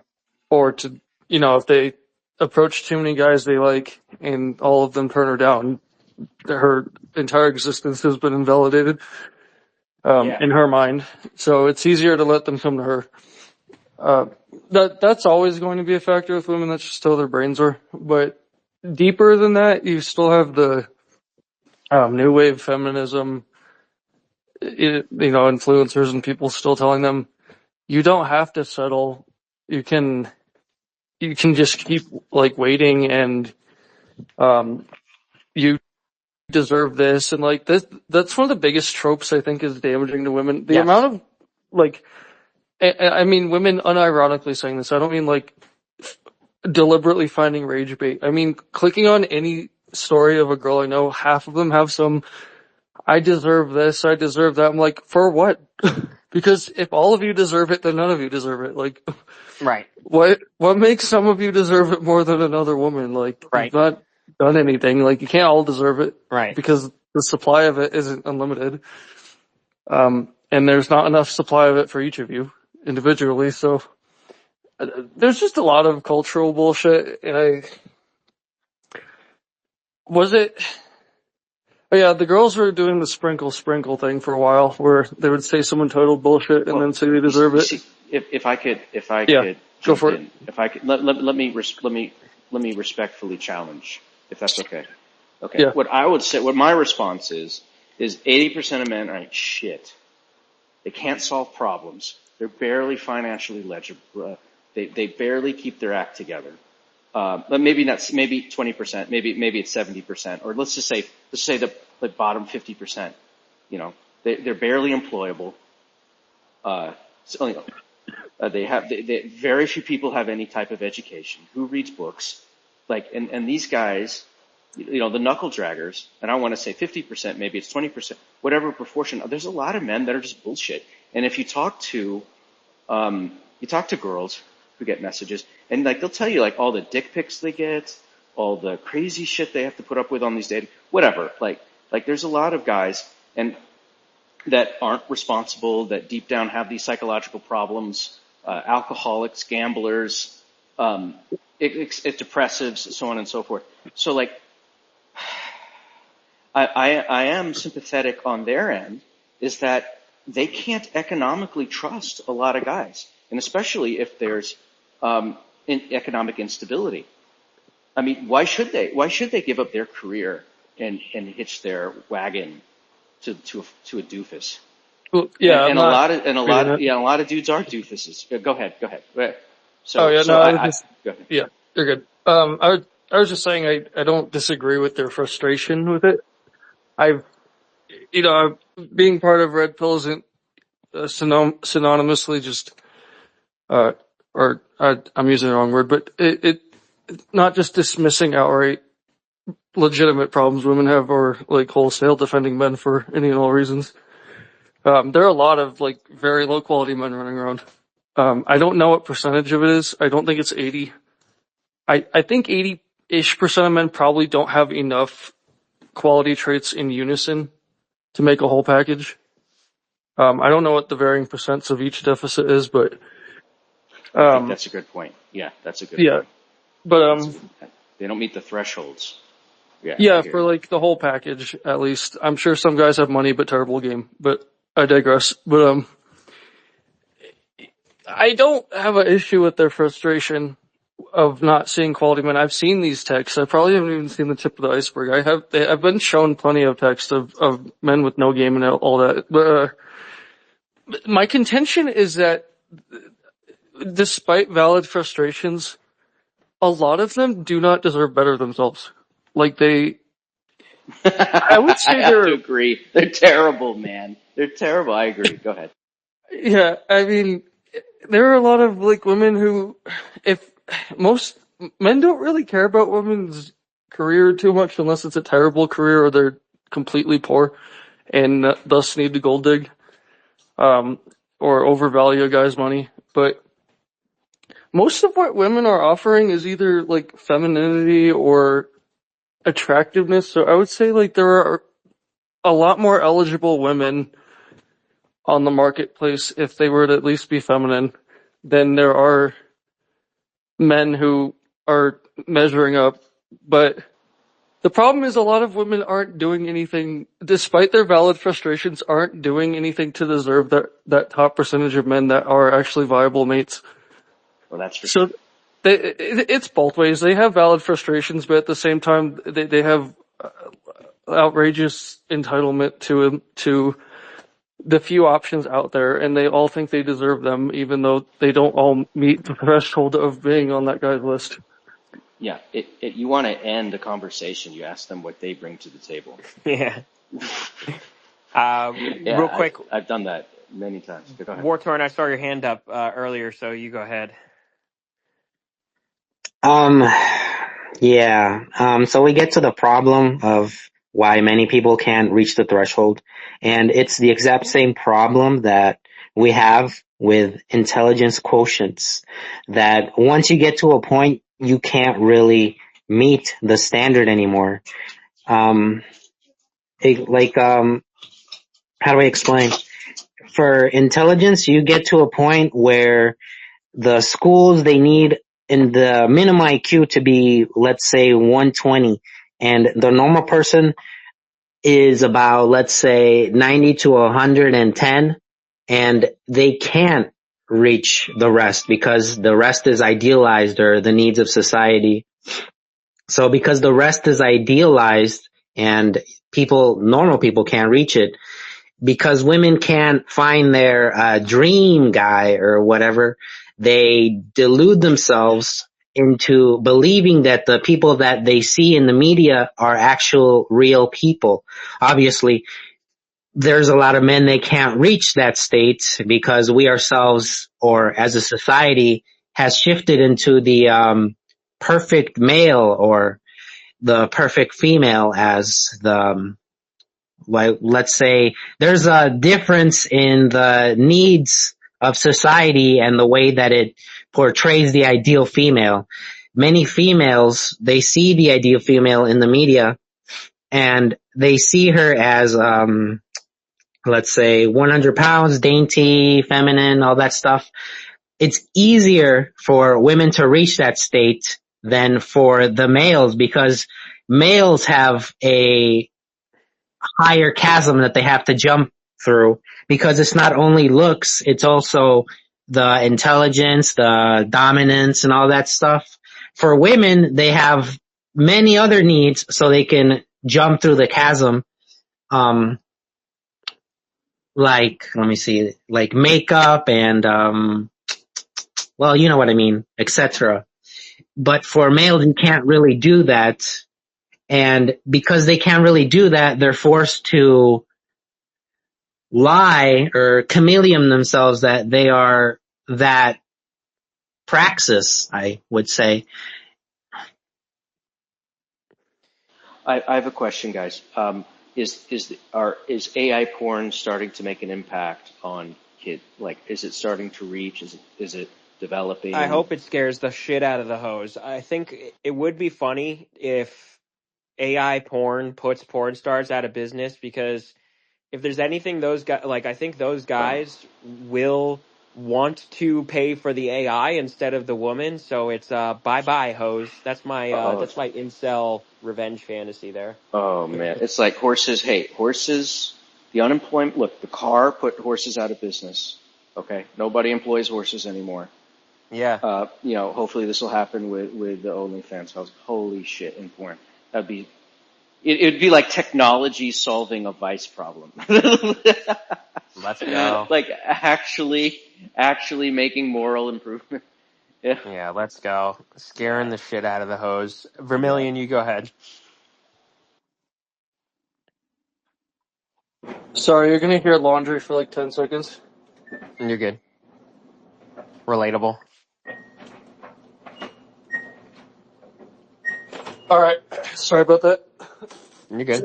Inopportune timing. Yeah, I don't know yet, because AI corn is a new technology, so we could call it AIC for short, but it's new, so it's kind of hard to project. Um, I would, my guess, just based on people's Coomer habits, I would assume that it won't necessarily do a whole lot for people looking for, a kind of parasocial validation. Like if they, Mm-hmm. for example, have a crush on a specific corn star, like an actual, like, emotional, like, for whatever reason, they actually have, like, some emotional, like, connection to that corn star. I don't think that AI corn is gonna derail that person's interest per se. But like, if you're just combing to random corn sluts and don't have any particular investment in any of them, but you can make your dream AI corn girl with all of your, preferred features, and they don't have stripper tattoos, and, they don't have bags around their eyes like a lot of corn stars do, and all these other undesirable things. And you don't have to have a bunch of gratuitous scenes seeing the guy's face too much and all this and all that, and you can craft your perfect little video to come to. I think that'll have an impact. I don't know if it'll derail these parasocial ones, but if people are just like preoccupied with plot or making things exactly the way they want, or for example, I don't know what the legality of it's going to be, but if people can upload, for example, the face of someone in real life they really like but don't have access to, like maybe a girl that rejected them or their ex or whatever, Mm-hmm. and they can uh, reallocate that parasocial connection to the AI corn, I think that's going to do a lot of damage to the corn industry when people can put their immediately, like, the things Coomers really want to see. I think that's going to take away from all the other videos out there that are more or less the same. They'll be But able I to don't do know. all there's like super. I don't want to. Yeah, they'll super differentiated, super out of the mainstream fetishes. They'll be able to pull that off with the AI, I guess. At I don't least. know that there's a huge market for crazy fetishes enough to. I don't think that would derail it. I don't think there are enough consumers for that. Um, It with just AI. depends whether people would prefer to see their own creations and whether the quality of their creations is better than what humans can put out. You know, that's another thing. That's very interesting. You mentioned that their own creations. So it's like yeah. I think that there's something to that where it's like if I create it, it's not real, and then it's harder to feel a connection to it. That may be solved because everyone will have their own AI, and then it'll just be the whole internet will be flooded with cats and pornography. Or you won't even need the internet anymore because you make up your own cats and your own pornography. One quick point I want to make before I forget it is that I don't even think people themselves need to make good AI corn. I think what will happen is people who are very good at prompting and very like professional Coomers themselves will be very good at the prompting and they'll make Yeah, some excellent material. So you don't even have to be good at it yourself. You just need same another, as movies. Yeah, same as you just need movies. some other, yeah, you just need some other legendary Coomer to come up with some Legend. amazing smart, Yeah, I mean, it's just going to be the Netflix model, right? Because like pretty you'll be much, able to yeah. generate your own films, right? And then like they'll have 10 But really they'll really have a talented. Reddit. Yeah, go ahead. Yeah, and then so on our Coomers, they're gonna post their best AI corn. And if it's really good and none of the AI actresses have any flaws and the prompt and the plot is brilliant and the action is good, I think it's gonna really just destroy the ethos who have flaws. They're gonna have a stack exchange. There's gonna be an r/Coomers and a Coomer.stackexchange.com, and they're gonna share ways to prompt the AI to generate the best porn. The Yeah. New York There's Times, gonna be a, there's gonna be a collaboration. yeah, the New York Times is going to publish articles, and they're going to say like how the OnlyFans girls are victims of men's sexuality, of like rape, Yeah. because they're using AI and not. They're gonna say it's misogynistic that because they're only prompting AI to spite women because they hate women. Yeah, that's right. That'd be kind of based, tbh. Get It's gonna be wrecked. stuck in their dryer for days. Like, I don't know where my stepbrother is, but my hand is stuck in the couch. They're gonna, to spite the hoes even more, they're just gonna prompt the AI to recreate the hoe in whatever way they want. But since it's AI created, they're not paying the hoe. But they're still getting off to the hoe. Kind of a W. Rare Coomer W, to be honest. Yeah, an AI chatbot that listens to you and tells you she's proud of you for your hard work. Yeah, generate me a hot girl that tells me I'm handsome. Have you guys seen that movie Subservience? I haven't. Oh, dude, that's gonna be the future because we're talking about AI, and it's like literally right around the corner. What I mean, right around the corner. Yeah. I'm not talking 50 years from now. I'm talking like probably within. I know Elon Musk said within 3 to 5 years, but when I'm talking about AI, not something like an app that you see. You have like an internet girlfriend, AI girlfriend, like an actual robot that is very human-like. Um, I don't know if you've guys seen some of all they have the face, but they have the body of a robot. But obviously they're building it up so that it has a whole body like a human, like Hmm. the skin and all that, and it's very realistic. But if you guys, I'm looking at it from like an employee standpoint because I'm a business owner. If you guys see that movie Subservience, I really do think that's going to be here within 10 years at most or sooner. But it's like, there's worker robots, which I'd be highly interested in, since I don't want to deal with employees. But, it'll be like robot girlfriends, robot wives and all that, nannies and maids. If you guys haven't seen that movie, Megan Fox is the actual AI robot in it. She looks pretty damn good, by the way, for her age, but Yeah, that's not the point. Musk has Yeah. already said that they want a robot in every house, and their price point is 10,000. That's the goal. Right. Yeah, like to Have you do guys seen that everything. movie? Like, Yeah, so like you buy two and they'll build you a house for you. Like that's how that's where we're going. Yeah, go ahead. You guys remember Blade Runner? Like, I don't know if you've seen that. It's about me, but that girl, like that is such a strange, like I feel so strangely when I watch that movie because that character the whole time, you're like, that's literally me. And he seems to love his AI girlfriend. And it's like, that whole thing was like that kind of fucked me up a little bit. And then that bitch like stomps on his iPhone or whatever and breaks his girlfriend, like his AI girlfriend, like that. I don't know. That was weird.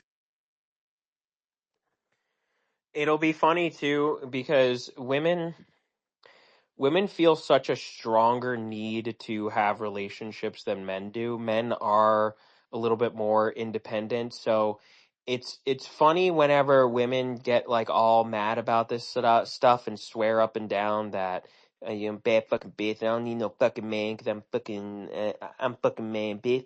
Like they talk all this like egotistical shit because they really just resent how much they want and need a relationship with men. Men need and want to need a relationship with women too, but women's like sociability, brain wiring just forces them to want and need it more. I'm thinking a little bit more about our solution discussion earlier. I've actually joked with my wife that you know, maybe one day Marchese Methods will develop into having the Mrs. Marchese department. Because one of the reasons why I married her unironically is that she does have this sophisticated maturity about all of this stuff. And it's evident in how, like, I don't think any of her or any of her friends would listen to this, but her friends, sometimes her friends like exhibit the symptoms of, what we're talking about now. And she like says to me, she talks about how, okay, well, why would you say that? Why would she do, and she's not like, she knows the answer, but she like has this deep intuition for how like just fundamentally wrong it is, both rationally and just like, emotionally. She said before about how, there's just like simplicities of like, she wanted me, I wanted her. So we figured out a way to make it fucking work, irrespective of the challenges that we had. And so, just thinking more about that, like it is like women can arrive at a mature rationality that forces them to understand that relating to a man is one of it takes energy and effort on their end to not just like do chores too or whatever, but energy and effort to express an affection for the husband and energy and effort to understand and deeply um, appreciate the husband and so forth. So I saw Mike, your hand up went first, so you go ahead.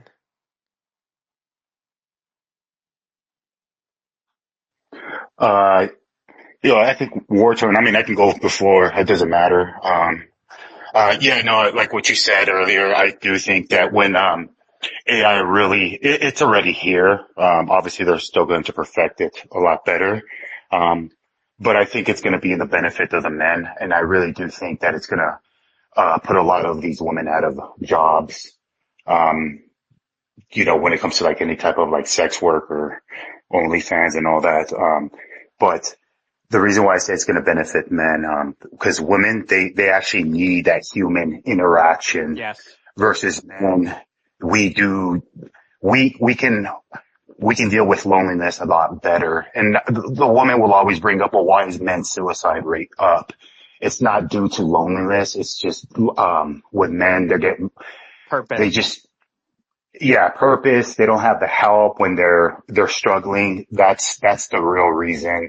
If they're hitting rock bottom, they lose their job, can't afford their mortgage or rent, whatever it may be. There's no help, or vice versa. A woman can just go to a shelter and it's like literally impossible for a woman to be homeless, where a man, if you don't produce, you're fucked. So, that's the reason why in my opinion, suicide rates are up, but not necessarily due to loneliness. So I do believe that it'll greatly, how should I say, it'll not help, but it'll God, I'm just having a brain fart. I was in an attic all day, so excuse me. Men will greatly benefit from AI, that's for sure.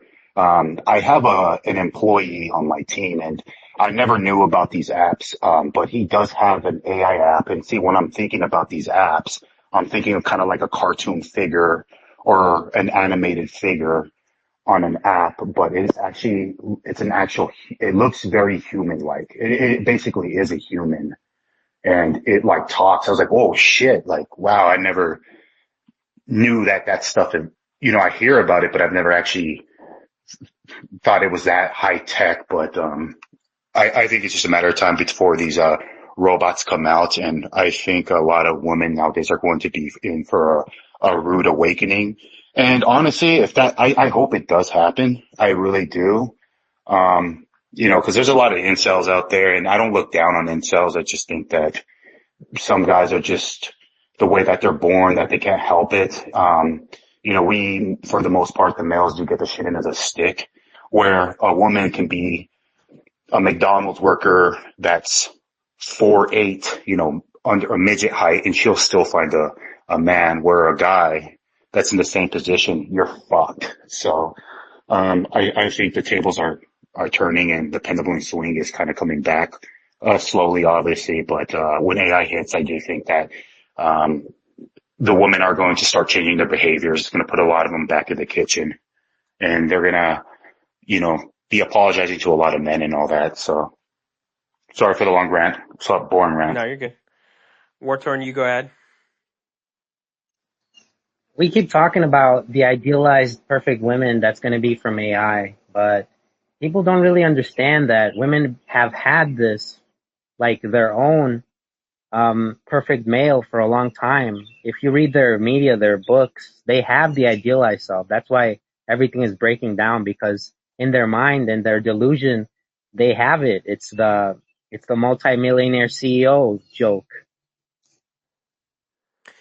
Yeah, and the what exactly is like the exciting prospect of AI for people? It is no, you won't be vulnerable, because it sort of presumes that because it's a robot, it'll know exactly what to say, what to do, when to do it, how to do it, without some sort of competing ego interest or something like that. And it makes it so you're not vulnerable to another person. And in particular, a big problem with it is that it will enable people to keep up their maladaptive behaviors. If they have this like maladaptive sequential behavior of, let's see, so for example, a woman who tries to tell her man and order her man around to do chores and all of that, to train him, not just to beta-ize him, but to train him to hold power over him. And she feels the need to hold power over him because she's afraid he'll leave her or something, or she's afraid that that's the only way to keep him around or something. So just like a basic pathology like that, the robots make it so that people don't even have to grow out of their pathologies. And that is like the further problem, the further layer to this AI prospect, that it will really just make people like eternally stunted in their growth. Because when you relate to somebody and you have a maladaptive pathology, like your relationships crumble and you're forced to face it. You're forced to, whether it's go to Marchese methods for therapy or just sort of evaluate what you're doing, why you're doing it, investigate, introspect. You're faced with the accountability of, I'm not getting results. And even if you're getting laid, but you're still dissatisfied, you still pose yourself the question of, okay, I'm not getting the results I want. This isn't making me feel any better. What's going on? How do I ameliorate this?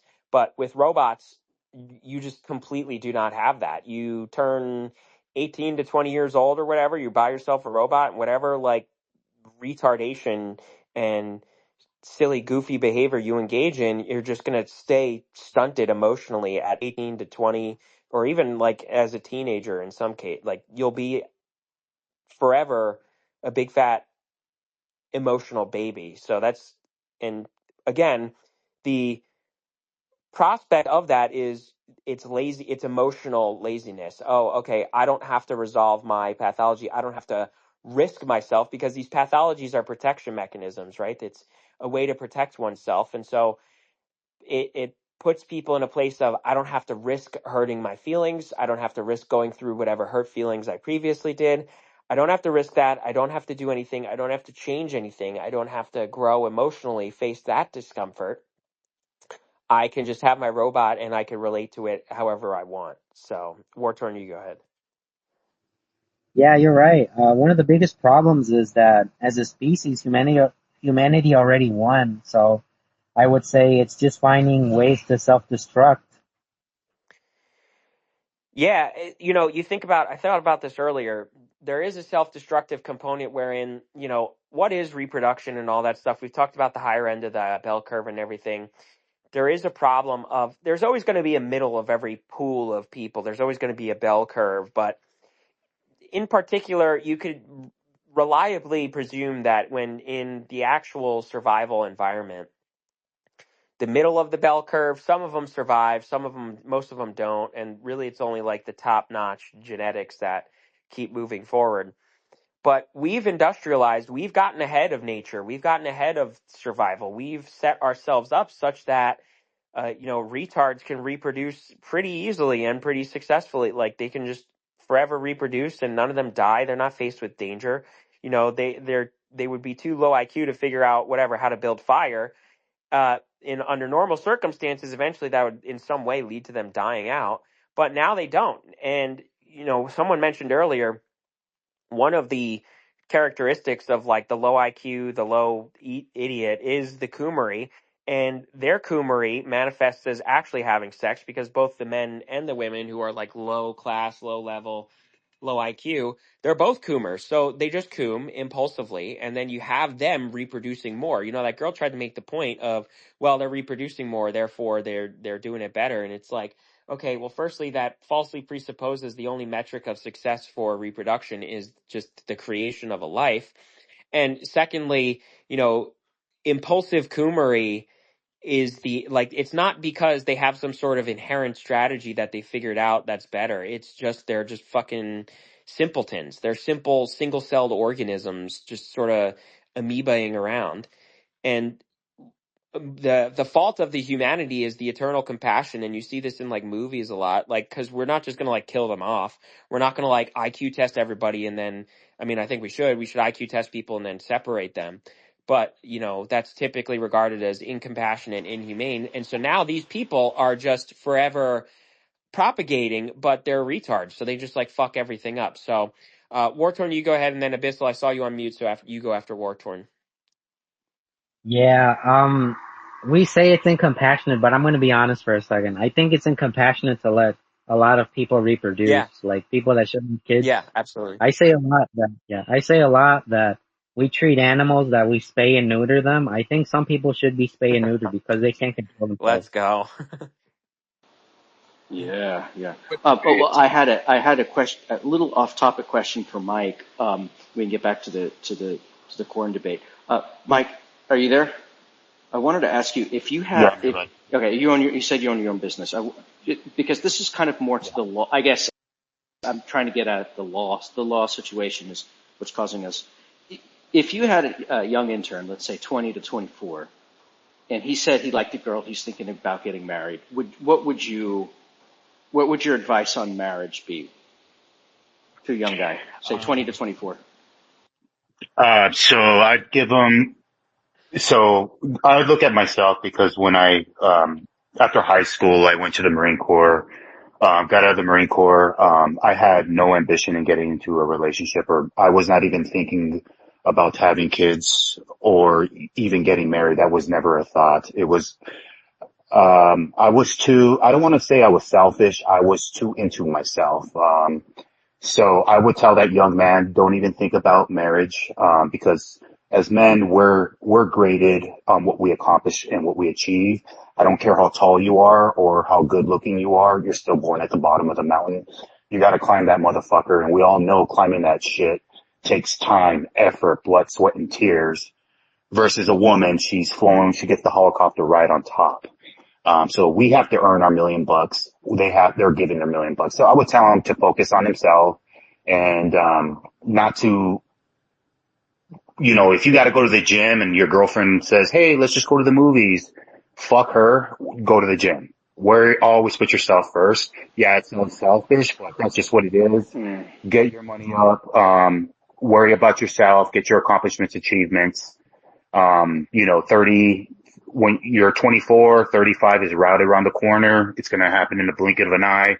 And you're going to wish that you focused on yourself if you slacked off, like, damn, I should have worked on myself and built myself up. But I would tell him to avoid marriage. I know this might ruffle some feathers only because, I'm on my second marriage. My first marriage, I did it through the States and I had a prenup, but yeah, that was a nightmare, even though she didn't get anything, but the divorce process just took forever.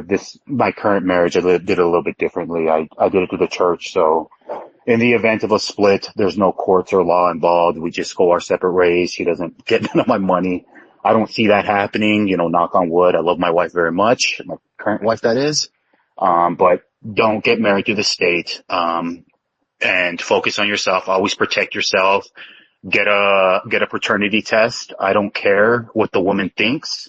If she starts flinching or gives you a disgusting look that you ask for a paternity test, dump her ass, go to the court and get a paternity test. Because if she gets disgusted, she's obviously hiding something. I've gotten paternity tests on all four of my kids. My current wife is a stay-at-home wife, mother. She doesn't even leave, and I never had that thought, but I sleep better knowing that it's 100%. I'm just paranoid. Maybe the Marine Corps made me like that. But yeah, I would tell that 24-year-old, focus on yourself. You're young. Have fun. Yeah, maybe have some fun with these girls, but don't take them seriously. Put yourself before girls. That's what I would tell them. Okay. So, Marchese, see, that's my point, which is like when the two oldest dudes in the room are like, "Don't get married," the regulations and the law isn't there. I mean, we got a problem, and this is yeah. So until I see the laws and regulations change, um, yeah, I look at this as until we start solving larger and deeper structural issues, this is just going to keep happening. But my own personal thing is just try to limit your porn use as much as possible. It's not healthy. Um, I think that's the general consensus. Just if you got to do it, do it. Just try to minimize it. Would be my advice. Yeah, for sure. Gibson, I saw you unmute for a moment earlier, so if you have some thoughts, go ahead.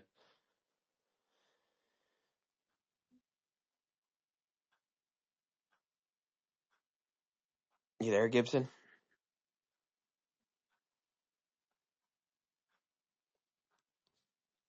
All right, while we wait for him to come back or something. Yeah,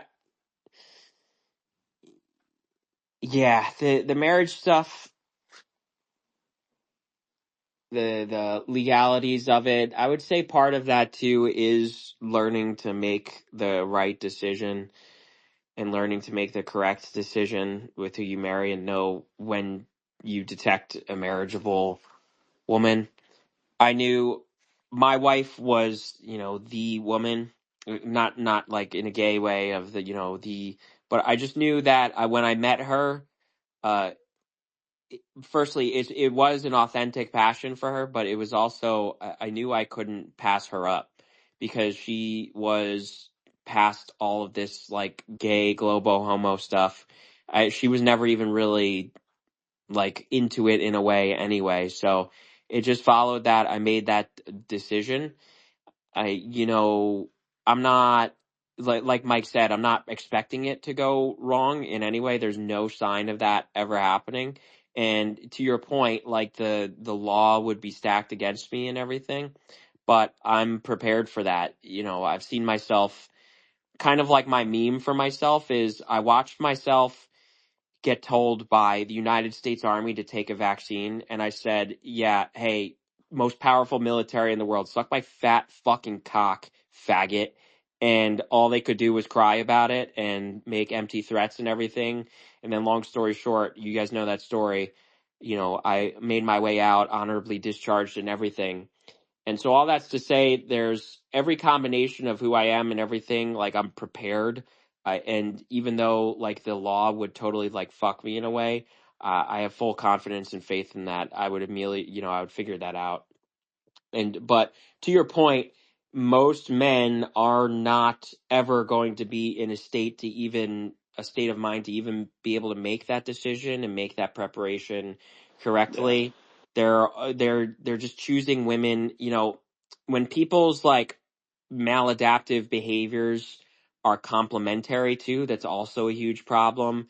That facilitates as just like, they get together and they bicker and whatever that manifests as. So all that's to say, like, it's not a prescription for the average person, the average guy, because the average guy really could just never figure this out and make a sound decision on it.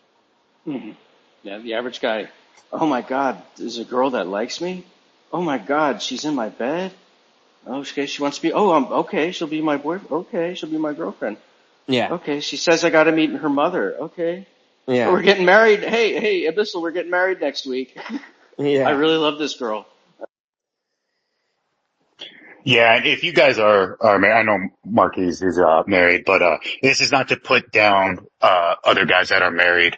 It's just I'm just a realist because I've been on that side. yeah. It's just I'm just looking at the probabilities of what could happen, and I wish no one goes through that because that's just hell. I mean, I was like, fuck, I was losing myself when I was going through my divorce because how long the process is, and um I just hope no guy goes through that. I wish I never had to say stuff like that. I'm just looking at the probabilities.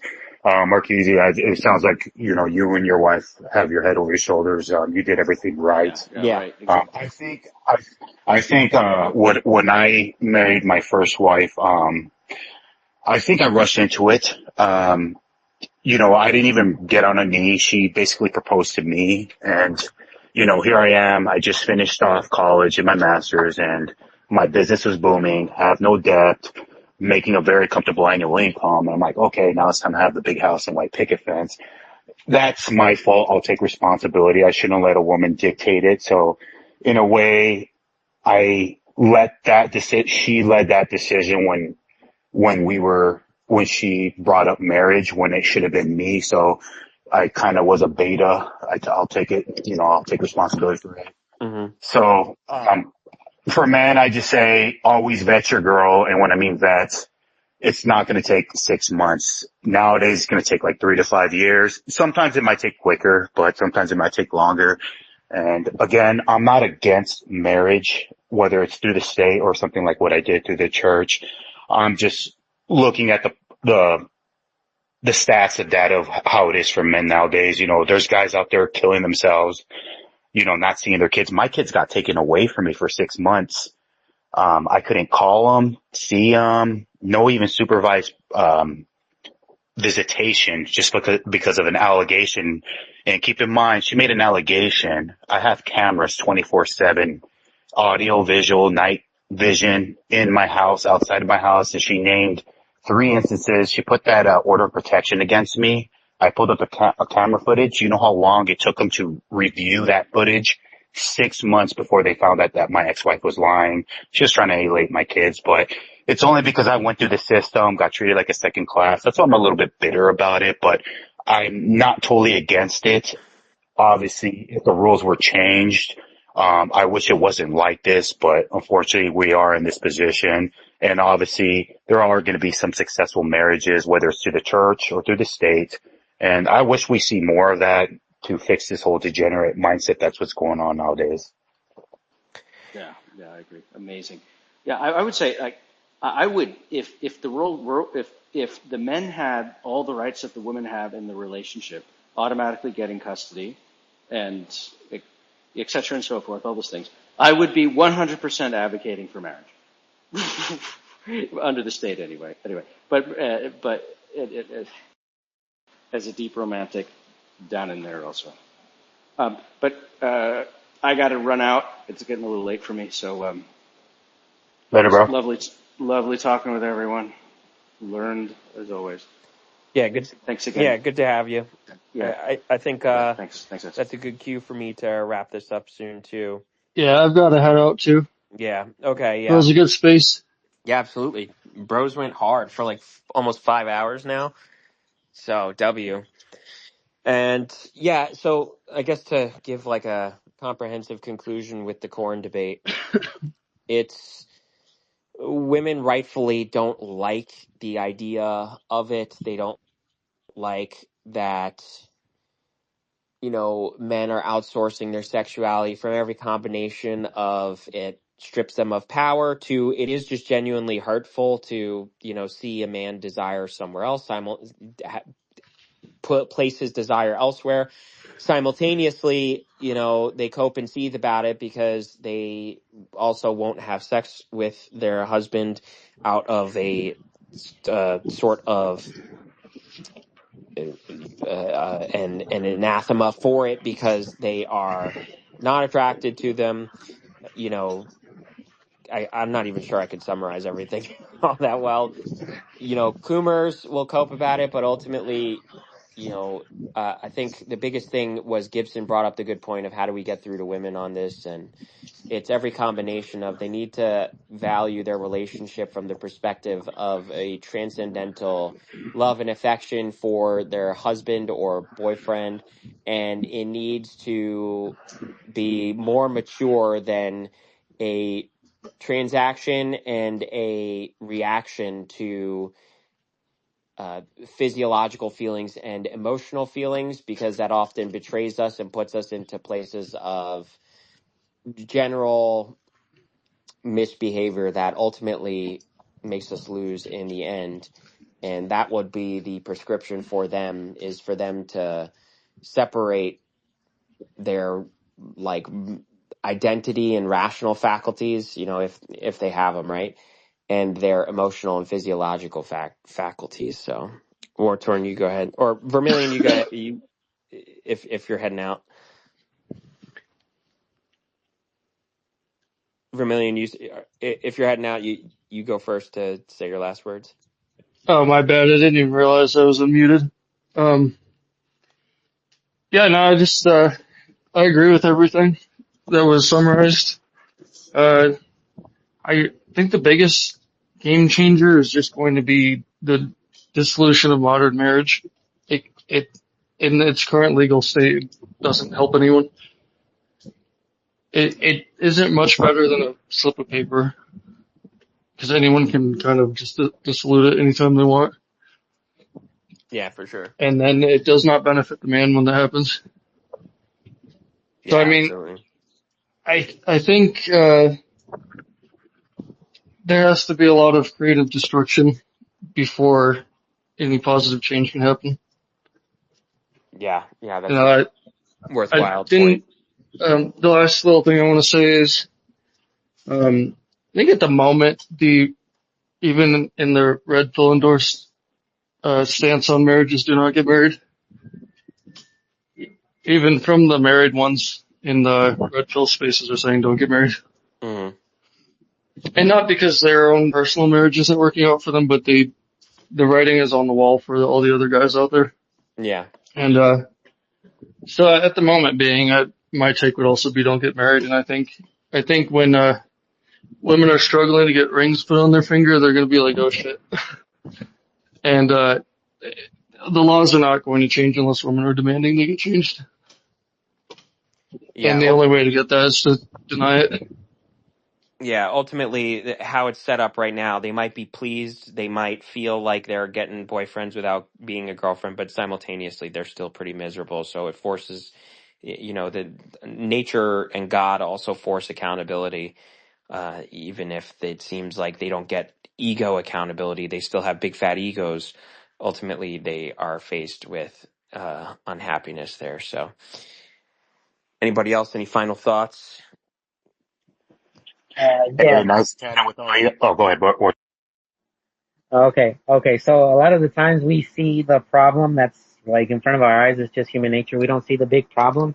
But when you take a step back, you actually start to see the problems that arise.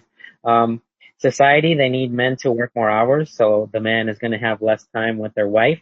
The wife, because they don't have enough time with the man, they stop, how do I say it? There's less propinquity between them. So in the end, they start to feel like they're living with strangers. They just, oh, they eat, they go to sleep, whatever. It's not the same thing. As before, let's say if it's 6 hours, you have more time to talk to your spouse. But these days, since everything is more expensive, you need to do more. You need to stay at work more often, so it gets worse and worse and worse, and it gets even worse. Like, let's say because women, they always watch their soap operas and all that shit. So they watch it, they read all that stuff of what true love is supposed to be, and in their mind it becomes the idealized self of true love, and they say, oh my god, I want that and I don't have it. So they see their own relationship, and then because the female mind is always about getting what's better, or the what is it, the grass is always greener on the other side, they push away something that has worked for a long time for the idealized expression. A lot of the times that we see in Disney movies where the perfect whatever is going to exist, but a lot of the times there's no perfect in this world.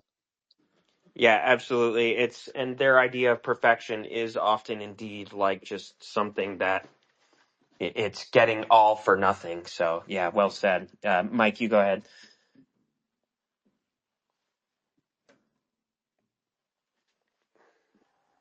Yeah, hey guys. Yeah, nice chatting with you on, listening for the majority part, and I joined in late, but, yeah, keep up, the spaces going. Enjoy talking to all you guys, listening from everyone's perspective and all that, and, hope you guys have a great rest of your weekend.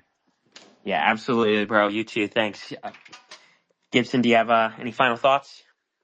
Oh, good fucking space. That was very based. Very based. Yeah, WU just BTFOing some of those other guys. Yeah, dude. I don't get along with everybody, but that was pretty funny. Yeah. Yeah. Glad it didn't devolve into anything crazy either. It's good to sort of disagree and butt heads a little, and glad I appreciate you maintaining decorum on it. Yeah, so alrighty, friends, I will end this space now. I'll pin it to my profile in case you want to go back and re-listen, or if you want to download these like audio files, you could go to xspacesgpt.com or something. It's literally it's free. I use it to upload these to YouTube. You just click on the little, it's importantly, you click on the little purple bubble, the three dots, make sure it's that you copy the link for, and then you put that in and it emails you an audio file of it in anywhere from like 20 to 30 minutes. So um, that's that if you want to just listen to it through an audio file. And yeah, that's all I got. Like Marchese methods, Marchese military road to 1,000. I'm almost at 600 after today followers. So we're gonna make it, Kings. We're gonna be world famous. Yeah. Alrighty, guys. Take care. Enjoy the rest of your weekend. Take care. Take care.